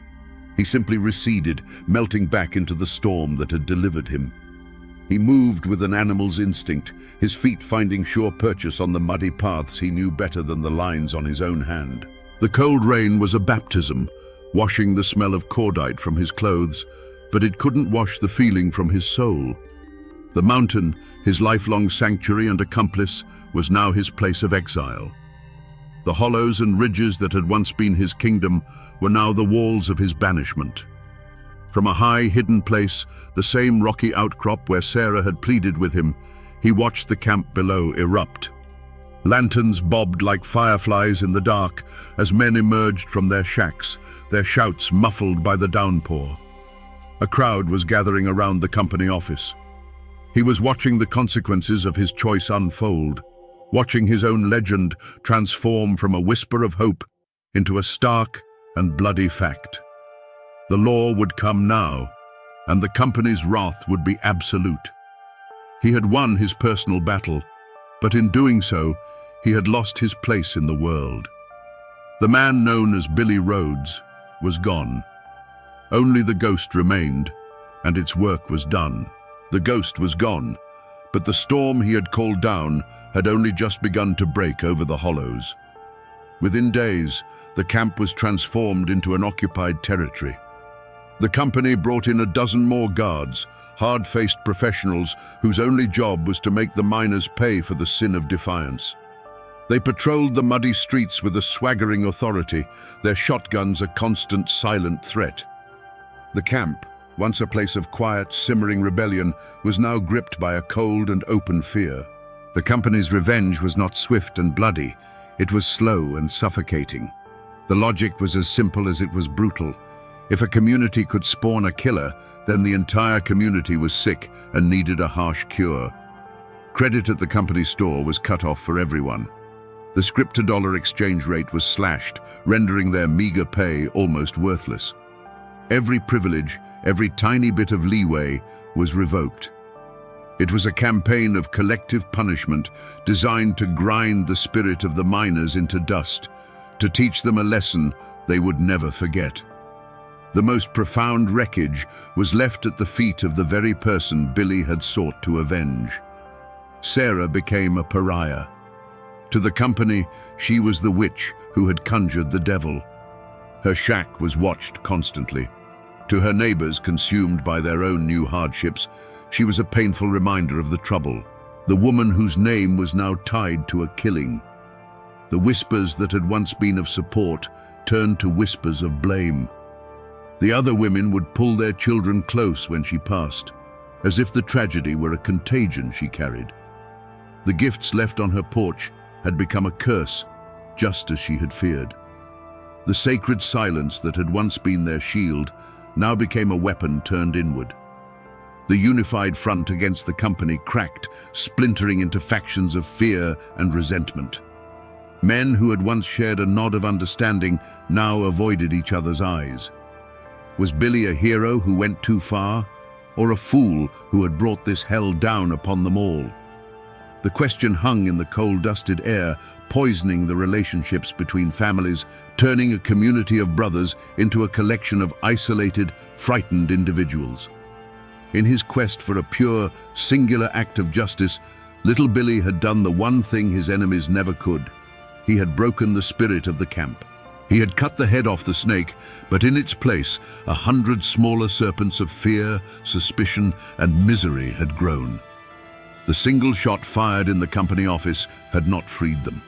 It had only tightened the chains, and now everyone was paying the price. The law that came to the Hollows was an alien thing. It arrived in polished cars that struggled on the muddy roads, carried by men in clean suits who looked at the mountains not with respect, but with a flat, assessing gaze. A company foreman was dead, and the world outside the camp demanded a resolution. But their target, the man whose name was now spoken only in fearful whispers, was gone. A ghost cannot be put in handcuffs. A legend cannot be put on trial. So the law, prodded by the immense pressure and deep pockets of the coal company, did what systems of power always do when they cannot find a culprit. They created one. Her name was Sarah. The charge was not murder, but a tangle of legal terms that meant little to the miners. Conspiracy, aiding and abetting a known fugitive. The trial was moved from the local courthouse to the county seat, a stage deliberately set to intimidate the mountain folk. It was a performance for an audience of one, the Blackwood Coal and Coke Company, who needed to demonstrate that the old code of the Hollows was dead, and their law was now the only law. The trial itself was the very picture of the culture clash.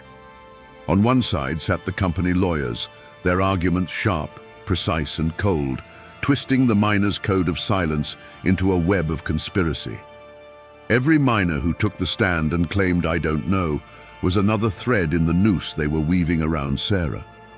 On the other side, Sarah sat, a bewildered figure of quiet dignity. Her defense was the simple, unadorned truth. She told them about her husband's death, about her son's hunger, about the food that appeared on her porch like a miracle. Her simple truth was like a wooden bucket against a steel dam. It held nothing back. To the miners who packed the courtroom, their faces scrubbed clean but their eyes weary, Sarah was not a criminal. She was a martyr. They watched in stony silence as the life they understood, a life of loyalty, of protecting your own, of accepting help without asking questions, was presented to the jury as a criminal enterprise. They saw the proceedings not as a search for justice, but as the final public humiliation of their community. Their silence was no longer about protecting Billy Rhodes. It was a wall of contempt for the world that was judging them.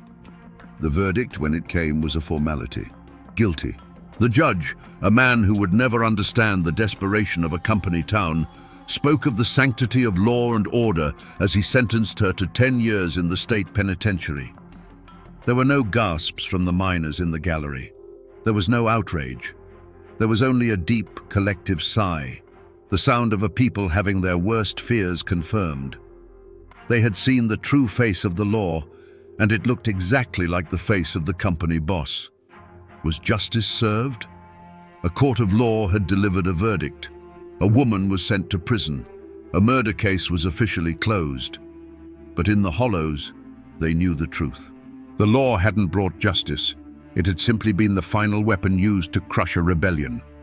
It had punished the victim to send a message to the ghost, and in doing so, proved that the only real crime in the eyes of the company was to be poor, hungry, and defiant. And what of the other side of this bloody coin? What became of the company that Blackwood served, the machine that had ground so many lives into dust? You might think the death of a foreman would be a blow, a disruption to their operations.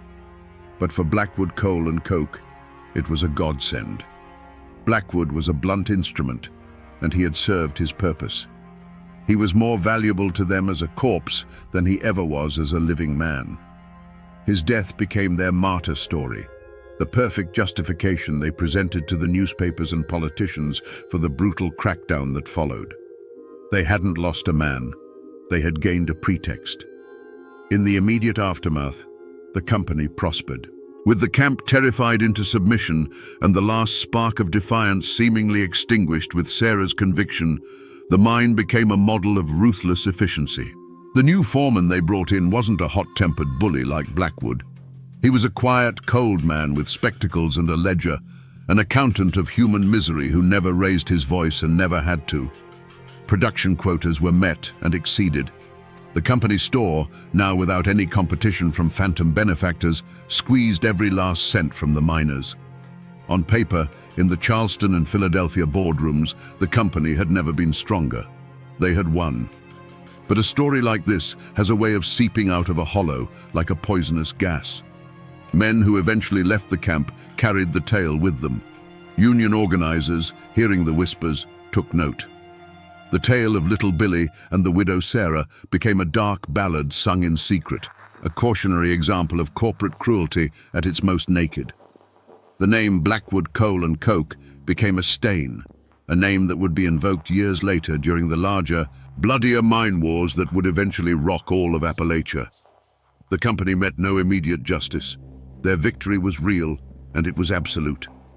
But in crushing that small camp, they had inadvertently created a legend that would fuel the very movement that would one day challenge their entire empire. They hadn't put out a fire. They had just buried the embers under a layer of dry tinder, waiting for a wind to blow. The years that followed were quiet ones, but it was the quiet of a graveyard, not of peace. Sarah's son grew up an orphan of the coal company's justice. He was taken in by a distant relative, but he was never truly one of them. He was a living ghost in the camp, a quiet, watchful boy whose eyes held the memory of a trauma the town was desperate to forget. The name he carried was as heavy as a seam of slate, a constant, unspoken reminder of the day the ghost walked among them and brought ruin. He learned early to be silent, to expect nothing, and to work. When he was old enough, he went into the same mine that had claimed his father, a final, grim surrender to the system. The community did not rebuild, it scarred over. The names Billy and Sarah were buried under a thick blanket of unspoken agreement. To speak them was to invite bad luck, to pick at a wound that refused to heal. The spirit of open defiance that little Billy had briefly ignited was replaced by a weary, pragmatic obedience. Men loaded their coal, women stretched their scrip, and they kept their heads down. The power of the company was no longer a thing to be challenged. It was a feature of the landscape, as immovable and dangerous as the mountain itself. They had learned the price of a hero, and it was too high. But the story did not die. It seeped out of the hollow and was carried by the men who eventually left for other camps, for other mines. And there, It found fertile ground in the growing Union movement. The tale of the widow, the foreman, and the ghost became a recruiting sergeant's sharpest tool. It was told in hushed tones in Union halls and secret meetings, a perfect, brutal parable of why they had to fight back, not as individuals, but as one. The blood spilled in that small camp watered the roots of a more organized and far more formidable resistance. Nearly a decade later, a stooped, grey-haired woman stepped off a bus at the edge of the camp. Sarah had come home, but the place she returned to was a stranger's land. Her son was a man now, with coal dust etched into the lines on his face and a silence that mirrored her own. Their reunion was not one of joyful tears, but of a quiet, shared ache for a lifetime of lost years. She lived out her days in the small shack he provided for her, a ghost returned to a place haunted by the memory of what had been lost and what could never be regained. If you drive deep enough into those West Virginia hills today, and you know which forgotten state route to turn off of, you might find the place where the camp once stood. There's nothing there now but ghosts. Kudzu vines choke the life out of old stone foundations, and the rusted skeleton of a coal tipple stands against the sky like the ribs of some long-dead beast. The entrance to the mine is sealed with a slab of concrete, a final grey tombstone for the mountain's heart. The silence is absolute, broken only by the cry of a hawk circling overhead. The company is gone, the houses are gone, the people are gone. But the story remains. It lives on, not in history books, but in the way a story was always meant to live in these mountains, as a ballad. They call it the Ballad of Billy Rhodes, and old men with calloused fingers still pick out the tune on worn-out guitars. The words have changed over the generations, but the core of it is always the same, a story of a stolen bird, a widow's tears, and a single shot that echoed in the rain. It's a ghost story told to children, a cautionary tale about the high cost of anger and the sharp edges of justice. The real monuments to this story aren't the crumbling foundations, but the two simple headstones in a nearby churchyard. One for Sarah and one for her son, who died an old man after a life spent in the mines, his silence as deep as the coal seams he worked. They are the tangible proof of the tragedy. But there is no stone for little Billy. His absence is his true memorial. By never being found, he was never reduced to a simple man of flesh and bone. He remains an idea, a spirit, and his name is still a kind of currency. In parts of those hills, when a new company comes in promising jobs but delivering poison in the water, when the deck feels impossibly stacked against the working man, you can sometimes hear his name invoked in a low murmur. This is the kind of thing that makes a man turn into little Billy. He is no longer a historical figure. He is a symbol of that final, desperate line between endurance and rebellion. The man is long gone, dust in an unmarked mountain grave, or perhaps an old man who died peacefully under a different name 1,000 miles away. But his spirit? It never left the hollow.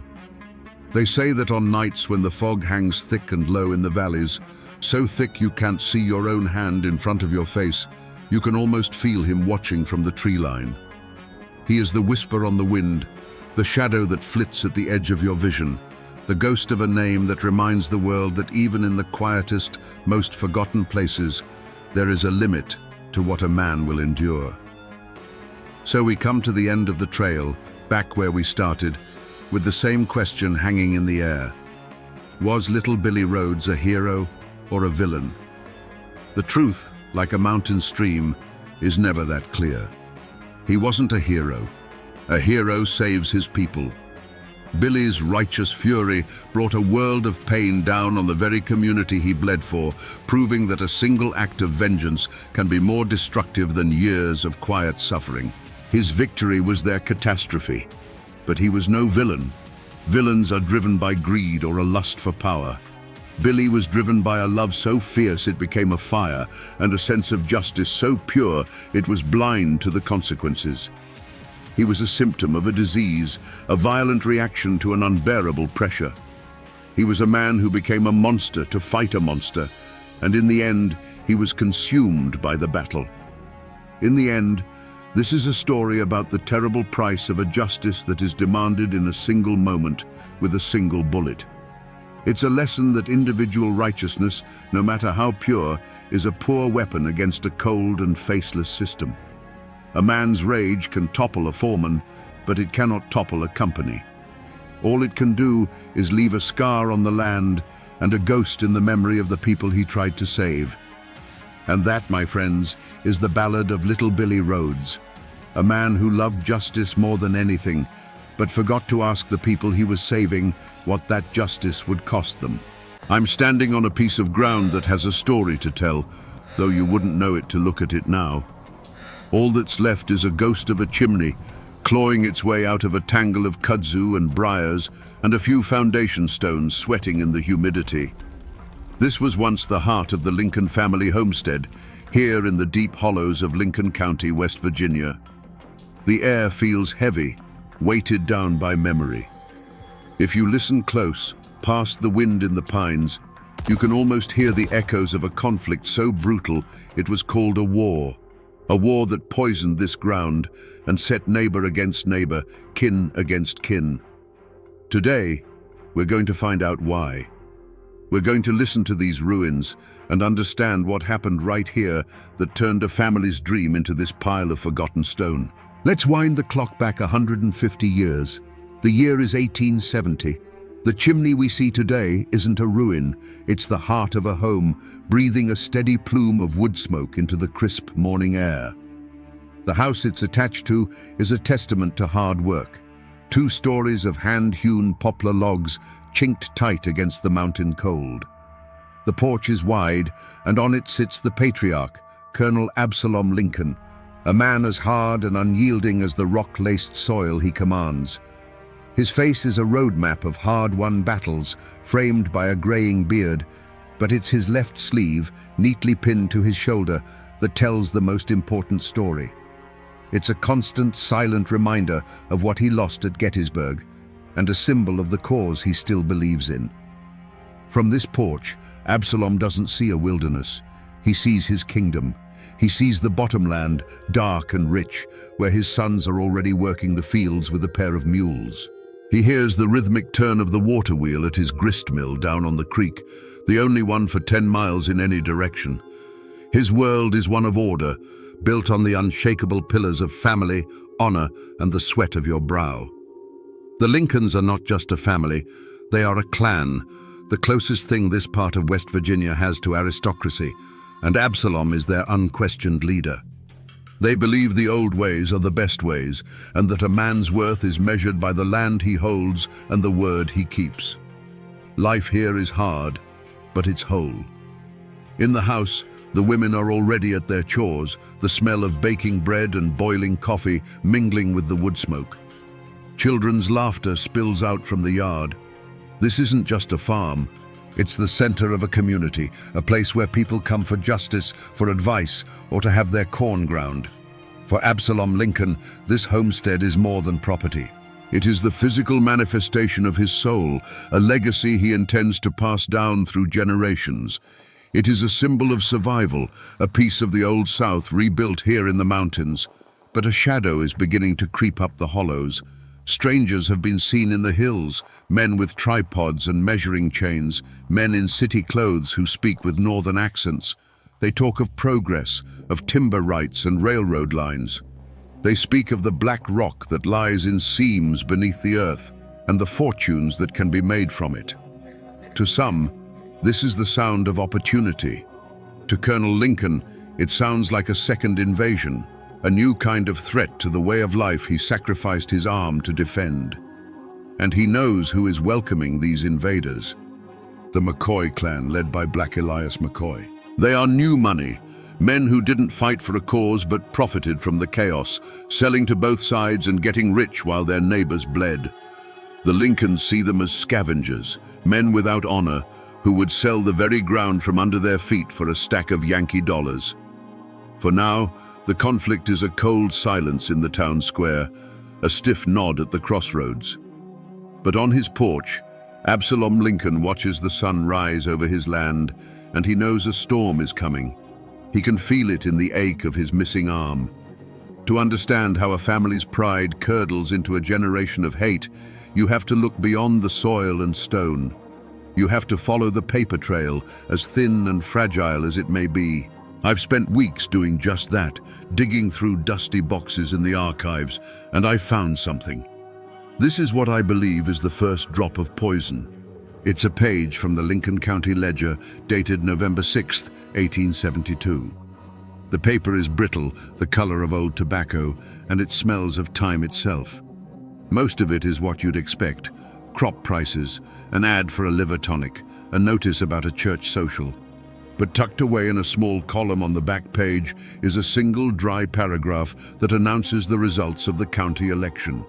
It officially declares that Jedediah McCoy, brother of Black Elias, had been elected sheriff of Lincoln County. On the surface, this is just democracy at work. But you have to understand, in a place like this, the sheriff's badge was the keys to the kingdom. He controlled everything: who got arrested, whose land got seized for back taxes, and whose brand of justice was enforced. For as long as anyone could remember, the man wearing that badge had been a Lincoln, or a man loyal to the Lincolns. This small, forgotten news clipping wasn't just reporting a political upset, it was documenting a coup. This was the moment the McCoys seized the levers of power, and for Colonel Absalom Lincoln, it was an intolerable insult. This piece of paper tells us what happened, but the question that haunts this story, the question that led to all the bloodshed, is how. That small newspaper column was the official record, the final word. But the story of how Jedediah McCoy's name got printed there was written not in ink, but in sweat, whiskey, and the cold glint of northern silver dollars. On Election Day in 1872, the air outside the Hamlin courthouse was thick with a tension you could taste. It wasn't the celebratory mood of a civic duty. It was the quiet, watchful stillness of two armies waiting for the other to blink. The Lincolns and their supporters gathered on one side of the dusty square, the McCoys on the other. It was a division as clear as a property line drawn in blood. Colonel Absalom Lincoln stood on the courthouse steps, his one good hand resting on a hickory cane. He expected his cousin to win. It was a matter of tradition, of respect. The Lincolns had always guided the county, and their people, the families who had been here for generations, understood that. He watched the proceedings with a stern but confident eye, acknowledging the deferential nods of his fellow farmers and veterans.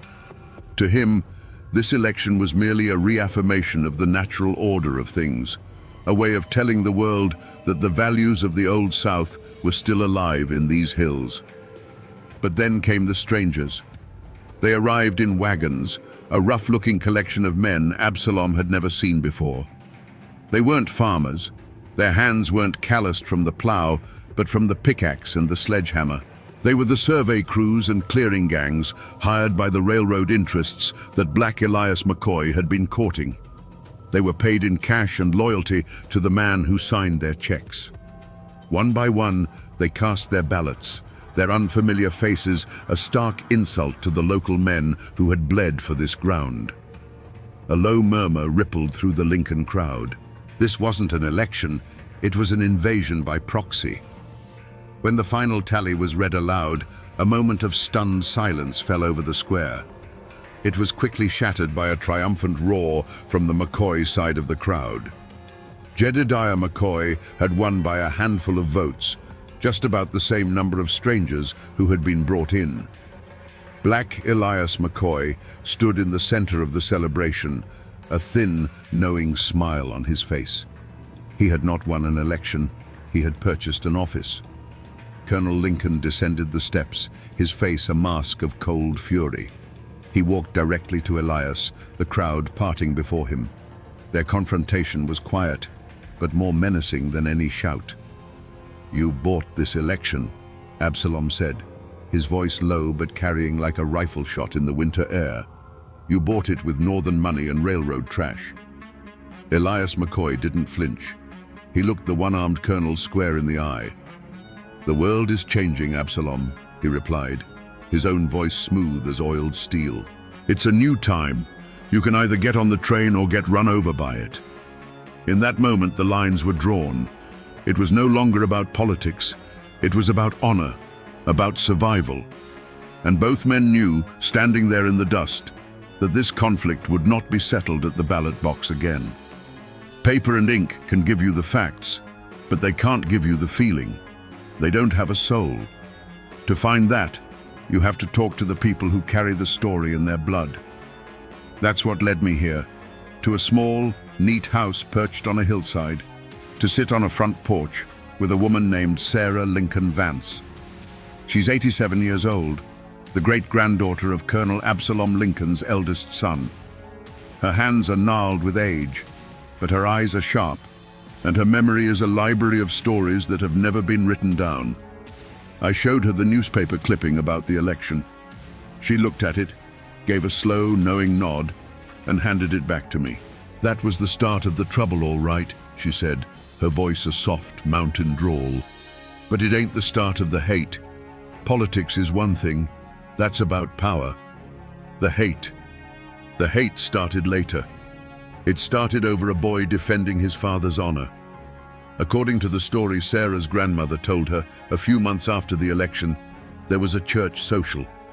It was one of those rare times when the whole county came together, a fragile truce under the eyes of God. But the McCoy victory had made their young men bold, arrogant. One of Elias McCoy's nephews, a boy barely 20, had too much corn liquor and decided to make a show of his family's new standing.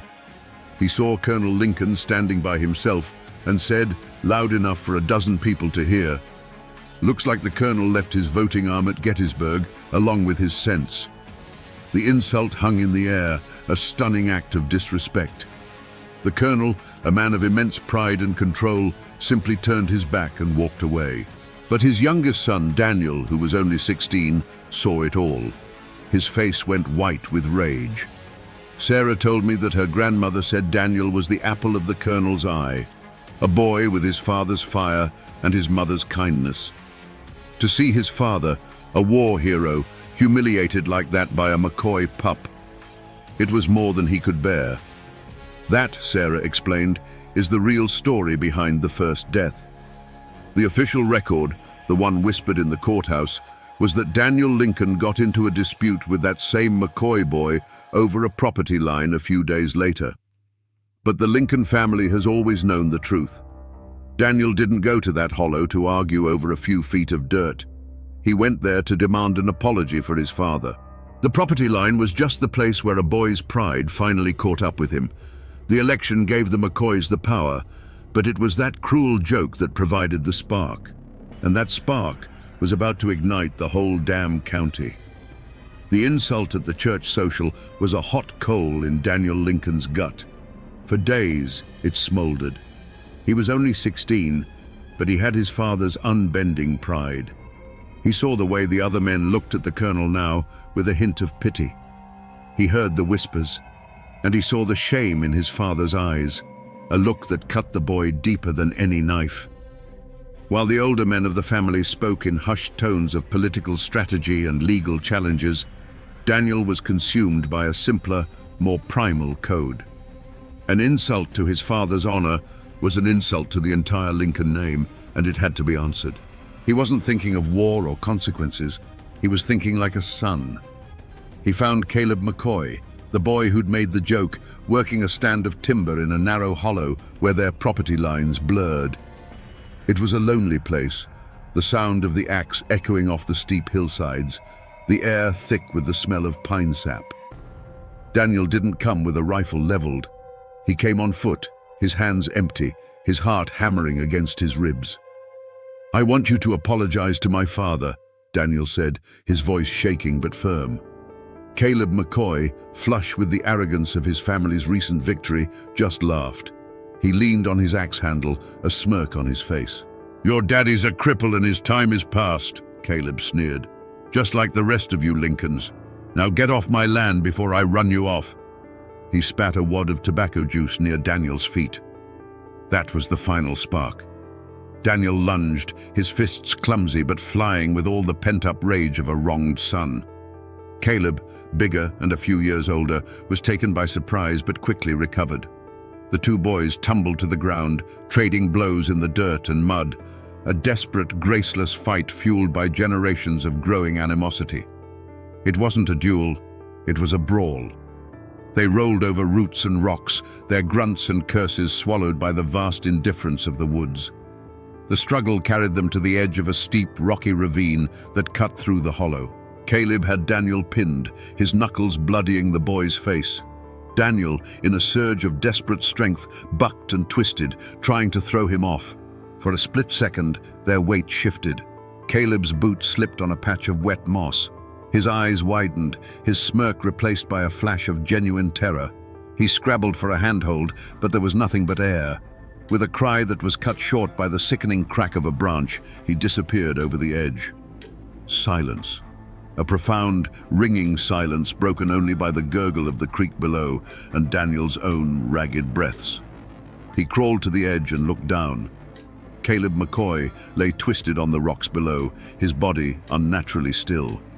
The fight was over. A 16-year-old boy, defending his father's honor, had just committed the first act of war. He scrambled back from the edge, a wave of cold horror washing over him, and he ran. He ran not as a victor, but as a terrified child who had just opened the gates of hell. When Caleb's body was found, the McCoys screamed for blood. Sheriff Jedediah McCoy declared it murder and swore to hang the Lincoln boy responsible. But Colonel Absalom Lincoln, seeing the terror in his own son's eyes, made a decision. He would not give his child to a McCoy sheriff and a McCoy mob. He gathered his clan, and at the funeral for the young Lincoln boy, because that is what the official story now became, a tragic hunting fall, he stood over the simple pine coffin and made his vow. "The law of this county is a tool for our enemies," he declared, his voice like iron. "From this day forward, we will be our own law, an eye for an eye, a life for a life." The point of no return had been crossed. The time for words was over. After a death like that, vengeance doesn't wait long in these mountains. It just waits for the right time and the right place. That place is here. I'm standing beside the Guyandotte River at a sharp, angry turn in the road that locals have called Devil's Elbow for as long as anyone can remember. Today, it's peaceful. The water rushes over the rocks and the sun filters down through a thick canopy of leaves. It's a beautiful, forgotten corner of the county. But if you know where to look, the scars are still here. This wide gravel shoulder I'm standing on isn't the original road. The old wagon trace ran closer to the water, right along the base of this sheer rock wall. And up there, about 50 feet above me, is a high wooded ridge that looks down on this entire bend. It's a perfect natural ambush point, a kill box designed by God himself. The sandstone up there is still pockmarked, weathered by a century of rain and ice, but you can still make them out. Dark little circles against the grey rock, each one a silent testament to the chaos that was unleashed right where I'm standing. This is where the Lincolns delivered their answer to the death of young Daniel. It wasn't a back-alley knife fight. It was a calculated military-style operation, planned and led by a man who had learned the art of war on the bloodiest battlefields in the nation. You have to imagine it. A slow-moving wagon, heavy with the payroll for a McCoy timber crew, rumbling down that narrow trace. The men inside, feeling safe, probably not even thinking of trouble. They never saw the shadows moving in the laurel up on that ridge.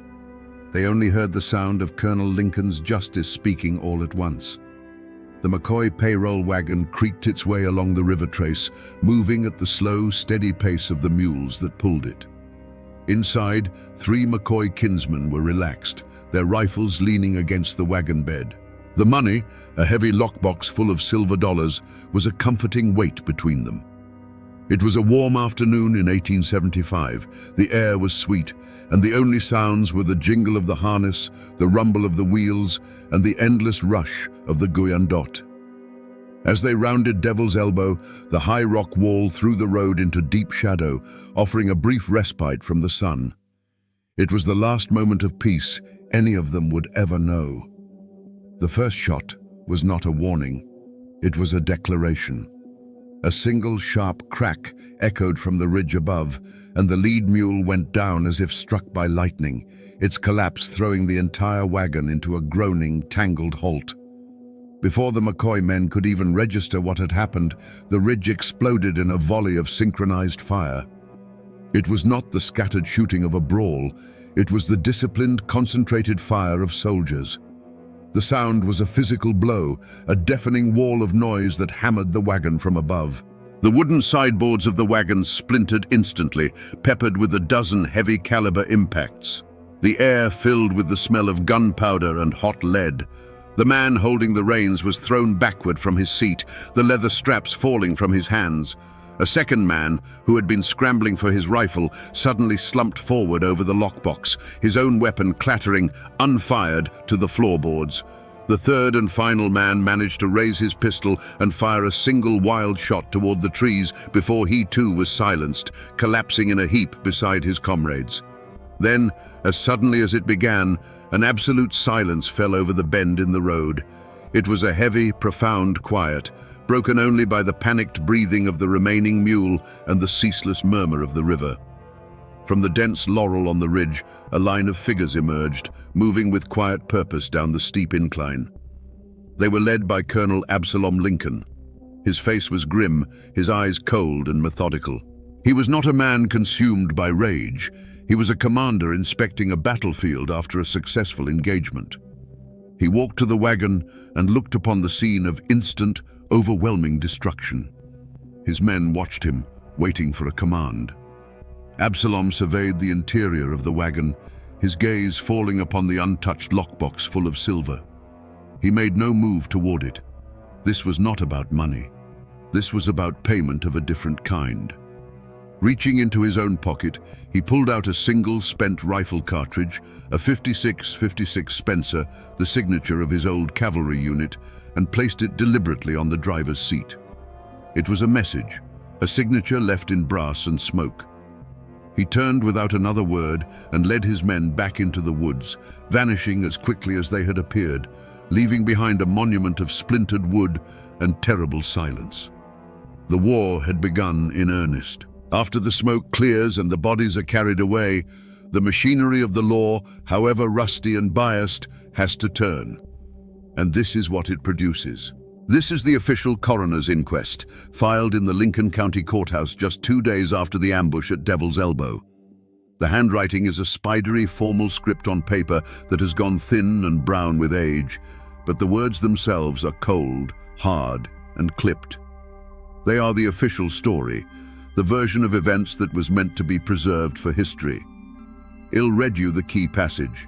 It says, "The deceased, identified as Silas McCoy, John R. McCoy, and Peter Vance, did come to their deaths by means of multiple gunshot wounds. Evidence suggests the attack was carried out from the high ridge overlooking the road. The company payroll box, containing approximately $200, was found undisturbed. The perpetrators are, at this time, unknown. Perpetrators unknown. In a county this small, where every family knows every other family's business, that phrase is a lie. A necessary, legal lie, perhaps, but a lie nonetheless. The whole county knew who had the skill to organize an attack like that. The whole county knew who owned Spencer repeating rifles. And the whole county knew who had a fresh grudge and a score to settle. This document, in its sterile official language, scrubs the passion from the event. It doesn't mention the insult at the church social or the death of a 16-year-old boy. It reduces Colonel Lincoln's methodical act of vengeance to a simple, anonymous triple homicide. But this dry, passionless report was more than just a historical record. For Sheriff Jedediah McCoy, it was a weapon. It was the legal justification he'd been waiting for. It transformed a family feud into a matter of state law. Armed with this piece of paper, he could deputize his kinsmen, raise a posse, and legally ride out to the Lincoln homestead, not as an avenging McCoy, but as the High Sheriff of Lincoln County, serving a warrant and hunting down fugitives. The law had officially chosen a side. Sheriff Jedediah McCoy didn't waste a moment. That coroner's report was the only authority he needed, a piece of tin and paper that gave his vengeance the color of law. He deputized a dozen men that very day. This was no impartial posse of civic-minded citizens. It was a swarm of angry hornets. Every man was a McCoy by blood or by payroll, their faces hard, their eyes alight with a hunger for retribution. They rode out from Hamlin not as peacekeepers, but as an army, with Sheriff McCoy at their head, the warrants for Absalom Lincoln's sons tucked safely in his coat pocket. Their destination was the Lincoln homestead. They thundered up the hollow, a column of armed horsemen that was a clear and brutal message. This was not an attempt at a quiet arrest. It was a show of force meant to intimidate and to break the will of the Lincoln clan. But when they arrived, they found not a terrified family, but a fortress. The heavy shutters were barred on the windows, the porch was empty, and the long barrels of several rifles poked from carefully cut loopholes in the log walls. Colonel Absalom Lincoln himself stepped out onto the porch, his Spencer rifle held ready in his one good hand. Sheriff McCoy held up the warrants. "Absalom, I'm here for your boys by the authority of Lincoln County." The colonel's reply was as cold and sharp as a winter wind. "Your authority ends where my property begins, Jedediah. Your piece of paper means nothing here. Now turn your riders around before I am forced to defend my home." For a long, tense moment, the two sides faced each other in absolute silence. Then, a nervous McCoy deputy shifted his weight, his horse stamped, and a rifleman inside the Lincoln house took it as a threat. A single shot cracked the stillness, kicking up dirt just in front of McCoy's horse. That was all it took. The posse unleashed a ragged volley of fire at the house, which was answered by the disciplined, withering fire of the defenders. McCoy's men were exposed, out in the open, and after several minutes of taking the worst of the exchange, they were forced into a humiliating retreat back down the hollow. Furious and thwarted, Jedediah and Elias McCoy devised a new strategy. If they couldn't take the Lincoln fort, they would seize the counties. They rode their posse back into Hamlin, but they didn't disperse. Instead, they dismounted and, in a shocking act of insurrection, stormed the county courthouse. They threw out the Lincoln-appointed clerk and barricaded the doors. From the windows of the very building meant to dispense justice, McCoy riflemen now aimed their weapons out at the town square. There was no trial. There was no capture. The verdict was delivered by Jedediah McCoy himself, who hung a hand-painted sign from the courthouse balcony. "By order of the sheriff, martial law is in effect. All sympathizers of the Lincoln clan will be deemed outlaws." The pursuit of the law had ended with the law itself being taken hostage. Lincoln County now had two armed camps, two governments. The Lincolns, barricaded in their home, and the McCoys, ruling from a stolen courthouse. The town of Hamlin became a no-man's land where the slightest movement could draw a sniper's bullet, and the promise of a full-scale battle hung over the valley like a storm cloud waiting to break. Every war, no matter how large or small, ends in the same place, a quiet plot of ground under a silent sky.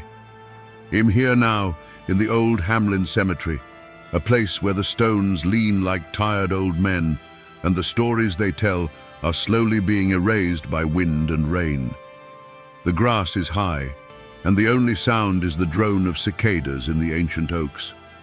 I came here to find the final chapters of the two men who started it all, to see where their ambition and their bitterness finally led them. It wasn't hard to find Colonel Absalom Lincoln. His grave is on a small rise overlooking the valley. It's a simple, dignified stone of grey granite, the kind a soldier would choose.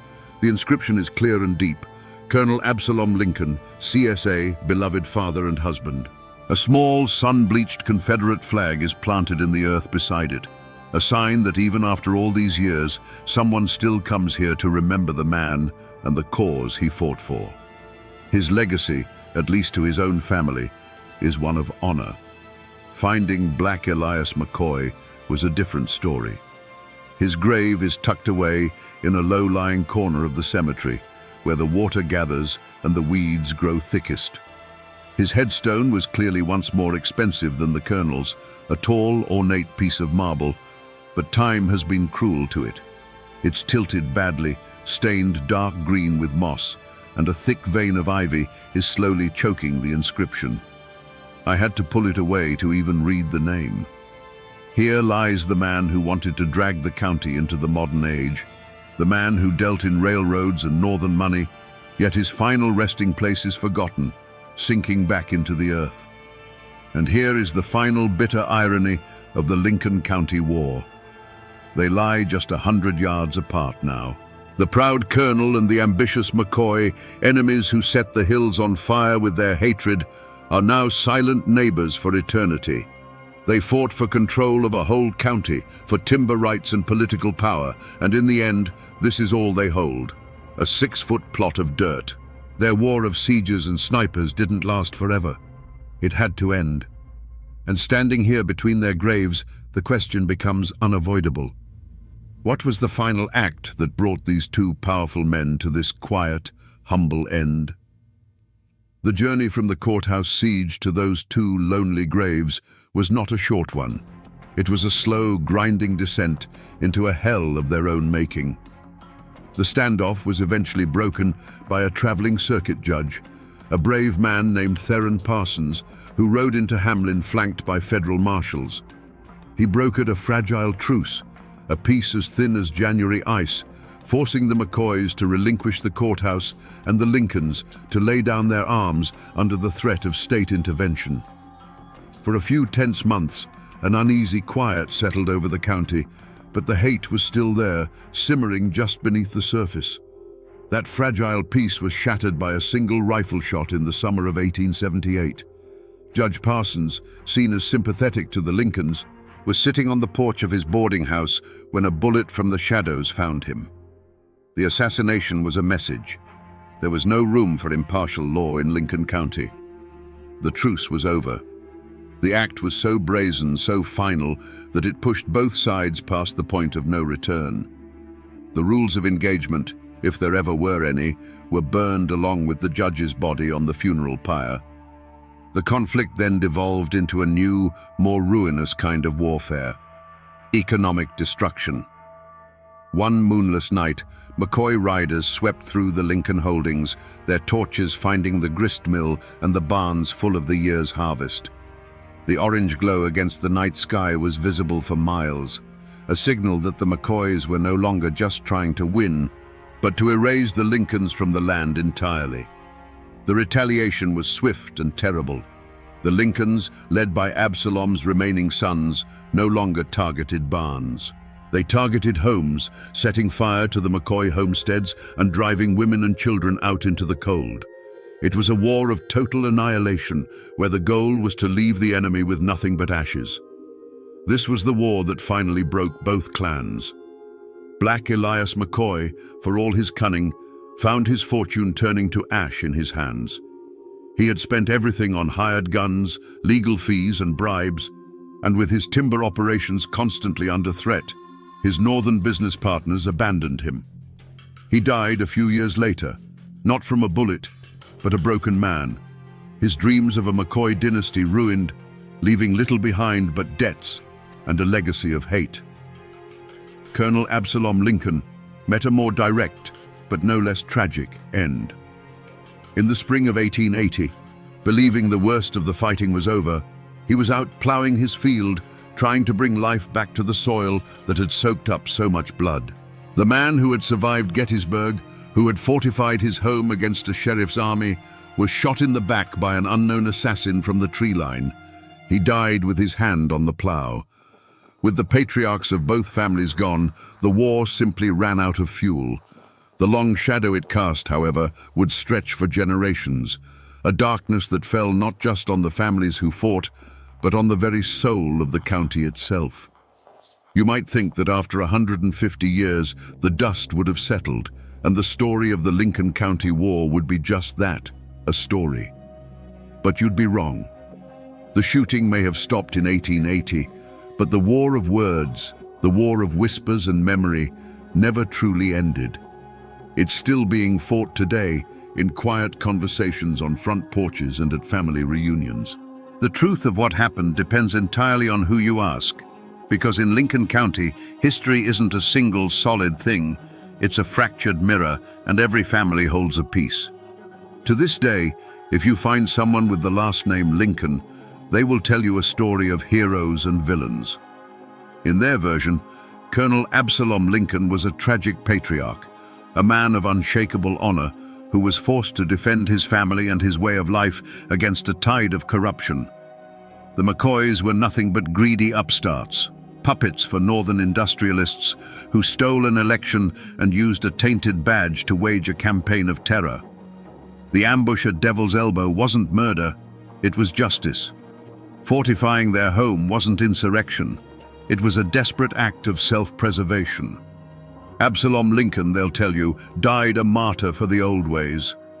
But go down the road a few miles to a hollow where the McCoy name is still common, and you will hear a very different tale. They'll tell you Black Elias McCoy was a visionary, a man of progress who saw a future for Lincoln County beyond subsistence farming and isolation. He was trying to bring jobs, money, and the railroad into these hills, but he was blocked at every turn by the Lincolns, a violent, stubborn clan who couldn't accept that the world had changed. In their story, the Lincolns were the aggressors, murderers who killed a boy over a petty squabble and ambushed honest men on a public road. Jedediah McCoy wasn't a crooked sheriff. He was a brave lawman trying to bring killers to justice in the face of an armed rebellion. So who was the hero and who was the villain? The truth, as it so often does in these mountains, probably lives somewhere in the gray shadows between those two stories. Most of the other old families in the county, the ones who weren't Lincolns or McCoys, have their own version. They'll tell you it was a pointless feud between two proud, power-hungry clans that tore the county apart, bled it dry, and left it weak and vulnerable. They see both Absalom and Elias not as heroes or villains, but as two stubborn old fools who, in their fight over who would rule the county, ended up destroying it for everyone, paving the way for the real conquerors, the coal and timber companies who bought up the land for pennies on the dollar from the widows and orphans left behind. When a story is carved into a place with this much blood and sorrow, the facts themselves often become too heavy to carry. Over the generations, the sharp, painful edges of history get worn smooth and the story transforms. It stops being a dry account of an election and an ambush, and it becomes something else entirely, a legend. The Lincoln County War didn't just leave scars on the landscape, it left ghosts in the minds of the people, specters that still walk the high ridges and whisper in the deep hollows. The most enduring of these is the tale of the phantom rider of Hart's Creek. Even now, some old-timers will tell you that if you're out on the ridges at dusk, you might see him, a lone figure on a pale horse silhouetted against the dying light. He never gets close, never makes a sound. He just watches. During the war, men from both sides claim to have seen him right before a killing, a silent omen of the violence to come. Some say he's the ghost of a soldier, eternally watching his home tear itself apart. Others believe he is death himself, drawn to these hills by the sheer volume of hate. The historical fact of the ambushes and killings has been given a supernatural guardian, a way for the people to personify the sense of doom that hung over the county. This is how the community processed the trauma. The raw greed of Black Elias McCoy was too mundane, so it was transformed into a legend of a devil's bargain, a story that he sold the souls of his kinsmen to a dark-suited stranger in exchange for power. The cold-blooded tactics of Colonel Lincoln were easier to understand if you believed he was acting under a curse laid on the land by a crooked surveyor. The facts of the war became the bones, but folklore, ghost stories, and cautionary tales grew over them like flesh. It's the final stage in a story's life, the moment history dissolves and a legend is born to carry the emotional truth of what was lost. And so we find ourselves back where we started, here at the lonely chimney, standing sentinel over the ghost of the Lincoln homestead. When we first stood here, this was just a pile of stones, a forgotten ruin in a tangle of weeds. But it's not just a ruin anymore, is it? Now we see it for what it is. It's a monument. It's a testament to the pride of a one-armed colonel, to the fury of a son defending his father's honor, and to the terrible final silence that fell when the war was over. These stones are heavy with the weight of that story, a story of how a home can become a fortress and how a fortress can become a tomb. We have walked a long and bloody road today, from a dusty newspaper archive to a quiet front porch where memories are still kept alive. We stood at Devil's Elbow, where justice was delivered from the barrel of a rifle, and we walked between the graves of two old enemies who are now neighbors in the silent earth. We have seen how a political squabble, fueled by a simple, cruel insult, could ignite a fire that would consume two families and poison a county for 100 years. The ultimate tragedy of the Lincoln County War is that in the end, nobody won. The Lincolns and the McCoys fought over who would control the future of these hills, and they fought with such ferocity that they destroyed each other. Their war left a vacuum, a void of power and leadership that was quickly filled by the very outsiders they both, in their own ways, distrusted. The coal and timber barons swept in, and the true conquest of Lincoln County began, not with a gunshot, but with the stroke of a pen on a deed. So the next time you pass a forgotten ruin on a lonely road, remember that it's not just a pile of stones. It's a library filled with stories of love, loss, and the choices that define us. The people are gone, the houses are gone, but the story remains.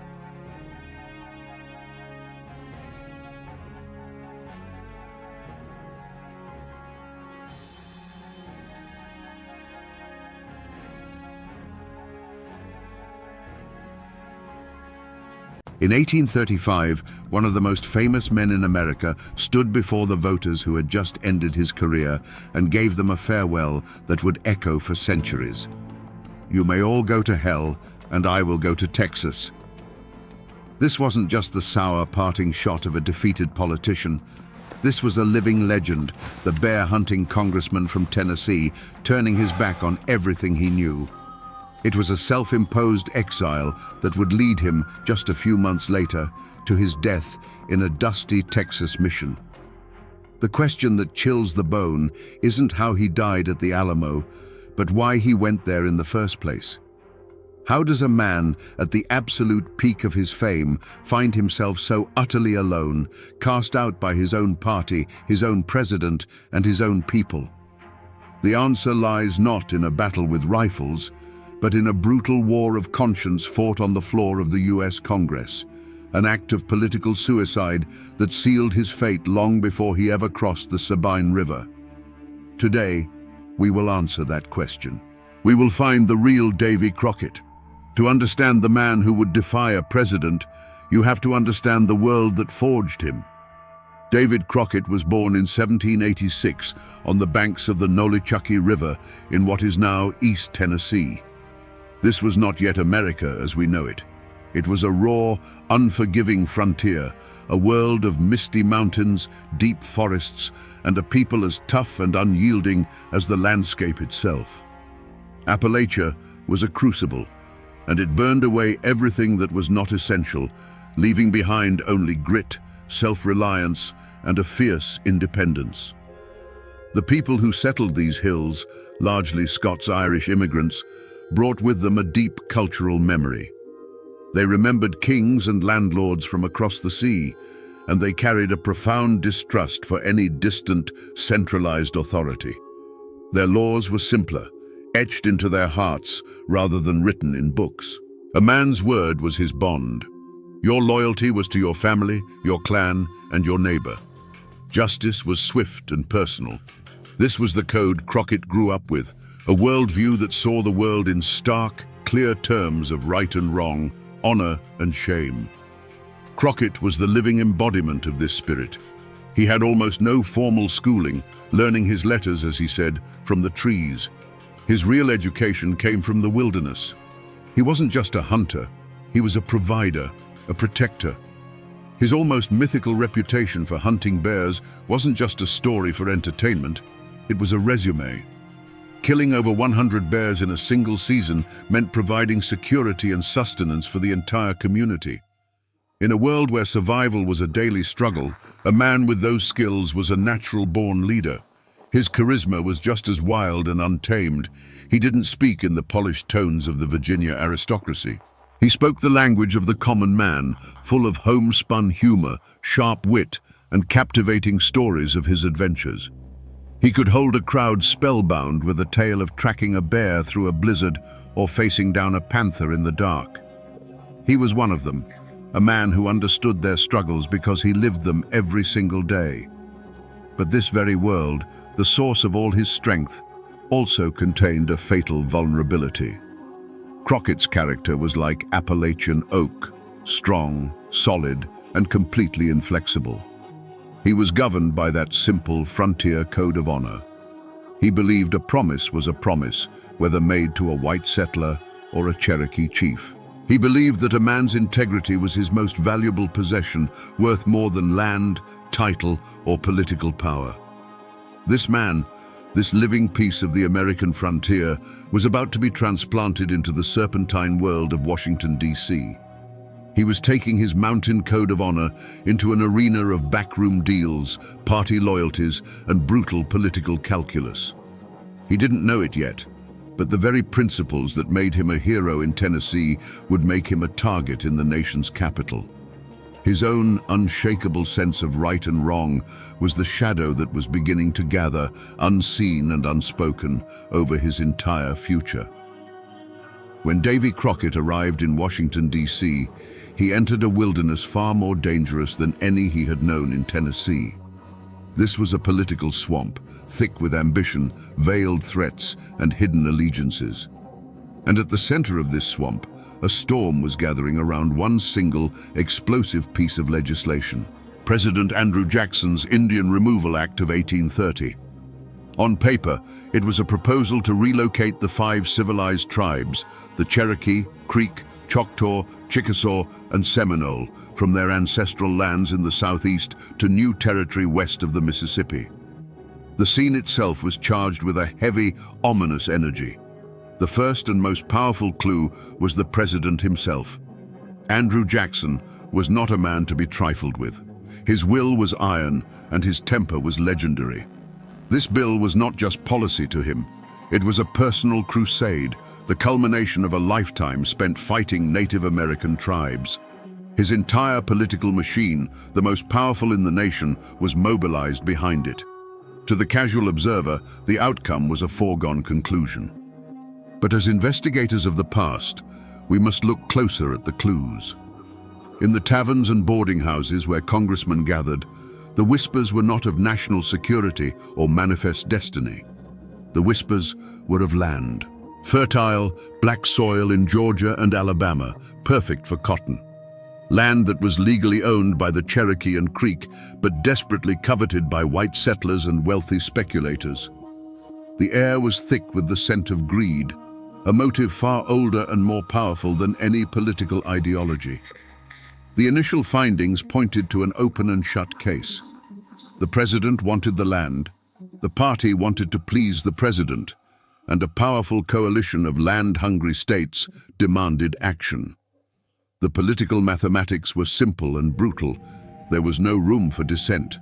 The scene spoke of an unstoppable force, a political juggernaut that would crush anything in its path.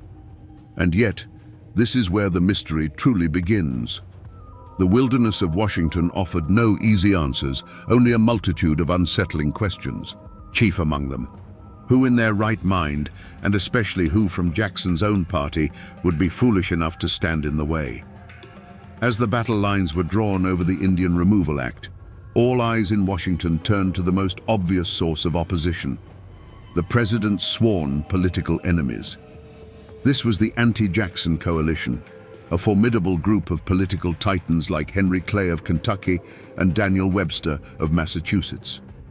They were the established Eastern elite, men who viewed Andrew Jackson not as a hero of the common man, but as a dangerous backwoods tyrant trampling on the Constitution.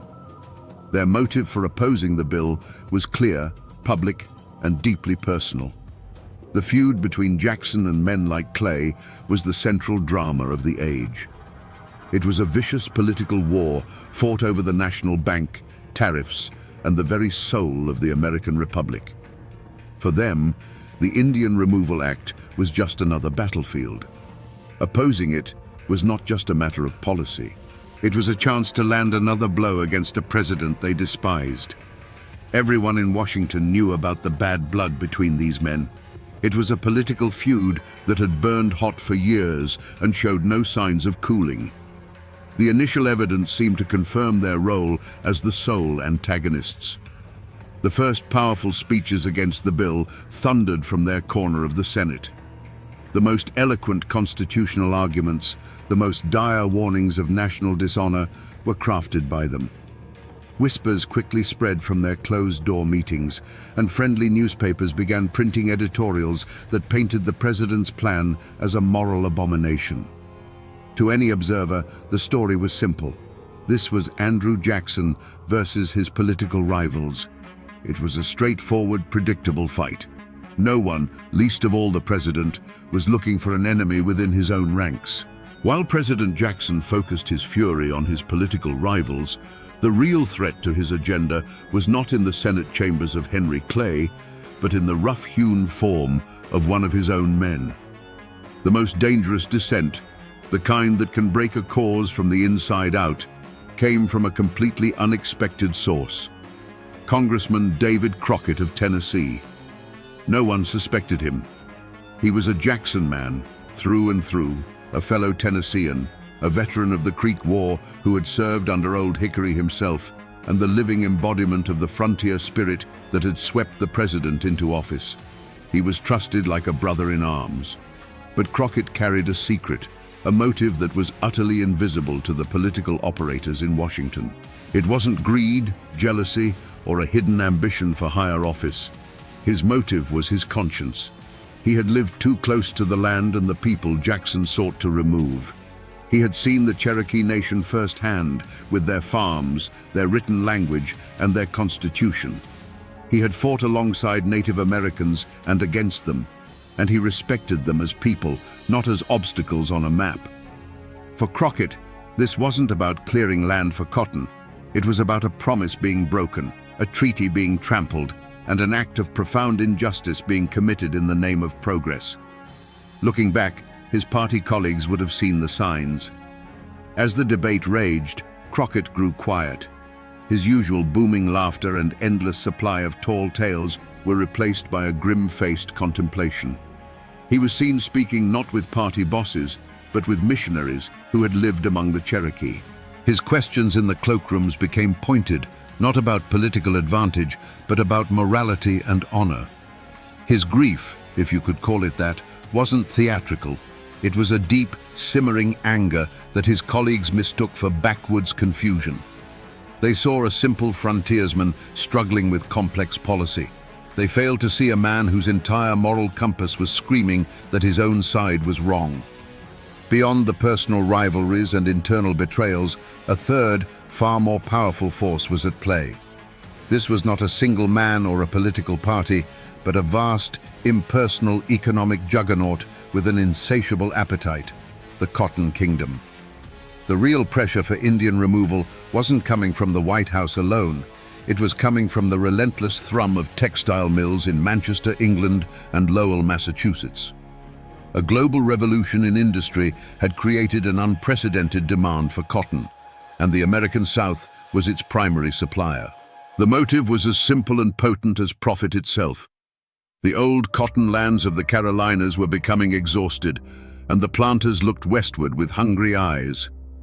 The fertile, well-watered lands of the Cherokee, Creek, and Choctaw in Georgia, Alabama, and Mississippi were the prize. This wasn't a local squabble. It was a matter of economic destiny for the entire Southern establishment. The value of the land wasn't measured in tradition or ancestral right, but in dollars per acre and bales per season. This massive, faceless entity had a single, overriding interest: acquire that land by any means necessary. This external threat created a suffocating climate of inevitability. Long before the bill was debated in Congress, the pressure was being felt on the ground. Land speculators, the quiet agents of this economic empire, were already appearing in the valleys. They were not local men, and they carried an air of quiet menace. They brought maps and surveying chains, making offers that were more like warnings. Their presence sent a clear message to everyone, including the Cherokee and politicians like Crockett. This was no longer a negotiation. A tidal wave of money and power was coming, and it intended to wash away everything in its path. In the beginning, the opposition to the Indian Removal Act pursued what seemed to be a clear and righteous path. The first great charge was a legal one, led by the sharpest constitutional minds in the country. They brandished copies of treaties signed in good faith by the United States government that explicitly guaranteed the Cherokee and other tribes their lands forever. On the floor of the Senate, men like Daniel Webster laid out a powerful, logical case. A treaty was the supreme law of the land, and to break it was to break the nation's honor. This seemed like the most promising lead, a direct trail to defeating the bill. But they were tracking a ghost through a legal wilderness. The Jackson administration, with ruthless efficiency, argued that they were not dealing with truly sovereign nations, but with domestic dependent nations living within the borders of the United States. It was a brutal legal sleight of hand, a way of saying that all those promises, all those sacred oaths, could be erased by a simple act of Congress. The trail of constitutional law, which seemed so clear and bright, vanished into the thickets of raw political power. The opposition's most potent weapon had proven to be a dud. Another trail seemed far more promising, the path of simple human decency. Missionaries and religious leaders who had lived among the tribes came to Washington, painting a vivid picture of the civilization Jackson sought to destroy. They spoke of the Cherokee's alphabet, their written constitution, their neat farms and Christian churches. Surely, they argued, a moral nation could not uproot a people who had done everything asked of them to assimilate. This appeal to conscience was aimed directly at the heart of the American people. But this lead, too, evaporated like morning mist on a hot summer day. Against the deafening roar of progress and the siren song of free land for white settlers, the quiet voices of conscience were drowned out. The narrative of the savage Indian, holding back the tide of civilization, was a far more powerful story for many Americans. The moral high ground turned out to be a swamp of public indifference and racial prejudice. With every failed argument and every evaporating lead, a deep frustration set in among the bill's opponents. For a man like Crockett, watching his own party orchestrate this assault on reason and honor, the feeling must have been one of growing desperation.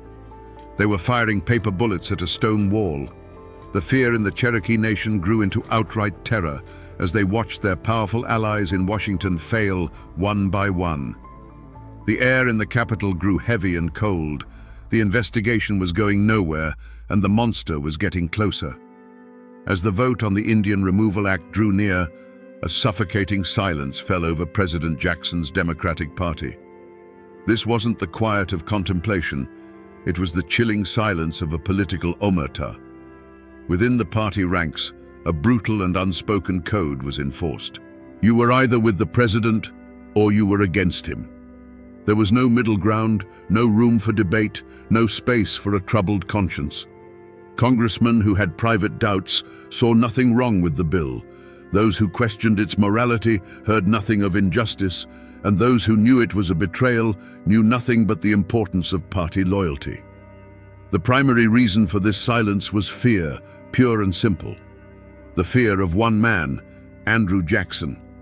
His reputation for political vengeance was as legendary as his military victories.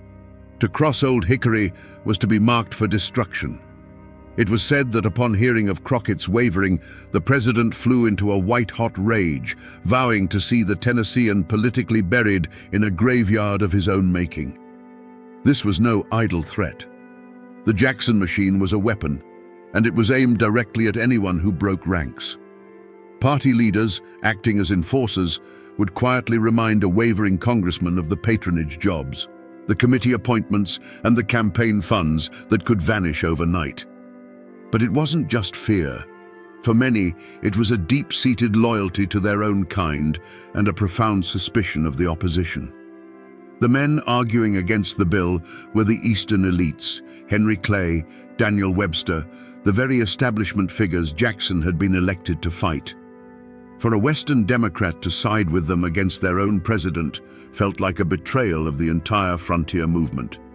It was seen as siding with the bankers against the farmers, with the city lawyers against the common man. They believed their form of justice was to secure a future for white settlers, and the Indian Removal Act was the necessary tool. In this atmosphere, Davy Crockett became a pariah. The psychological toll was immense. Former friends and allies, men who had swapped stories and shared drinks with him just weeks before, now averted their eyes in the hallways of the capital. He was shunned like a man carrying a plague. Private messages were sent, begging him to reconsider, warning him that he was throwing away a brilliant career for a lost cause. Every handshake he was denied, every conversation that stopped when he entered a room was a reminder of his isolation. Like old Martha in the mountains whose barn was burned for speaking the truth, Crockett was about to have his entire political life burned to the ground. And still, he refused to be silent. The political battle had been fought to a standstill. Arguments had been made, threats had been whispered, and loyalties had been tested. The Jackson machine, confident in its power, believed it had crushed all meaningful dissent. They assumed that in the final moment, party discipline would prevail. They had overlooked the most critical clue of all, a detail hidden in plain sight: Davy Crockett's unbending Appalachian character. It wasn't a piece of paper or a hidden object. It was the man's soul, and it was about to be laid bare for the entire nation to see. The turning point came not in a secret meeting, but in the full public glare of the House of Representatives. As the final debate on the Indian Removal Act took place, Crockett rose to speak. The chamber fell into a hush. This was the moment of truth. He wasn't supposed to speak. He was supposed to fall in line, to cast his vote with the party and save his career. Instead, he unleashed the one piece of evidence that would change everything, a verbal confession, not of a crime, but of a conviction. He looked directly at his fellow congressmen, men who had shunned him and pressured him, and he spoke not of politics, but of honor. "I have been charged with not representing my constituents," he declared, his frontier drawl cutting through the tense silence. "I did not come here to represent my constituents alone. I am a servant of the American people. Justice and honor are my guides." In that single moment, the forgotten clue of his personal code was slammed down on the table. He was stating, unequivocally, that his conscience was a higher authority than his party, his president, or even the people who elected him. The effect was electric. It was a stunning public rebuke of the president from within his own ranks. Suddenly, the perception of Davy Crockett shifted dramatically. He was no longer just a quirky backwoodsman. He was a rebel. The words he spoke were more damning than any secret diary or misplaced letter. They exposed the truth not of a conspiracy, but of one man's solitary, defiant stand. For the Jacksonians, the revelation was horrifying. Their simple story of party unity was shattered. And with that speech, a new and urgent mission began: the complete and total political destruction of Davy Crockett. The air in the House of Representatives was thick enough to cut with a knife. The final vote on the Indian Removal Act had arrived. This was the moment where whispers ended and legacies were forged in iron. The roll call began, a death march of names echoing in the tense, silent chamber. One by one, Jackson's men, many with visible reluctance, answered yea. They chose their party. They chose their careers. They chose their president. The wall of silence was holding. Then the clerk's voice cut through the air. "Crockett." For a heartbeat, there was nothing. Then, a voice clear and steady filled the room with a single defiant word: nay. It was more than a vote. It was the sound of a political career committing suicide. It was the roar of an Appalachian conscience that refused to be silenced. In that instant, every man in the room understood the price Crockett had just willingly paid. But it was not enough. The bill passed by a razor-thin margin, just 5 votes. Davy Crockett's personal honor was intact, but the fate of the 5 tribes was sealed. And with the smoke of that final battle still clearing, the true culprits behind this national tragedy were finally and irrevocably unmasked. The mastermind was, and always had been, President Andrew Jackson. His motive was not a fleeting political whim, but the culmination of a lifetime of frontier warfare and a chillingly clear vision of an expanding white America built on the ashes of broken treaties and displaced peoples. His was the iron will that drove the entire affair, the hand that held the dagger. The weapon he wielded was his own Democratic Party. Their motive was not malice, but a toxic combination of fear and ambition. They were not evil men, but they were terrified men, bound by a pact of loyalty that demanded they sacrifice their own morals for the sake of political survival. They were the ones who held the victim down, their silence the most damning testimony of all. But the true dark heart of the matter, the motive that fueled both the president's vision and the party's fear, was the vast, impersonal hunger of the Cotton Kingdom. It was not a feud, not a personal vendetta, but the cold, relentless logic of profit. The land was valuable, and the people living on it were in the way. That was the simple, horrifying truth that had been unmasked. In defying all 3, Davy Crockett had not just lost a vote. He had made an enemy of the most powerful forces in America, and they would now see him destroyed. The passage of the Indian Removal Act was not a sudden explosion. It was the slow, deliberate turning of a key in a lock, sealing tens of thousands of people inside a tomb. The ink on the law was barely dry when its poison began to seep into the red clay soil of Georgia, Alabama, and Tennessee. The America that Davy Crockett had fought for, a land he believed was founded on honor, was about to commit a crime in slow motion, a crime whose consequences would stain the pages of history forever. To understand what was lost, what was, you must first see what was there. The Cherokee Nation was not a collection of primitive huts in a dark wilderness. A traveler passing through their lands in 1830 would have seen a nation mirroring the one that was about to destroy it. They would have seen neat, prosperous farms with squared log cabins and smoke curling from stone chimneys.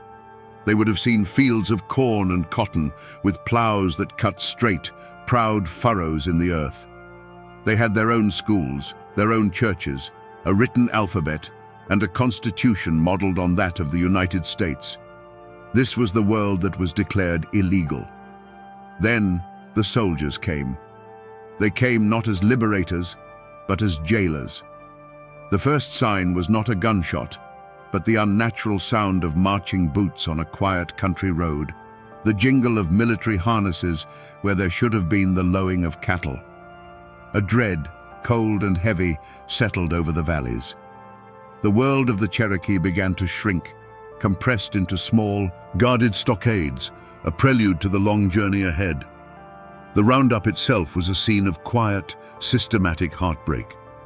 Imagine a family sitting down to dinner, the smell of cornbread in the air.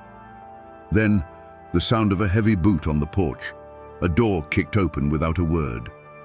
There was no battle, only the chilling finality of an order given. The family would be forced to stand up and walk away, leaving the food to grow cold on the table, leaving a Bible open on a mantelpiece, leaving a child's doll lying forgotten in a corner. The children, frozen in terror, saw only the grim faces of the soldiers and the tears in their mothers' eyes. They covered their ears, but it didn't help. The world had turned into a hell of sudden orders, followed by a ringing, ghostly silence as home after home was emptied. Then came the march. History calls it the Trail of Tears, but it was a river of sorrow flowing west. It began with the shuffling of thousands of feet, the creak of overloaded wagons, and the crying of children that never seemed to stop. The biting wind of the winter cut through their thin blankets. The freezing rain turned the trail into a thick, sucking mud that pulled at their moccasins and stole the strength from their legs. The old and the sick, unable to keep up, would simply lie down by the side of the trail, their passing marked only by a shallow, hastily dug grave. Davy Crockett was not there to witness this. He was in Washington, a political ghost haunting the halls of the Capitol. But this horrifying procession was the physical embodiment of his every warning. This was the vision that had kept him awake at night, the nightmare he had sacrificed his entire career to prevent. Each snap of a twig under a soldier's boot was an echo of the speaker's gavel. Every shallow grave dug in the frozen earth was a testament to the votes cast against him. This was the national dishonor he had screamed about, now written not in ink, but in the frozen tears of a people betrayed. Davy Crockett's trial did not take place in a courthouse of brick and mortar. His courtroom was the dusty town squares and stump-speaking platforms of West Tennessee during the election of 1835. The charge, laid out in venomous ink by every Jackson-friendly newspaper, was political treason. The prosecution was the full, terrifying weight of the president's political machine, which had sent money, organizers, and a hand-picked candidate, Adam Huntsman, to see Crockett destroyed. The jury was the very people he had once called his friends and neighbors. The atmosphere was electric with tension. This wasn't a campaign, it was a political blood feud playing out in public. The prosecution's case was simple and brutal. Crockett had betrayed them. He had sided with the Eastern elites against their president, their party, and their own interests. His vote on the Indian Removal Act was painted not as an act of conscience, but as a direct assault on the dreams of every poor farmer who wanted a piece of that land. They branded him an arrogant traitor who had forgotten the common man. Crockett's reaction to these charges was not one of remorse or quiet defense. He showed nothing but defiant, thunderous contempt. He didn't plead his case, he prosecuted his accusers. He climbed onto the stump and spat his defiance at the Jackson machine, mocking the president as King Andrew I and daring the voters to cast their ballots for a man who would be a mere puppet. He didn't run from his vote on the Indian Removal Act, he owned it. He held it up as a badge of honor, a symbol of his integrity, and he challenged the jury of his peers to show that they valued honor as much as he did. On election day, the verdict came in. David Crockett was found guilty. He lost the election to Huntsman by a narrow margin. The Jackson machine had succeeded. The bear-hunting congressman had been politically executed, cast out into the wilderness by his own people. But this was not justice. It was a political assassination. The verdict was a product of a trial utterly corrupted by outside influence, a result bought with a flood of presidential power and money. It was a verdict that would spark arguments in those hills for generations to come, a bitter debate over whether a representative's first duty is to his own conscience or to the immediate desires of the people who elect him. In the end, Davy Crockett did not accept the verdict quietly. He stood before the people who had condemned him and delivered his own final judgment, the legendary farewell that would become his epitaph. "You may all go to hell, and I will go to Texas." He had lost the trial, but he walked away a free man, finally unshackled from the system that had tried to break him. For David Crockett, the verdict of the 1835 election was not just a political defeat, it was a spiritual severing. It cut the taproot that connected him to the people and the land that had defined his entire existence. He was a man without a tribe, a legend who had been voted into irrelevance. This rejection haunted him far more than any bear or political rival ever could.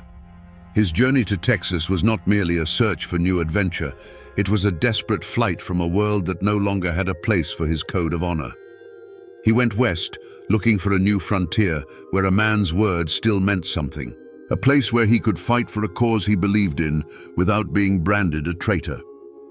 His political death in Tennessee was the direct cause of his physical death at the Alamo just a few months later. One fate was inextricably tied to the other. The victors, President Andrew Jackson and his party, also found their destinies forever altered. They had won. The Indian Removal Act was law, and the lands of the Southeast were open to white settlement, cementing Jackson's legacy as a powerful and decisive leader. But it was a poisoned victory. The horrific reality of the Trail of Tears, the deaths of thousands on that forced march, became an indelible stain on his presidency.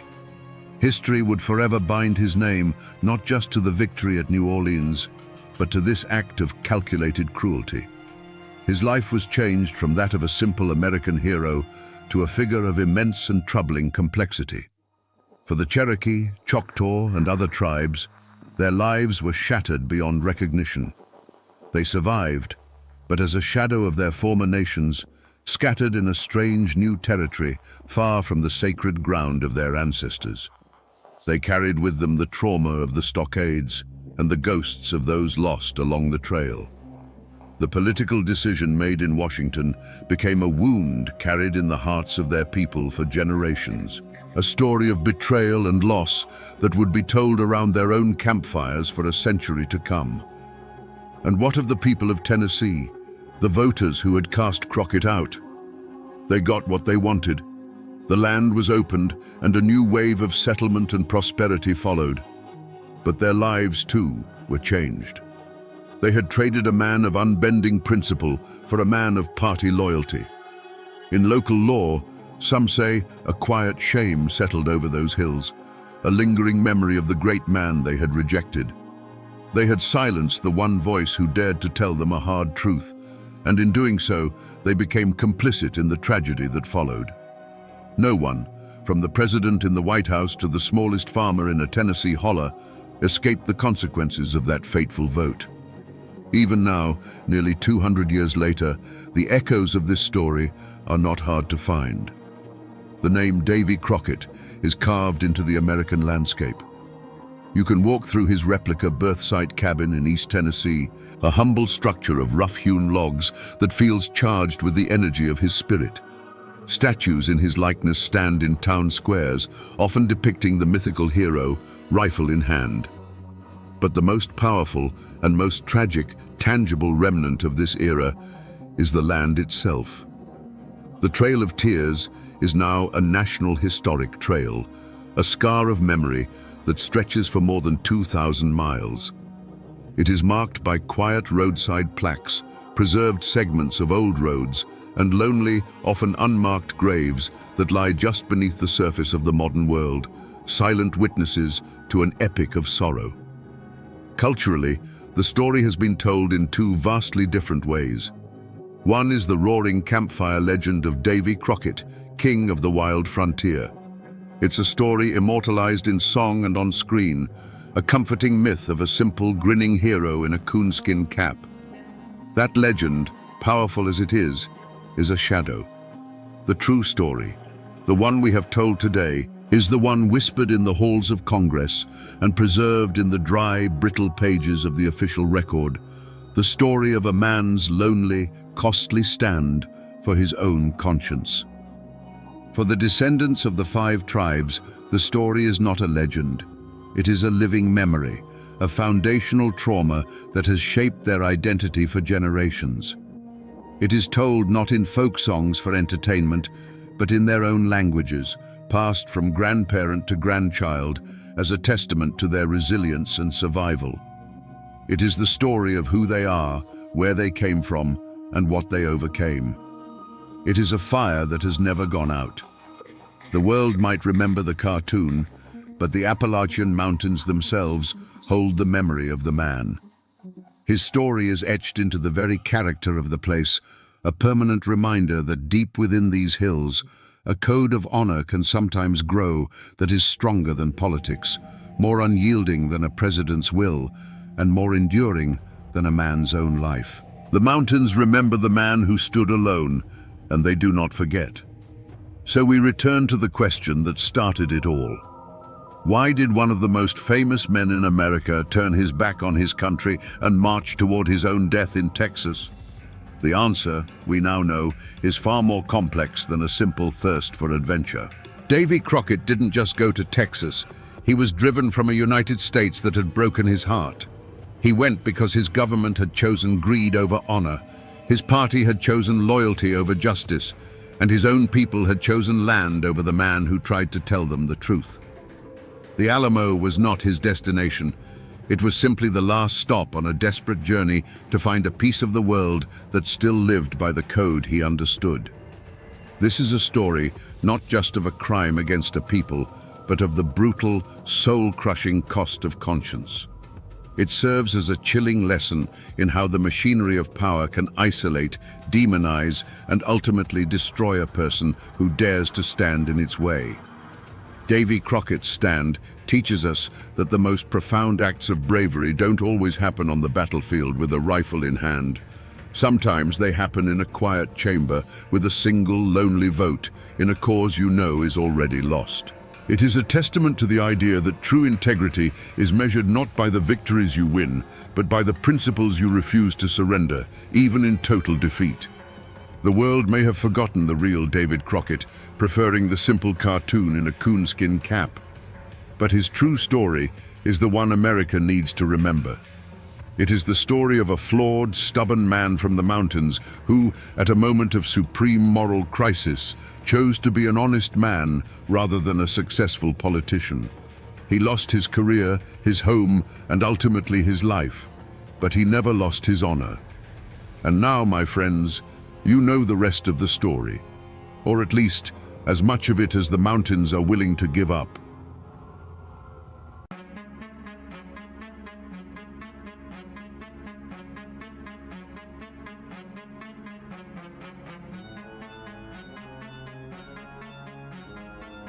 In a quiet Memphis cemetery, there's a gravestone for a respectable old woman named Frida Lincoln. But the woman buried there lived another life, under another name.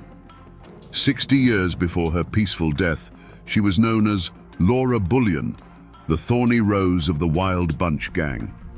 They captured her not in a hailstorm of bullets, but in a respectable city boarding house, with a fortune in stolen banknotes hidden in her luggage.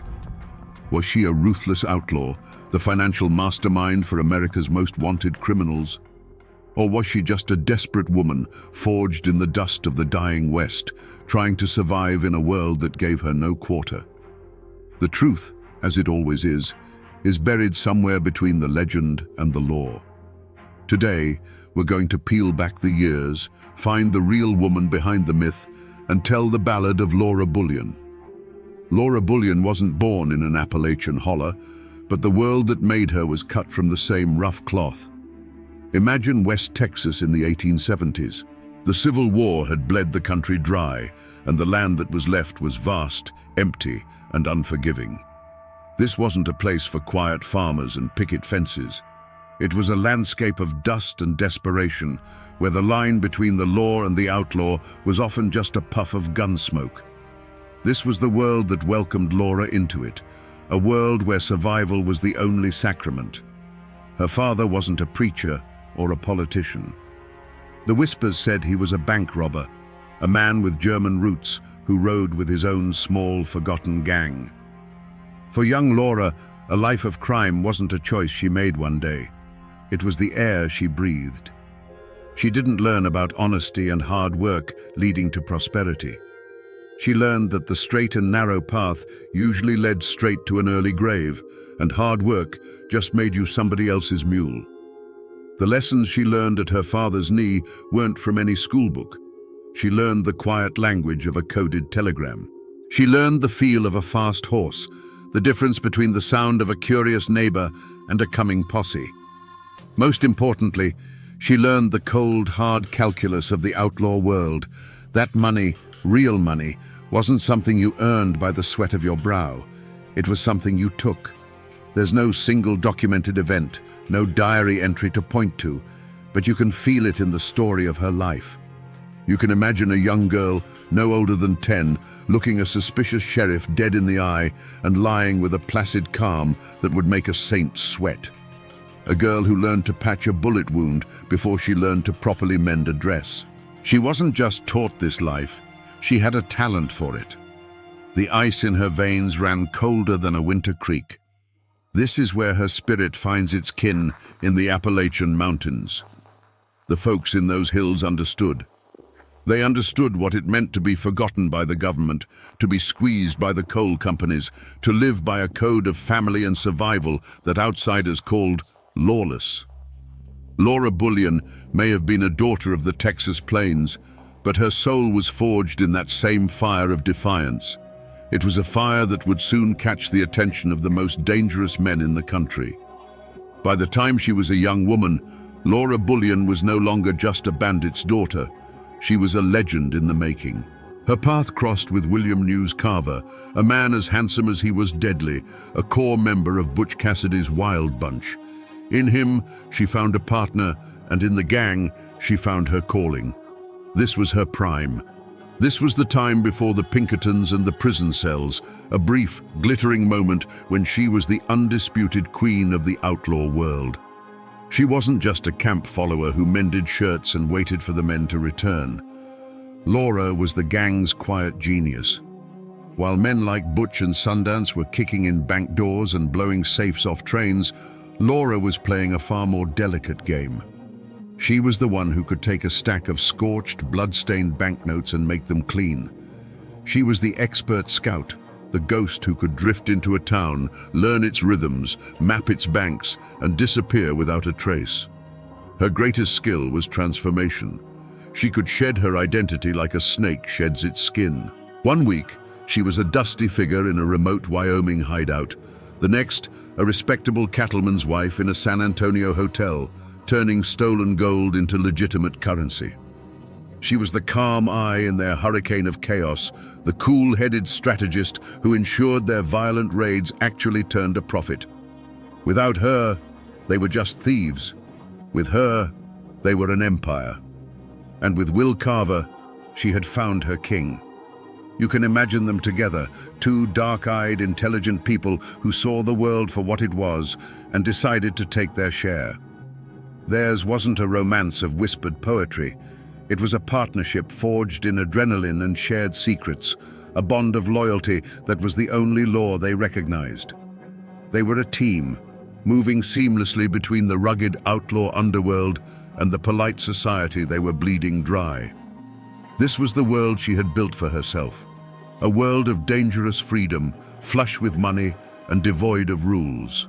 A life lived on her own terms, where her intelligence was her greatest weapon and her courage was her shield. She had respect, she had love, and she had a level of independence that most women of her time could only dream of. It was a life balanced on a knife's edge, but it was hers. But every legend has a crack in their armor, a single thread that, when pulled, can unravel everything. For Laura Bullion, it wasn't greed or a quick temper. It was a professional pride as cold and sharp as a honed knife. Her success wasn't just about the money. It was about proving she was smarter than the bankers she robbed, the lawmen who hunted her, and the Pinkerton agents who put her name in their ledgers. She didn't just want to win, she needed to dominate the game. For years, this pride was her greatest asset. It made her meticulous, patient. She would never rush a plan, never take an unnecessary risk. While the men of the Wild Bunch might get drunk and boastful, Laura remained a ghost in the machine, her movements precise and calculated. Her pride demanded perfection, and that perfection kept them all one step ahead of the gallows. It was her signature, this flawless execution. But things changed. Will Carver was killed in a shootout, a bloody end to her first great partnership. Her new man was Ben Kilpatrick, the tall Texan. Kilpatrick was a formidable outlaw, a giant of a man, but he lacked Carver's cool finesse. He was a hammer where Carver had been a scalpel. And in her relationship with him, Laura's pride began to shift. It morphed from a cautious professionalism into a dangerous overconfidence. Perhaps she believed she was smart enough for the both of them, that her intelligence could shield his recklessness. This is where the armor cracked. After the Great Northern train robbery, they were sitting on a fortune in stolen banknotes. The old Laura The one whose pride was rooted in caution would have known those notes were poison. She would have burned them or buried them. But the new Laura, the one who had outsmarted the law for years, saw a challenge. Passing those notes wasn't just a necessity, it was the ultimate proof of her superiority. It was a direct taunt to the entire system of law and order. Her pride had become hubris.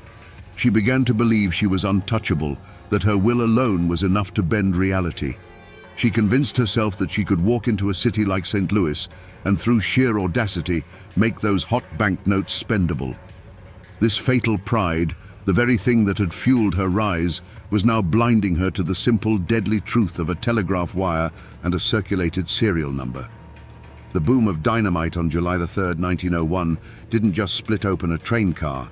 It split Laura Bullion's life in two. Near Wagner, Montana, Ben Kilpatrick and the remnants of the Wild Bunch pulled off their last great score, stopping the Great Northern Express. They escaped with a fortune, over $40,000 in fresh, unsigned banknotes. When Kilpatrick brought that haul to Laura, he wasn't just bringing her money. He was bringing her a challenge that struck at the very core of her identity. Now, you have to understand, this wasn't like fencing stolen gold or laundering old bills. Unsigned banknotes from a national bank were a special kind of poison. Within hours, the Pinkerton Detective Agency, the most relentless manhunters in the country, would have telegraphed the serial numbers of every single missing bill to every major city. Every bank teller, every shopkeeper, every hotel clerk would have that list. Trying to spend one of these notes was like lighting a signal fire on a dark plain, screaming, "Here I am, come and get me." For a woman whose entire reputation was built on being smarter, quieter, and more careful than the law, this was an intolerable situation. It was a direct affront from the system she had so long outwitted. The humming of the telegraph wires was like a personal taunt. They weren't just protecting the money, they were challenging her. They were daring the great Laura Bullion, the financial wizard of the Wild Bunch, to make a move. For a lesser criminal, the answer would be simple: bury the money and run. But Laura's pride wouldn't allow it. In that moment, faced with a mountain of toxic cash, her fatal flaw took the reins. The cautious strategist was silenced by the arrogant master. This wasn't a trap to be avoided. It was a final exam to be aced. Her mind didn't see the risk. It saw the ultimate validation of her genius. The decision was made not in a heated argument, but in a cold, quiet certainty. She and Kilpatrick would go to St. Louis, a major city teeming with police and Pinkertons, and they would pass those notes. This was her point of no return. It was a declaration of war. By choosing to launder that money, she was telling the entire world that she believed she was infallible. It was the ultimate act of professional hubris, a gamble fueled by years of success. She wasn't just trying to get rich. She was trying to prove, once and for all, that no lock was too complex, no system was too smart, and no law was a match for her mind. The train ride to St. Louis was a long, slow journey into the jaws of the trap. With every mile of track they covered, the world of the Wild Bunch, a world of open plains and hidden canyons, grew more distant. They were plunging into the modern age, a world stitched together by telegraph wires that hummed with their descriptions and serial numbers. Every newspaper they passed at a station stop felt like a wanted poster. The world itself was screaming a warning, but Laura Bullion wasn't listening. You have to believe that the ghost of her old self, the cautious strategist who had survived so long, was whispering in her ear. That voice of reason must have been pointing out the folly of it all. This isn't a cattle town where a sheriff can be bought, it would say. This is a city. They have police departments, detective bureaus, and telegraph offices on every corner. The game has changed, Laura. This is a losing hand. Any other outlaw would have felt that cold dread, the instinct to turn the horse around and ride for the Badlands. But pride is a powerful anesthetic. It numbs the fear, and it silences the voice of reason. Her hubris answered every doubt with a simple, arrogant reply. They expect us to run. They expect us to hide in the dirt like animals. They will never expect us to walk right into their world, dressed in fine clothes, and look them in the eye.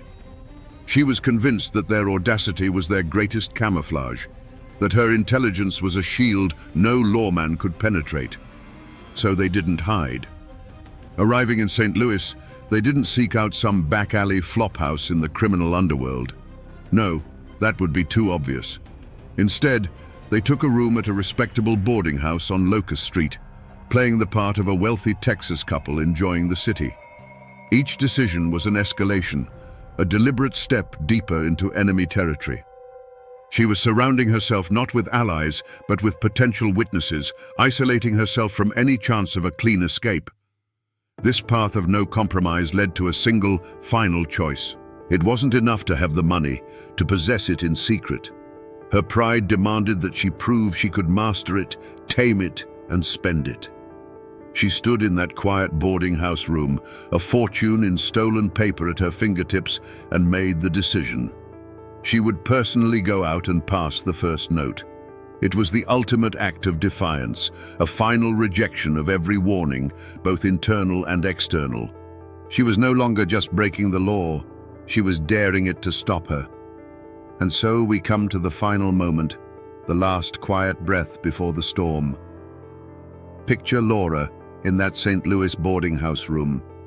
Outside, the city hums with streetcars and commerce. Inside, the air is thick with the smell of old paper and new money. The trunk full of banknotes sits in the corner like a coffin filled with treasure. She's dressed in the finest clothes money can buy, a respectable lady about to go shopping. In her hand, she holds a single, crisp, stolen bill. This is the off-ramp. This is the last chance for peace. Ben Kilpatrick, the tall Texan, a man who feared no gunfight, was spooked by this city. He wasn't a fool. He could feel the eyes on them, the invisible web of the law tightening around them. Imagine that giant of a man looking at her with genuine fear in his eyes. "Laura," he might have said, his voice a low rumble. "This don't feel right. Let's just burn 'em. Let's take the gold we got and ride south. We don't have to do this." For a single fleeting second, the world holds its breath. This is her final crossroads. She can hear the sense in his words. The old Laura, the ghost of the cautious girl who survived the Texas plains, is screaming at her to listen. She can see the two paths laid out before her. One leads south to Mexico, to a quiet, anonymous life, a life of survival. It's the smart play, the safe play. The other path leads right out the door and onto the streets of St. Louis. It's a path of pure ego, a path that leads either to ultimate triumph or a prison cell. She looks from Ben's worried face to the banknote in her hand. The internal struggle is a silent war. To run would be to admit defeat, to concede that the system had finally outsmarted her. It would be an admission that she was nothing more than a common thief, forced to hide in the shadows. But to walk out that door, that was to prove she was who she always believed herself to be, a master of the game, a queen in her own right. And in that quiet room, her fatal pride won the war. She gave him a look that wasn't meant to be cruel, but it was. It was the look of a queen who has already decided the fate of her kingdom, pitying the soldier who still feels fear. "They're looking for outlaws, Ben," she said, her voice calm and steady. "They're not looking for us." And then she opened the door and stepped out into the hallway, closing it quietly behind her. With that soft click, the last chance for peace was gone forever. The walk from the boarding house was the longest of Laura's life, but she felt no fear. She felt only the cold, exhilarating thrill of the final move in a long game of chess. The city of St. Louis wasn't a threat. It was a backdrop for her masterpiece. The clang of the streetcar, the drone of voices, the smell of coal smoke and roasted peanuts, it was all just noise. Her world had narrowed to the crisp, stolen banknote tucked in her purse and the mission ahead. She was a predator walking through an unsuspecting herd. She chose a small, respectable dry goods store. Not too big, not too small. a place where a woman of means might purchase a pair of fine gloves or a spool of silk thread.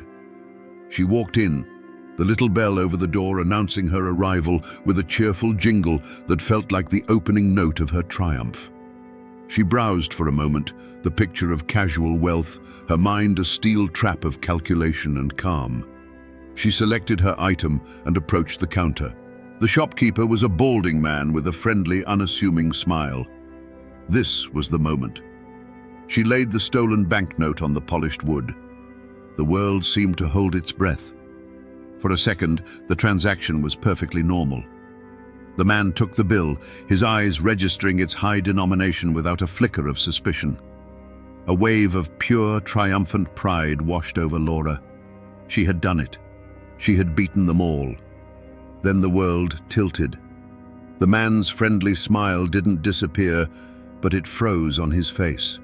It became a mask.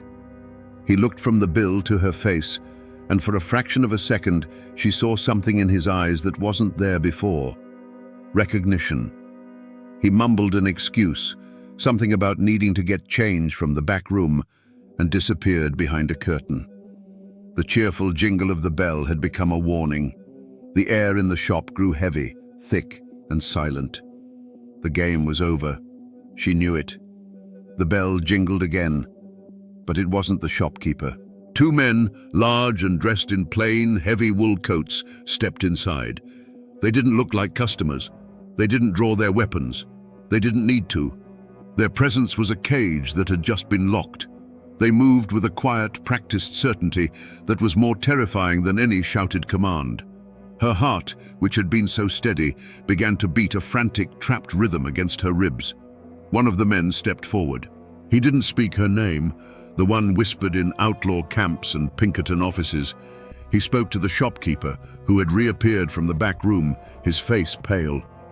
"Is this the woman who tried to pass the note?" The words hung in the air, absolute and final. The world, which had been a vast chessboard for her to command, had shrunk to the space between her and these two men.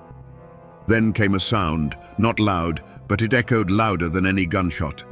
It was the quiet, metallic click of a pair of handcuffs being opened, then another as they closed around her wrists. The cold steel felt like a brand, a permanent declaration of her defeat. The argument she had been having with the entire world, her silent insistence that she was smarter and untouchable, was suddenly, permanently over. The thorny rose had finally been plucked. As the cold steel of the handcuffs locked around her wrists, there was no explosion of violence, no desperate struggle. There was only a cold, quiet finality. The intoxicating pride that had carried her out the boarding house door, that had felt like an impenetrable shield, simply vanished.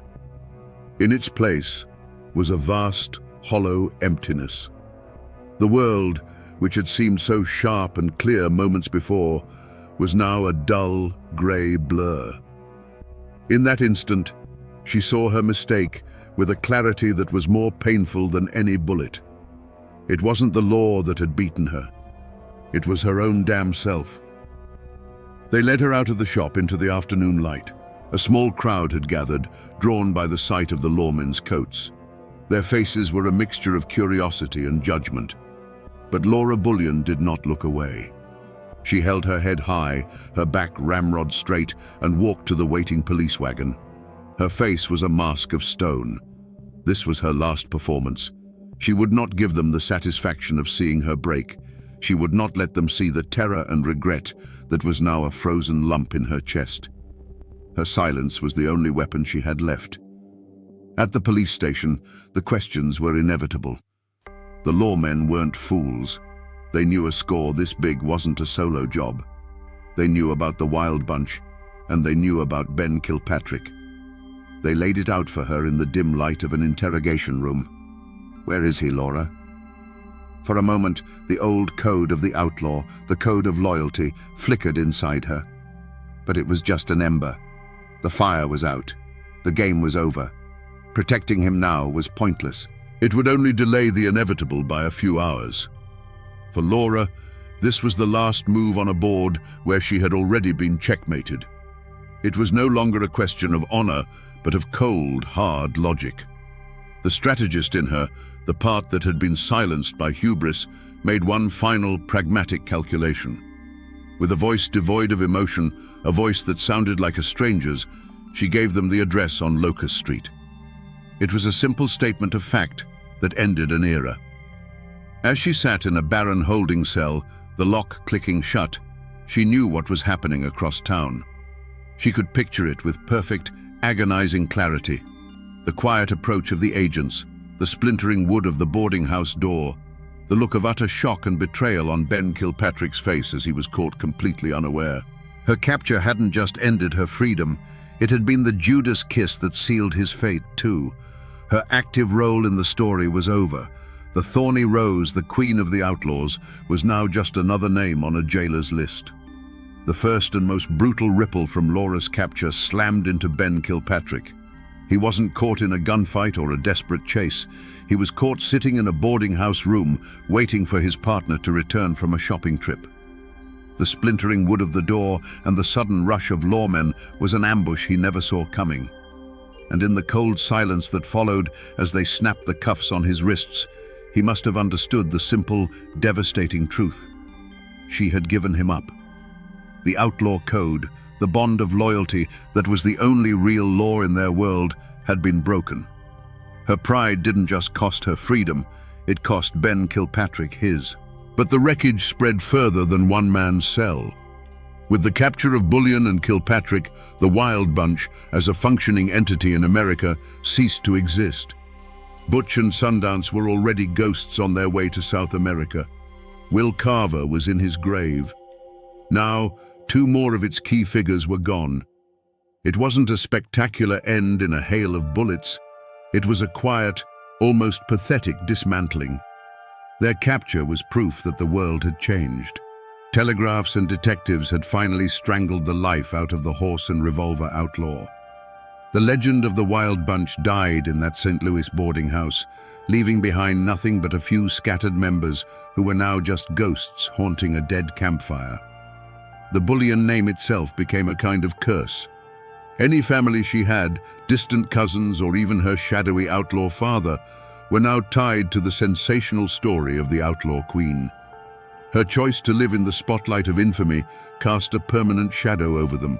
They would have to live with the whispers, the pointed fingers, the suspicion of every local lawman. She hadn't just sacrificed her own future. She had severed her own roots, making herself an orphan of her own creation and staining the name for anyone who had to carry it. And finally, there was the wreckage of the truth itself. The newspapers had a field day. They didn't tell the story of a complex, intelligent woman who made a fatal error in judgment. They told the story of a gunslinging queen, a caricature of a woman driven by greed and a lust for violence. The real Laura Bullion, the quiet strategist, the master of disguise, the woman who lived by a code of professional pride, was lost forever. She was replaced by a cheap headline. The tragedy wasn't just that her life of crime came to an end, but that the real story of who she was and why she did it was buried under a mountain of newsprint. When Laura Bullion stood trial, it wasn't just a woman facing a judge. It was a clash of 2 separate Americas. You can just imagine her, a creature of dust and wind, standing perfectly still in a polished St. Louis courtroom. Her world was one where justice was decided by a fast horse and a firm trigger finger. This new world was a sterile place of paper and ink, of lawyers in stiff collars speaking a language of statutes and precedents she neither knew nor respected. She faced the machinery of the modern legal system, and she did not flinch. The prosecution's case was a simple, brutal piece of clockwork. They had the stolen banknotes, they had the testimony of the shopkeeper, they had the arresting officers, and most damning of all, they had Ben Kilpatrick, captured because of the information she provided. They painted her as a parasite, a cold-hearted criminal mastermind who fed off the veins of honest society. To them, the case was black and white. A law was broken and a price had to be paid. But Laura's defense wasn't spoken by any lawyer. It was in her silence, in the cold, unblinking way she stared down the judge and jury. Her very presence in that room was an argument. She was a product of the outlaw code, a belief that the real criminals weren't the people who robbed the trains, but the railroad barons and bankers who had already stolen the country from the common man. Her silence screamed that their laws were a convenience, a set of rules made by the rich to protect their own spoils. She had simply played their game with a different set of tools. The press and the public couldn't get enough of it. They weren't seeing a common thief in the dock. They were seeing a legend. She was the outlaw queen, a dime novel heroine brought to life. To the respectable citizens of St. Louis, she was a terrifying symbol of the chaos they were trying to pave over. But to others, watching from the cheap seats or reading the breathless newspaper accounts, she was a symbol of something else. A wild, defiant freedom that was being systematically strangled out of the American West. She wasn't a martyr, not really, but she was a spectacle, a last beautiful monster from a dying age. The verdict was never in doubt. The machinery of the law is not designed to understand different codes of honor. It is designed to crush them. The jury found her guilty. The judge, looking down at this unrepentant woman, sentenced her to 5 years in the Missouri State Penitentiary. The gavel fell with a sharp crack, like a rifle shot ending a long standoff. But was it justice? The law had been served, a criminal had been punished. But in that courtroom, one world had simply proven it was more powerful than another. The America of telegraphs and legal codes had finally, officially, conquered the America of open ranges and personal justice. Laura Bullion wasn't just sentenced for passing a stolen banknote, she was sentenced for being on the losing side of history. So what became of the great forces that Laura Bullion had provoked? What was the fate of her true antagonist? It wasn't a single man, but a vast, sprawling system. The railroads, the banks, and their relentless enforcers, the Pinkerton Detective Agency. And the chilling truth is this: while Laura's life was shattered, the system she fought against barely registered the blow. The Great Northern Railroad didn't miss a single scheduled run.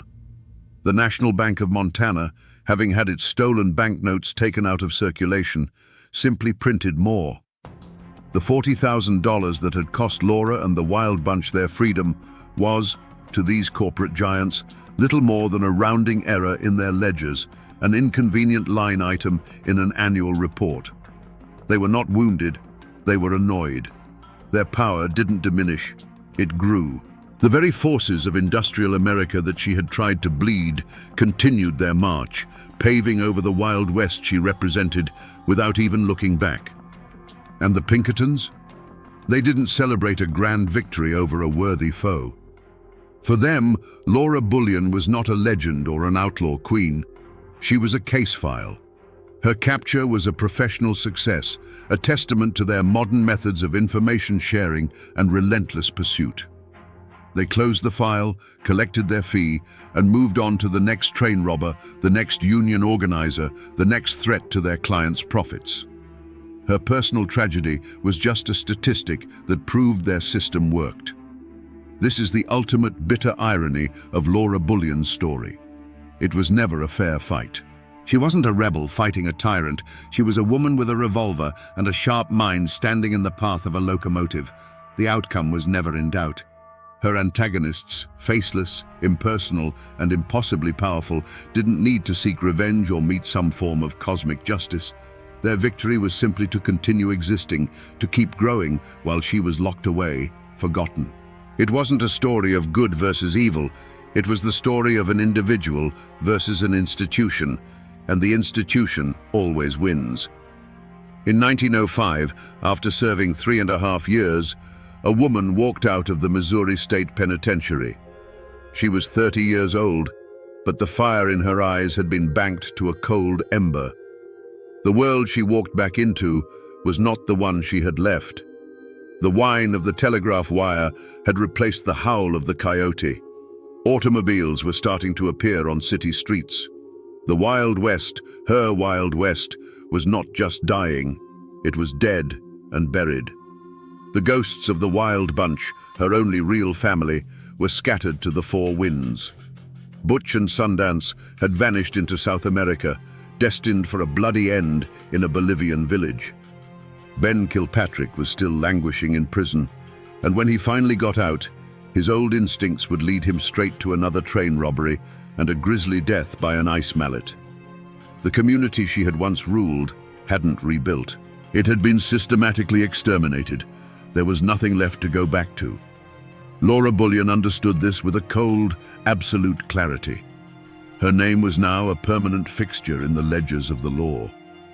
To continue as Laura Bullion was to live as a hunted animal, a relic waiting to be put in a cage for good. So she made the most audacious choice of her life. It wasn't to rob a bank or a train, it was to commit the perfect murder, the murder of her own identity. Laura Bullion died sometime in 1905. In her place, a new woman was born, Frida Lincoln. She moved to Memphis, Tennessee, deliberately choosing a quiet southern city far from the dust of her past. There, the outlaw queen, the financial genius of the Wild Bunch, became an interior designer and a seamstress. She lived a life of deliberate, crushing anonymity. She joined a church. Her neighbors knew her as a respectable, if quiet, widow. No one in her new life ever suspected that the polite woman who helped them pick out curtains had once counted scorched money for the most wanted men in America. Her past became a ghost that only she could see. Her legacy wasn't a family to carry on her name, but a silence she had to maintain every single day for over 50 years. The outlaw community hadn't buried the memory of its glory days. She had buried her own, digging a grave for it so deep that no one would ever find it. She survived, but she did it by becoming a ghost in her own life. And yet, if you go looking for Laura Bullion today, you won't find much. There is no crumbling cabin bearing her name, no remote canyon called Bullion's hideout. For 60 years, she worked tirelessly to erase every physical trace of herself from the American landscape. And she succeeded. The only tangible piece of her that remains is that quiet gravestone in Memphis, a final, perfect disguise in stone, bearing the name Frida Lincoln. But the ghost of a name is harder to kill than a person. Laura Bullion's story didn't die. It mutated. It escaped the prison of fact and became a legend. Her name is still whispered by historians of the Old West, a fascinating footnote in the saga of the Wild Bunch. She has become an archetype, the outlaw queen. In this legend, she's often stripped of her true, quiet genius, her skill with numbers and disguises, and is instead reimagined as a pistol-packing hellcat, riding alongside the men with guns blazing. It's a more exciting story, perhaps, but it's a paler version of the truth. Her life has become a different kind of cautionary tale, one not told to scare children, but one that fascinates adults.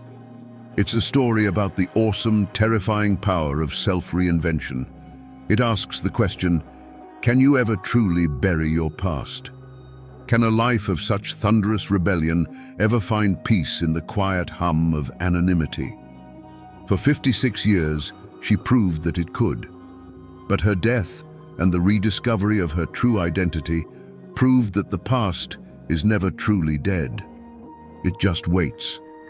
So while the woman is gone, her spirit does haunt the landscape of our history. She haunts the gaps in the story, the spaces where women were ignored or forgotten.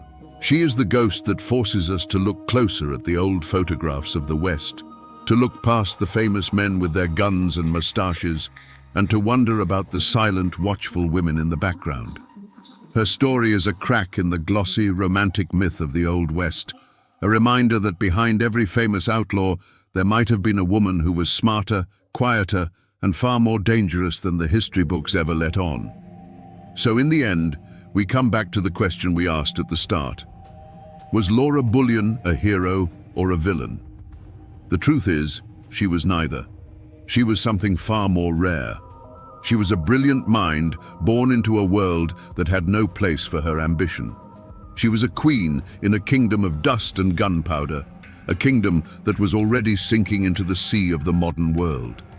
To call her a hero is to ignore the wreckage she left behind. But to call her a simple villain is to ignore the courage and genius it took to live the life she did. Ultimately, this isn't just a story about robberies and getaways. It's a story about pride. It's a chilling lesson in how a person's greatest strength can curdle into their most profound weakness. Laura's meticulous, arrogant pride was the engine that drove her success, allowing her to outwit and outmaneuver the entire system. But that same pride blinded her to the fact that the system was bigger than she was, and it made her believe she was infallible. She was a master strategist, brought down not by a Pinkerton's bullet, but by a fatal move of her own making. She survived, yes, but only by killing the most vibrant part of herself. She traded a life of thunderous rebellion for one of silent, lonely penance. The story of her two lives, one as an outlaw queen, the other as a quiet seamstress, is the story of a woman who was at war not just with the world, but with her own nature. And that, my friends, is the ballad of the Thorny Rose, a woman who proved you can escape the law, but you can never truly escape yourself. When I say the name Fred Rogers, a specific image floods your mind. You see a red cardigan being zipped up, you see sneakers being tied, you see a gentle smile, and you hear a soft piano melody that makes you feel safe. For 50 years, that name has been synonymous with kindness. It represents a man who taught generations of American children that they were special and that they were loved. It is perhaps the most trusted name in the history of television. But in 1957, in the deep, mist-covered hollows of West Virginia, that name did not mean safety.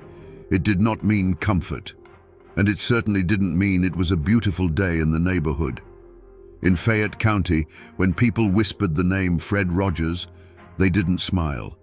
They locked their doors. They checked the shotgun behind the frame. Because the Fred Rogers of this story wasn't interested in being your neighbor. He was interested in hunting you. This is not the story of a children's show host. This is the story of a man who walked the same earth at the same time, carrying the same name, but living in a completely different moral universe. While one Fred Rogers was building a land of make-believe, the other was building a very real house of horrors. A place so disturbing that the locals, tough, hardened coal miners and mountain men who had seen everything, couldn't bring themselves to call him a man at all. They called him the Beast Man. To understand how this happened, we have to strip away our modern comforts. We have to go back to a time before smartphones, before DNA profiling, and before the term serial killer even existed. We are going to 1950s Appalachia.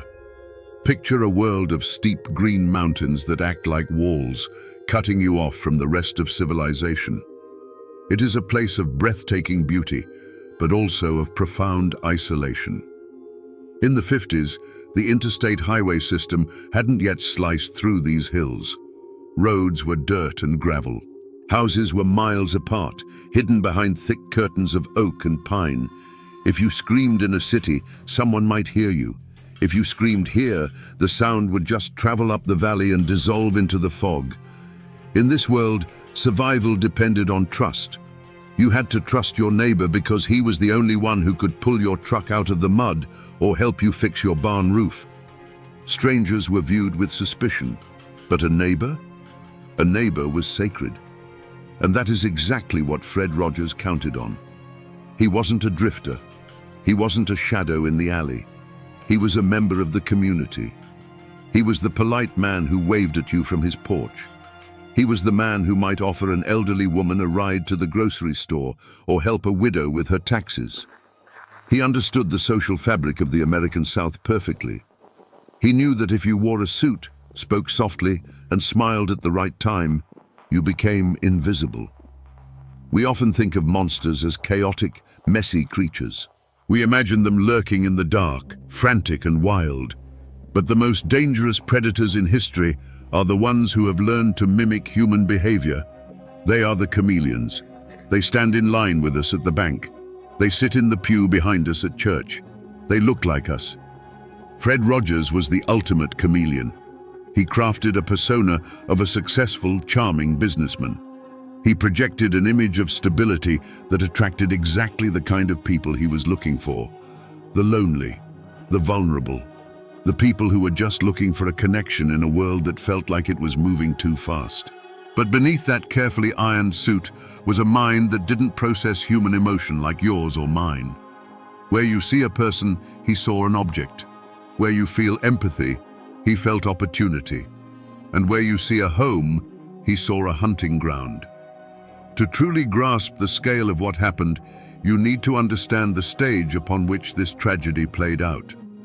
West Virginia is often called the Mountain State, but that name doesn't quite do it justice. These aren't just mountains.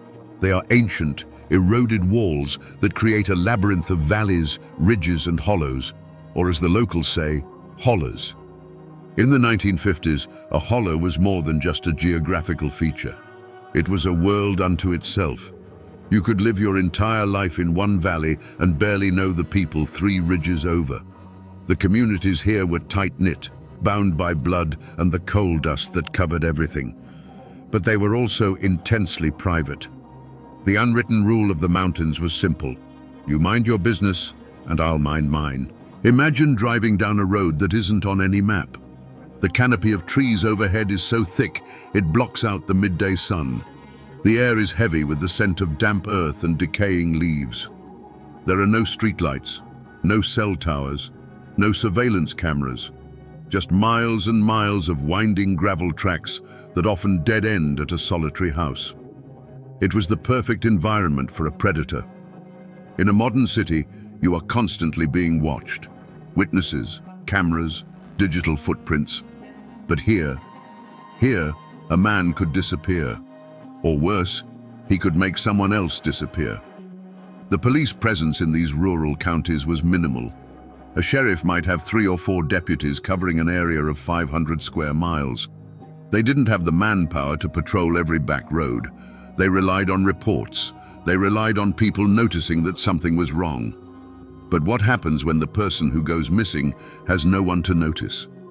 This isolation created a unique kind of vulnerability. We often think of the 1950s as the golden age of American community, where doors were left unlocked and everyone knew everyone. That was true in the suburbs of New York or Chicago. But in the remote corners of Appalachia, isolation was a double-edged sword. It offered freedom, yes, but it also offered silence. In these hills, if you scream, the only thing that answers back is the echo, and sometimes not even that. The geography acted as an accomplice. If you wanted to hide something in a city, you had to be clever. If you wanted to hide something here, you just had to walk 100 yards into the woods. The forest floor, with its deep layers of foliage and shifting soil, could swallow a secret in an afternoon. Into this landscape walked Fred Rogers. He wasn't a mountain man by birth, but he understood the utility of the terrain. He saw the hollers not as a place of beauty, but as a place of concealment. He realized that the privacy the locals cherished so much could be weaponized against them. He chose his location carefully. A house that was respectable enough to invite guests into, but isolated enough that no one could hear what happened after the door closed. A place where the nearest neighbor was just far enough away to see the lights on, but too far away to hear a cry for help. The house he eventually occupied became a fortress of solitude. To the casual observer driving past, it was just another quiet home in a quiet state. A place where a man might retire to read books and listen to the radio. But the geography allowed him to control his environment completely. He controlled who came in. He controlled who went out. And most importantly, he controlled the narrative. If you were casting a movie about a serial killer in the 1950s, you would probably look for someone with a sharp, sinister face, someone with cold eyes and a nervous twitch. You would want the audience to know, the moment he stepped on screen, that this was the bad guy. Fred Rogers would never have been cast in that role. In person, Rogers was disarmingly ordinary. He was a heavy-set man, soft around the middle, with a face that seemed permanently etched with a grandfatherly concern. He wore thick-rimmed glasses that gave him an air of intelligence and harmlessness. He didn't look like a predator. He looked like the guy who taught Sunday school or the accountant who handled the church finances. He dressed the part too. In a region where denim overalls and coal-stained work boots were the uniform of the day, Rogers was always impeccable. He wore suits, he wore ties. His shirts were starched. He smelled of cheap but pleasant cologne and tobacco. To the people of West Virginia, this attire signaled one thing: respectability. He presented himself as a man of means, a retired civil engineer, or perhaps a businessman looking for a quiet place to settle down after a life of hard work. He spoke with a confidence that suggested he knew things others didn't. When he walked into the local general store, the conversation didn't stop in fear. It stopped in deference. But this persona was a complete fabrication. It was a costume. The real Fred Rogers was a career criminal, but not a violent one, at least, not initially. He was a grifter, a con artist. He had spent years drifting through the cracks of American society, learning the art of the lie. He knew that people see what they want to see. If you act like you belong, people assume you do. If you act like you have money, people assume you are rich. He had learned a crucial lesson early in his life of crime. Violence attracts attention, but persuasion is invisible. If you rob a bank, the police come looking. But if you talk someone into giving you their life savings, they might be too embarrassed to ever report it. Rogers was a master of reading human needs. He could look at a person and see exactly what was missing from their life. For the men in the community, he offered camaraderie and stories of the outside world. For the women, he offered something far more dangerous: hope. He wasn't a young man. By the time he arrived in West Virginia, he was in his late 50s. This age was his greatest camouflage. We are conditioned to view the elderly as harmless. We hold doors open for them. We trust them with our children. We assume that the fire of aggression burns out with age. Rogers used this bias like a skeleton key. Who would suspect the chubby, bespectacled old man of doing anything worse than cheating at cards? And he realized that in the vast, lonely expanse of America, he didn't need to hunt with a gun. He found a weapon that was far more effective, silent, and reached much further than any bullet. He picked up a pen. In the era before dating apps and instant messaging, the search for love was a slow, deliberate process. For millions of Americans in the 1950s, especially those who were widowed, divorced, or simply left behind by the post-war baby boom, loneliness was a quiet epidemic. To cure this, many turned to Lonely Hearts Clubs. These were magazines and newspapers dedicated to connecting singles across the country. You would send in a photo and a short biography, pay a small fee, and your profile would be printed alongside hundreds of others. It was the Tinder of the atomic age, but infinitely slower, and as it turned out, infinitely more dangerous. For Fred Rogers, these magazines were not a path to romance. They were a catalogue. He didn't just browse them, he studied them. He looked for specific keywords: widow, savings, homeowner, no children. He was filtering for vulnerability. He was looking for women who had assets but no protectors, women who were desperate enough to travel to a stranger and isolated enough that no one would immediately come looking for them. Once he identified a target, the seduction began. But it didn't happen in person. It happened on paper. Rogers was a prolific writer. His letters were masterpieces of manipulation. He didn't come on too strong. He didn't sound desperate. He sounded like a kindred spirit. He would write about his own loneliness, a lie, his comfortable retirement, a lie, and his desire for a companion to share his golden years, the biggest lie of all. He spun a fantasy that was irresistible to a woman sitting alone in a small apartment in Ohio or Pennsylvania. He described the beautiful West Virginia hills. He described his large, empty house that just needed a woman's touch to make it a home. He painted a picture of a peaceful, secure future. For a woman struggling with financial insecurity or the fear of dying alone, these letters were a lifeline. Rogers was offering them an escape hatch. But behind the poetic language was a cold, mathematical calculation. Rogers was essentially running a business. The commodity was human life, and the profit margin was whatever was in their bank account. The trap snapped shut when he popped the question. Not necessarily marriage right away, but a visit. "Come see the house," he would write. "Bring your things. If you like it, we can build a life together." He often advised them to sell their property before coming. "Why keep that old house?" he would suggest gently. "Bring the cash. We can put it into a joint account. We'll start fresh." It sounds obvious to us now. The red flags are blinding. But you have to put yourself in their shoes. These were women who had been invisible for years. Suddenly, a charming, successful man is paying them attention. He wants them. He is offering them a fairy tale ending. The desire to believe is a powerful drug. And so, they came. They packed their suitcases. They withdrew their life savings. They boarded trains and buses. They thought they were traveling toward a new beginning. In reality, they were delivering themselves and their money directly to the butcher's door. Let's follow one of these stories to see how the trap actually worked. Imagine a woman named Celia. She's in her late 50s. She's a widow. Her children have grown up and moved away. Her house feels too big, too quiet. The silence in the evening is deafening. Then she meets Fred Rogers on paper. For 3 months they exchange letters. His handwriting is neat, his tone respectful. By the 4th month, Celia is in love.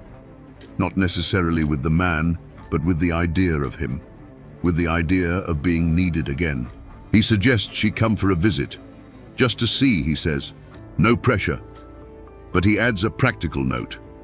If you do decide to stay, it would be a shame to have to go all the way back to sell your things. Why not liquidate now? Bring the cash. Banks are so impersonal, and out here in the country, cash is king. She sells her furniture. She closes her bank account. She sews the cash into the lining of her coat or hides it deep in her purse, feeling a thrill of excitement she hasn't felt in decades. She takes a Greyhound bus. The landscape changes from the flat plains or the crowded city streets to the rolling green hills of Appalachia. The roads get narrower. The towns get smaller. When she arrives at the station, he is there waiting.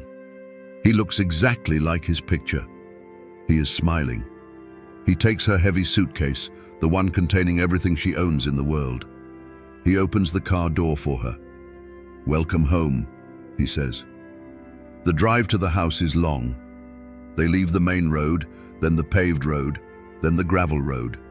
The trees close in. The nearest house was passed miles ago. A flicker of doubt might cross her mind now. It's very isolated. It's very quiet. When they pull up to the house, it looks normal. A 2-story structure, maybe a bit weathered but solid. She steps inside. She expects a warm embrace, a cup of tea, a celebration of their new life. And for the first few days, that's exactly what she gets. This was the most cruel part of Roger's game. He didn't strike immediately. He played the role of the gracious host. He cooked for them. He walked with them in the woods. He let them feel safe. He was waiting. He was waiting for the check to clear. He was waiting for her to write that final letter to her family saying, "I've arrived safely. I'm so happy. I'll write again soon." That letter was crucial. It bought him time. It assured the outside world that everything was fine. Once that letter was in the mailbox, the atmosphere in the house would shift.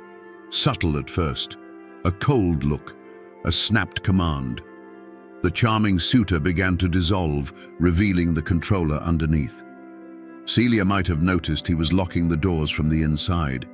She might have noticed he was spending a lot of time in the basement, hammering, building something. But the dream house was rapidly becoming a cage, and the man she thought was her savior was about to become her jailer. The transition from guest to prisoner didn't happen with a bang. There were no bars on the windows, at least not visible ones. The prison Fred Rogers built was psychological first, physical second. Imagine the confusion. You are in a strange house, miles from civilization, with a man you thought you loved. When his behavior changes, your first instinct isn't to run, it's to fix it. You think, Did I do something wrong? You try harder to please him. This is the cycle of abuse compressed into a terrifyingly short timeline. Rogers knew that a confused victim is a paralyzed victim. He would start by cutting the lines of communication. The phone is acting up, he'd say. Or, let's just enjoy our privacy for a while. Inside the house, the walls began to close in. The isolation of the holler, once romantic, became oppressive. Rogers would begin to extract information. Where exactly is the rest of the money? Are there any other bank accounts? Who else knows you are here? He did this casually, over dinner, but his eyes were hard. He was taking inventory. He needed to be sure that when she disappeared, no one would have a reason to come looking immediately. We have evidence that some victims lived in the house for weeks before the end came.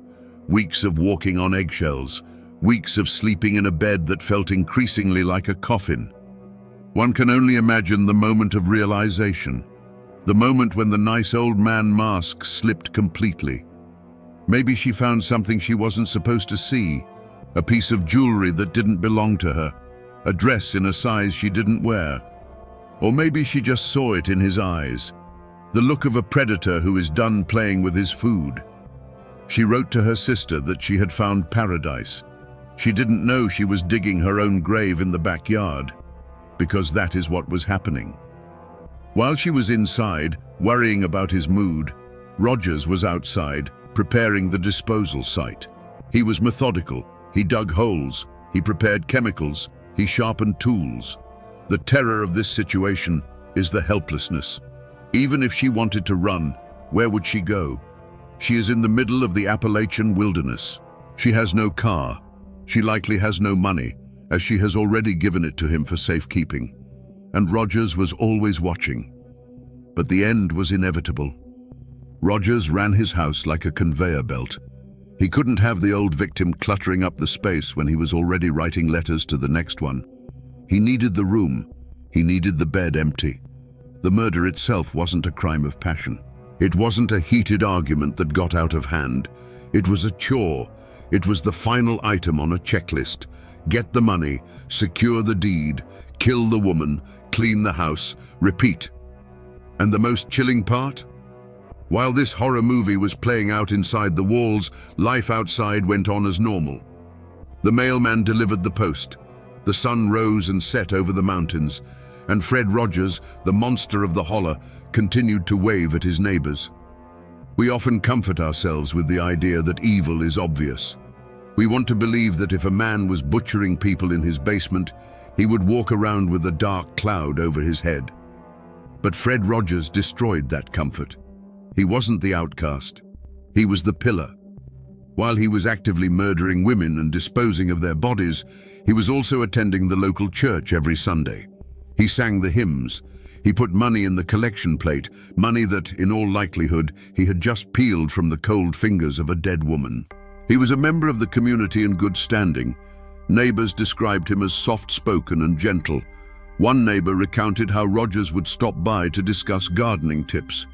Another remembered him bringing over a pie. Imagine that, eating a slice of pie baked by hands that had just dismembered a human body. This is the uncanny valley of real life. It's the dissonance that makes your skin crawl. How can a man compartmentalize his mind so completely? How can he switch from beast to neighbor in the span of a door opening? He was particularly good with children. He would wave to them as they played. He gave them candy. To the kids in the holler, he was just Mr. Rogers up the hill. The parents trusted him. In a tight-knit community, that trust is currency. And Rogers was rich. He used this social camouflage to deflect suspicion.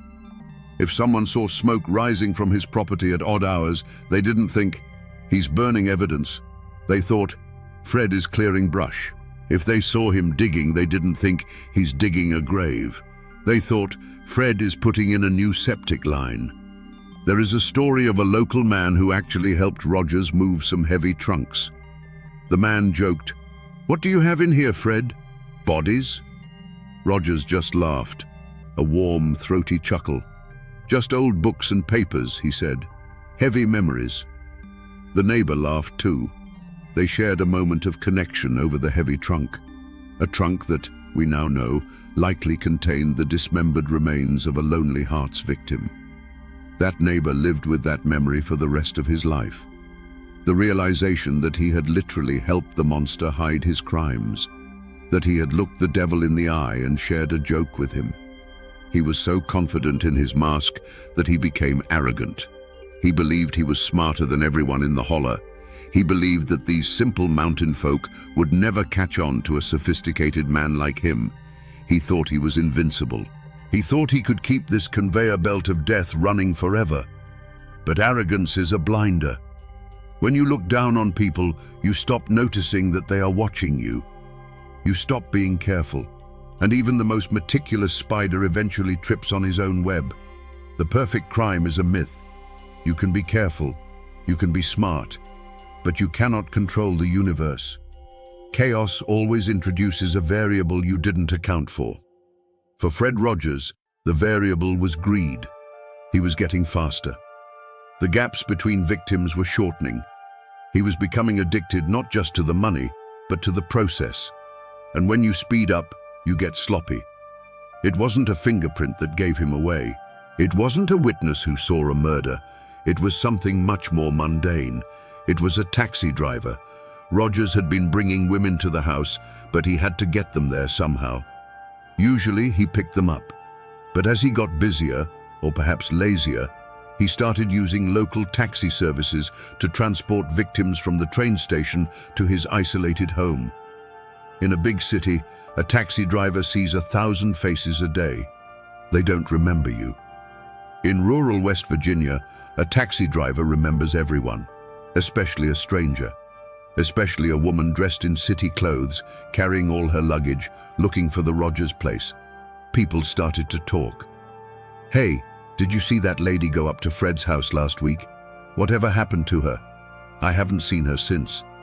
But the real breaking point came from outside the holler. Rogers had killed a woman and, as usual, forged a letter to her family to buy time. But he made a mistake. He didn't know the family dynamic well enough. The tone was wrong. The handwriting was slightly off. Or perhaps the victim had a specific nickname for her sister that Rogers didn't use. The sister didn't buy it. She didn't just shrug and move on. She got on a train. She came to West Virginia looking for answers. She went to the police. At first, the local sheriff was skeptical. "Fred Rogers? The nice old man on the hill? You must be mistaken, ma'am." But she was persistent. She had the letters. She had the dates. She demanded they look into it. Reluctantly, the police decided to pay a visit. Just a welfare check. Just to ask a few questions and clear everything up. Rogers thought he had cleaned up everything, but he forgot one small, insignificant piece of paper. A receipt, a train ticket stub. We don't know for sure what the initial trigger was, but we know that when the pressure applied, cracks appeared in his story. He told the police the woman had visited but left weeks ago. She went back to her husband. He lied smoothly. She took a bus to Chicago, but the police checked the bus station. No one had seen her. They checked the train station. No ticket was purchased. The net was tightening. The discrepancies were piling up. The nice old man act was starting to look less like charm and more like a deflection. And then, a deputy noticed something. Maybe it was the fresh earth in the garden that didn't match the season. Maybe it was the smell of something burning that wasn't wood. Or maybe it was just the way Rogers stood in his doorway, blocking the view inside, his knuckles white as he gripped the frame. The investigation shifted from a missing person search to a homicide inquiry. The sleepy police force of Fayette County was about to wake up to a nightmare. There is a specific kind of tension that hangs in the air when the law comes for a man who thinks he is above it. It's a psychological chess match. When the Fayette County Sheriff's Department finally decided to move on Fred Rogers, they didn't kick down the door with guns drawn. Not yet.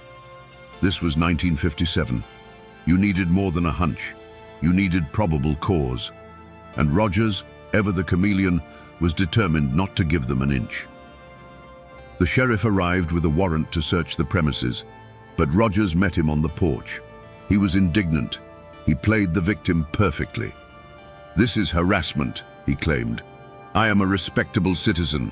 How dare you accuse me of harming those lovely ladies? He used his age as a shield. He pretended to be frail, confused, hurt by the accusations. He invited the officers in, offering them coffee, trying to charm them one last time. "Look around," he said, sweeping his hand across the living room. "Do you see anything sinister here?" And at first glance, they didn't. The living room was tidy. There were doilies on the tables. There was a Bible on the stand. It looked like the home of a lonely, fastidious bachelor. But the officers were no longer buying the act. They noticed that the floorboards in one room seemed newer than the others. They noticed a trunk that was padlocked. They noticed that for a man who claimed his guests had left, there were an awful lot of women's clothes still hanging in the closets. "Why did she leave her winter coat, Fred?" an officer asked. "It's November." "Why would she leave without her coat?" Rogers stuttered. She was in a hurry. She said she'd buy a new one." The mask began to crack. The smooth, confident voice became shrill. The grandfatherly demeanor dissolved into defensiveness. He wasn't the master of the house anymore. He was a cornered animal. The sheriff gave the order. "Tear it apart, boys." Rogers watched in silence as the illusion of his life was dismantled. They pulled books off the shelves. They opened drawers. They looked under the rugs. And then they found the basement door. Basements in Appalachia are common. They are used for storing canned goods, coal and tools. But when the deputy put his hand on the latch of this particular door, he hesitated. There was a smell seeping through the cracks. It wasn't the smell of coal. It wasn't the smell of potatoes.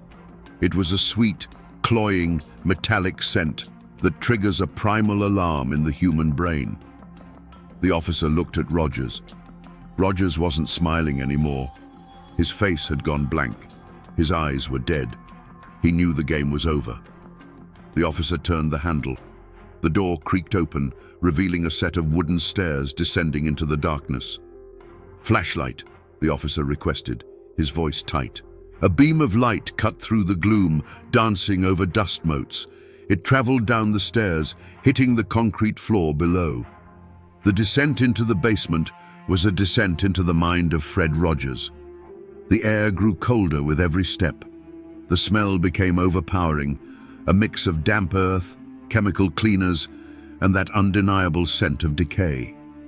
The silence was absolute, save for the heavy breathing of the officers and the creak of the wooden stairs.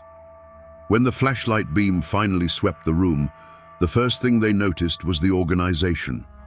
This wasn't a chaotic dungeon. It was a workshop. Tools were hung neatly on pegboards. Hammers, saws, knives, all arranged by size. Jars of nails and screws were labeled. It looked like the workspace of a meticulous craftsman. But then, the light fell on the details that didn't fit. On a workbench, amidst the tools, sat a woman's purse. Next to it, a pair of glasses. Further down, a single pearl earring. These were not the artifacts of a carpenter. These were trophies. The officers moved deeper into the room. In the corner, there was a pile of what looked like refuse, covered by a tarp. One officer stepped forward and lifted the corner of the heavy canvas. He dropped it immediately and stumbled back, gagging. It wasn't refuse. It was clothing. Bloody, torn clothing. Dresses that had once been worn to church. Coats that had been bought for a new life in the country. Now, they were just rags soaked in the evidence of a massacre. But where were the bodies? The search continued. They found a crawl space, a low, narrow tunnel dug into the earth beneath the foundation. The soil here was loose, disturbed. "Get a shovel," the sheriff ordered. His voice was barely a whisper. They didn't have to dig deep. A few inches of dirt were scraped away, and the beam of the flashlight caught something white. It wasn't a stone. It was bone. As they uncovered more, the scale of the atrocity became clear. This wasn't just one victim. The earth beneath the house was a mass grave. Rogers had been living, sleeping, and eating directly above the remains of the women he had seduced. The floorboards that the officers had walked on upstairs, they were the ceiling of a tomb. But the most disturbing discovery was yet to come. It wasn't in the dirt. It was in a bucket near the furnace. The officer looked inside. He froze. "Dear God," he whispered. Inside were not just remains, but parts. Prepared parts. Rogers hadn't just killed these women. He had dismantled them. He had treated them like livestock. He had tried to burn what he could and bury what he couldn't. The nickname the Beast Man didn't come from a newspaper headline.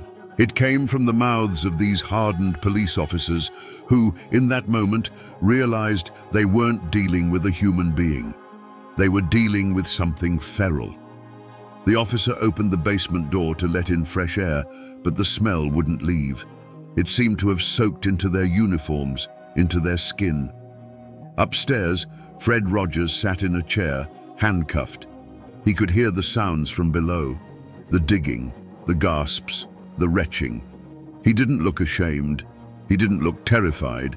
He just looked annoyed, like a man whose project had been interrupted, like a man who was calculating how much this inconvenience was going to cost him. The moniker, the Beast Man, suggests something wild, something out of folklore like a werewolf or a yeti. But the reality was far worse because it was real. When the coroner arrived, the task before him was grim. The remains found in the crawl space and the buckets were not intact. They had been subjected to a level of violence that shocked even the medical professionals. Rogers hadn't just murdered these women, he had erased them. The investigation revealed that he used a sledgehammer, a simple, brutal tool found in almost every shed in America. In Rogers' hands, it was an instrument of annihilation. He used it to stun, to kill, and then to facilitate the disposal. The police found jars, not jars of preserves or moonshine, but jars containing souvenirs, trophies harvested from the bodies. It was this specific detail, the keeping of parts, that turned the stomach of the public. It suggested that Rogers didn't just kill for money. He killed because he enjoyed the ownership. He wanted to possess these women entirely, even after death. He had reduced human beings to puzzle pieces. The newspapers couldn't print the full details. It was too gruesome for the 1950s sensibilities. They used euphemisms like dismembered and mutilated, but the whispers in town filled in the blanks. The locals said he fed parts to the hogs. They said he burned parts in the wood stove that heated the living room. Whether these rumors were all true or exaggerated by fear, the core truth remained. Fred Rogers had turned his home into an abattoir. The police found evidence of at least 2 distinct victims in the house immediately, Celia G. and Alvy S. But there were signs of more. Jewelry that didn't match either woman. A wedding ring with an inscription that couldn't be traced. When the bodies were brought out, they were carried in bags, not stretchers. Bags.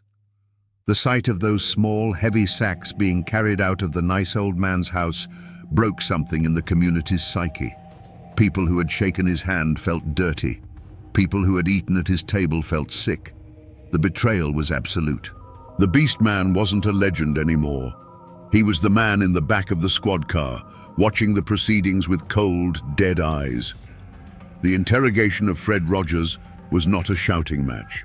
There was no slamming of tables, no sweating under a bright light. It was a conversation, and that was the most terrifying part. Rogers sat in the chair, his hands folded in his lap. He looked like a disappointed schoolteacher. When the detectives laid out the evidence, the bodies, the hammer, the letters, he didn't break down. He didn't cry. He didn't beg for forgiveness. He just sighed. "Well," he said, as if discussing a minor accounting error, "it seems you've made quite a mess of my house." The detectives were stunned. They were showing him photos of the carnage he had created, and he was worried about his floorboards. "Did you kill them, Fred?" the sheriff asked. Rogers looked at him, his eyes devoid of any spark of humanity. "They were problems," he said. "I solved them." He described the murders the way you would describe changing a flat tire. Annoying, but necessary. He spoke of the women not as people, but as obstacles. She got too clingy, he said of one. She wouldn't stop talking about her money, he said of another. In his mind, he was the victim. He was the one who had been inconvenienced. These women had come into his life, disrupted his peace, and forced him to take drastic measures. He admitted to the killings with a chilling calmness. He explained how he hit them, how he cut them. He even critiqued his own technique, mentioning that the saw he used was dull and he should have sharpened it. The detectives listened in horror. They realized they weren't talking to a man who had snapped in a moment of passion. They were talking to a man who had no conscience. He was a sociopath in the purest definition of the word. He understood that what he did was illegal, but he didn't feel that it was wrong. I gave them a nice few weeks, he justified. They were happy, happier than they'd been in years. I did them a favor. This twisted logic is common among psychopaths. They rewrite reality to make themselves the hero, or at least the rational actor. Rogers genuinely believed that the few weeks of false romance he provided were fair payment for their lives and their fortunes. The transcript of that interrogation is a document of pure evil. It reveals a mind that is completely alien to us, a mind where empathy does not exist, where love is a tool, and where murder is just a transaction. As the detectives left the room, they felt drained. They had looked into the abyss, and the abyss had smiled back. In 1957, there was no 24-hour news cycle, no Twitter, no TikTok. But news of a crime this grotesque traveled faster than any fiber optic cable could carry it. It traveled by word of mouth, by telephone wire, and by the ink-stained pages of the morning paper. Fayette County, usually a quiet blip on the map, became the center of the universe. Reporters from New York, Chicago, and Richmond descended on the small town. They camped out on the courthouse lawn. They hounded the locals for quotes. They turned the tragedy into a spectacle. The headlines were sensational. Bluebeard of the Hills, the lovelorn killer, the beast man caught. Inside the courtroom, the atmosphere was electric. The gallery was packed. When Fred Rogers walked in, a hush fell over the room. He didn't look like a monster. He looked like Fred. He was wearing a suit. He was clean-shaven. He nodded politely to his lawyer. This visual disconnect was the hardest thing for the public to process. They wanted a villain with fangs. They got a grandfather. The trial was swift. The evidence was overwhelming. The prosecution laid out the timeline, the letters, the arrival of the victims, the withdrawals from the banks, the blood in the basement. They brought out the hammer. They brought out the saw. The jury, composed of local men, listened with stone faces. They knew this man. Some of them had probably bought him a coffee. The betrayal felt personal. Rogers took the stand? No. His lawyers knew better. They knew that if he opened his mouth, his arrogance would hang him faster than any rope. They tried to plead insanity. They argued that no sane man could do such things. But the prosecution countered with Rogers' own meticulousness. A crazy man doesn't hide bodies so carefully. A crazy man doesn't forge letters to throw off the police. A crazy man doesn't balance his checkbook with the stolen money. This was calculated evil. The most chilling moment of the trial came when the prosecution read the letters Rogers had sent to his victims. The words of love, of hope, of future happiness. And then they showed the photos of what he did to the women who believed those words. The verdict was never in doubt. Guilty, on all counts. When the judge asked if he had anything to say, Rogers stood up. He didn't apologize. He didn't ask for mercy. He simply said, "I did what I had to do." He was sentenced to life in prison. In West Virginia at the time, there was no death penalty for his specific charges due to a legal technicality of the era, or perhaps the jury just wanted him to rot. He would die in a cage, just as he had made his victims die in his house. The gavel banged. The crowd erupted. But as Rogers was led away, he didn't look defeated. He looked bored. The circus was over, and he was ready to go back to his cell and read his books. But the question remained, What made him? Was he born a monster, or did the world make him one? After the gavel fell and the cameras left, the psychologists arrived. They wanted to understand the machinery of Fred Rogers' mind. How does a human being reach a point where dismembering another person becomes a mundane chore? Rogers fits the profile of what criminologists call a comfort killer or a hedonistic killer. But unlike those who kill for sexual thrill, Rogers' primary motivation was profit, mixed with a pathological need for control. He viewed people as resources. In his worldview, a human being was no different than a coal seam or a timber forest. You extract the value and you discard the waste. The value in this case was their savings. The waste was their bodies. Experts looked for a reason: trauma, abuse, a childhood injury. They dug into his past. Rogers had a history of petty crime, of fraud, of deceit. He had always been a grifter, but grifting is a long way from butchery. What changed? Some theorized that age played a role. As he got older, he lost the patience for the long con. He didn't want to spend years swindling someone. He wanted the money now. Murder became a shortcut. It was the most efficient way to close the deal. Others point to the isolation of the Holler. In the absence of societal observation, his darkest impulses were allowed to grow unchecked. Without neighbors to judge him, without the constant reinforcement of social norms, his morality eroded. He created his own kingdom where he was the king, the judge, and the executioner. But there is a more disturbing possibility. The possibility that there was no reason. We desperately want to find a cause for evil because it makes us feel safer. If we can say he was abused or he had a brain tumor, we can tell ourselves that we are different, that we are safe. But sometimes you look into the abyss and the abyss just shrugs. Rogers showed no signs of psychosis. He wasn't hearing voices. He wasn't hallucinating. He knew exactly what he was doing. He just didn't care. He lacked the fundamental hardware of empathy. To him, other people were just NPCs, non-player characters in a video game where he was the only real person. In prison, Rogers was a model inmate. He was polite.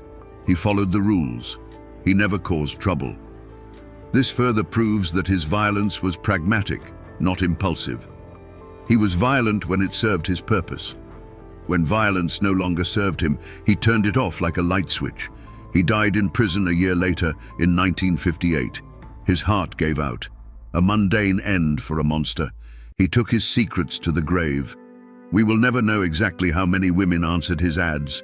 We will never know how many lie in unmarked graves in the West Virginia hills, but he left behind a legacy, a scar on the landscape, and a warning that the most dangerous monsters aren't the ones hiding under the bed.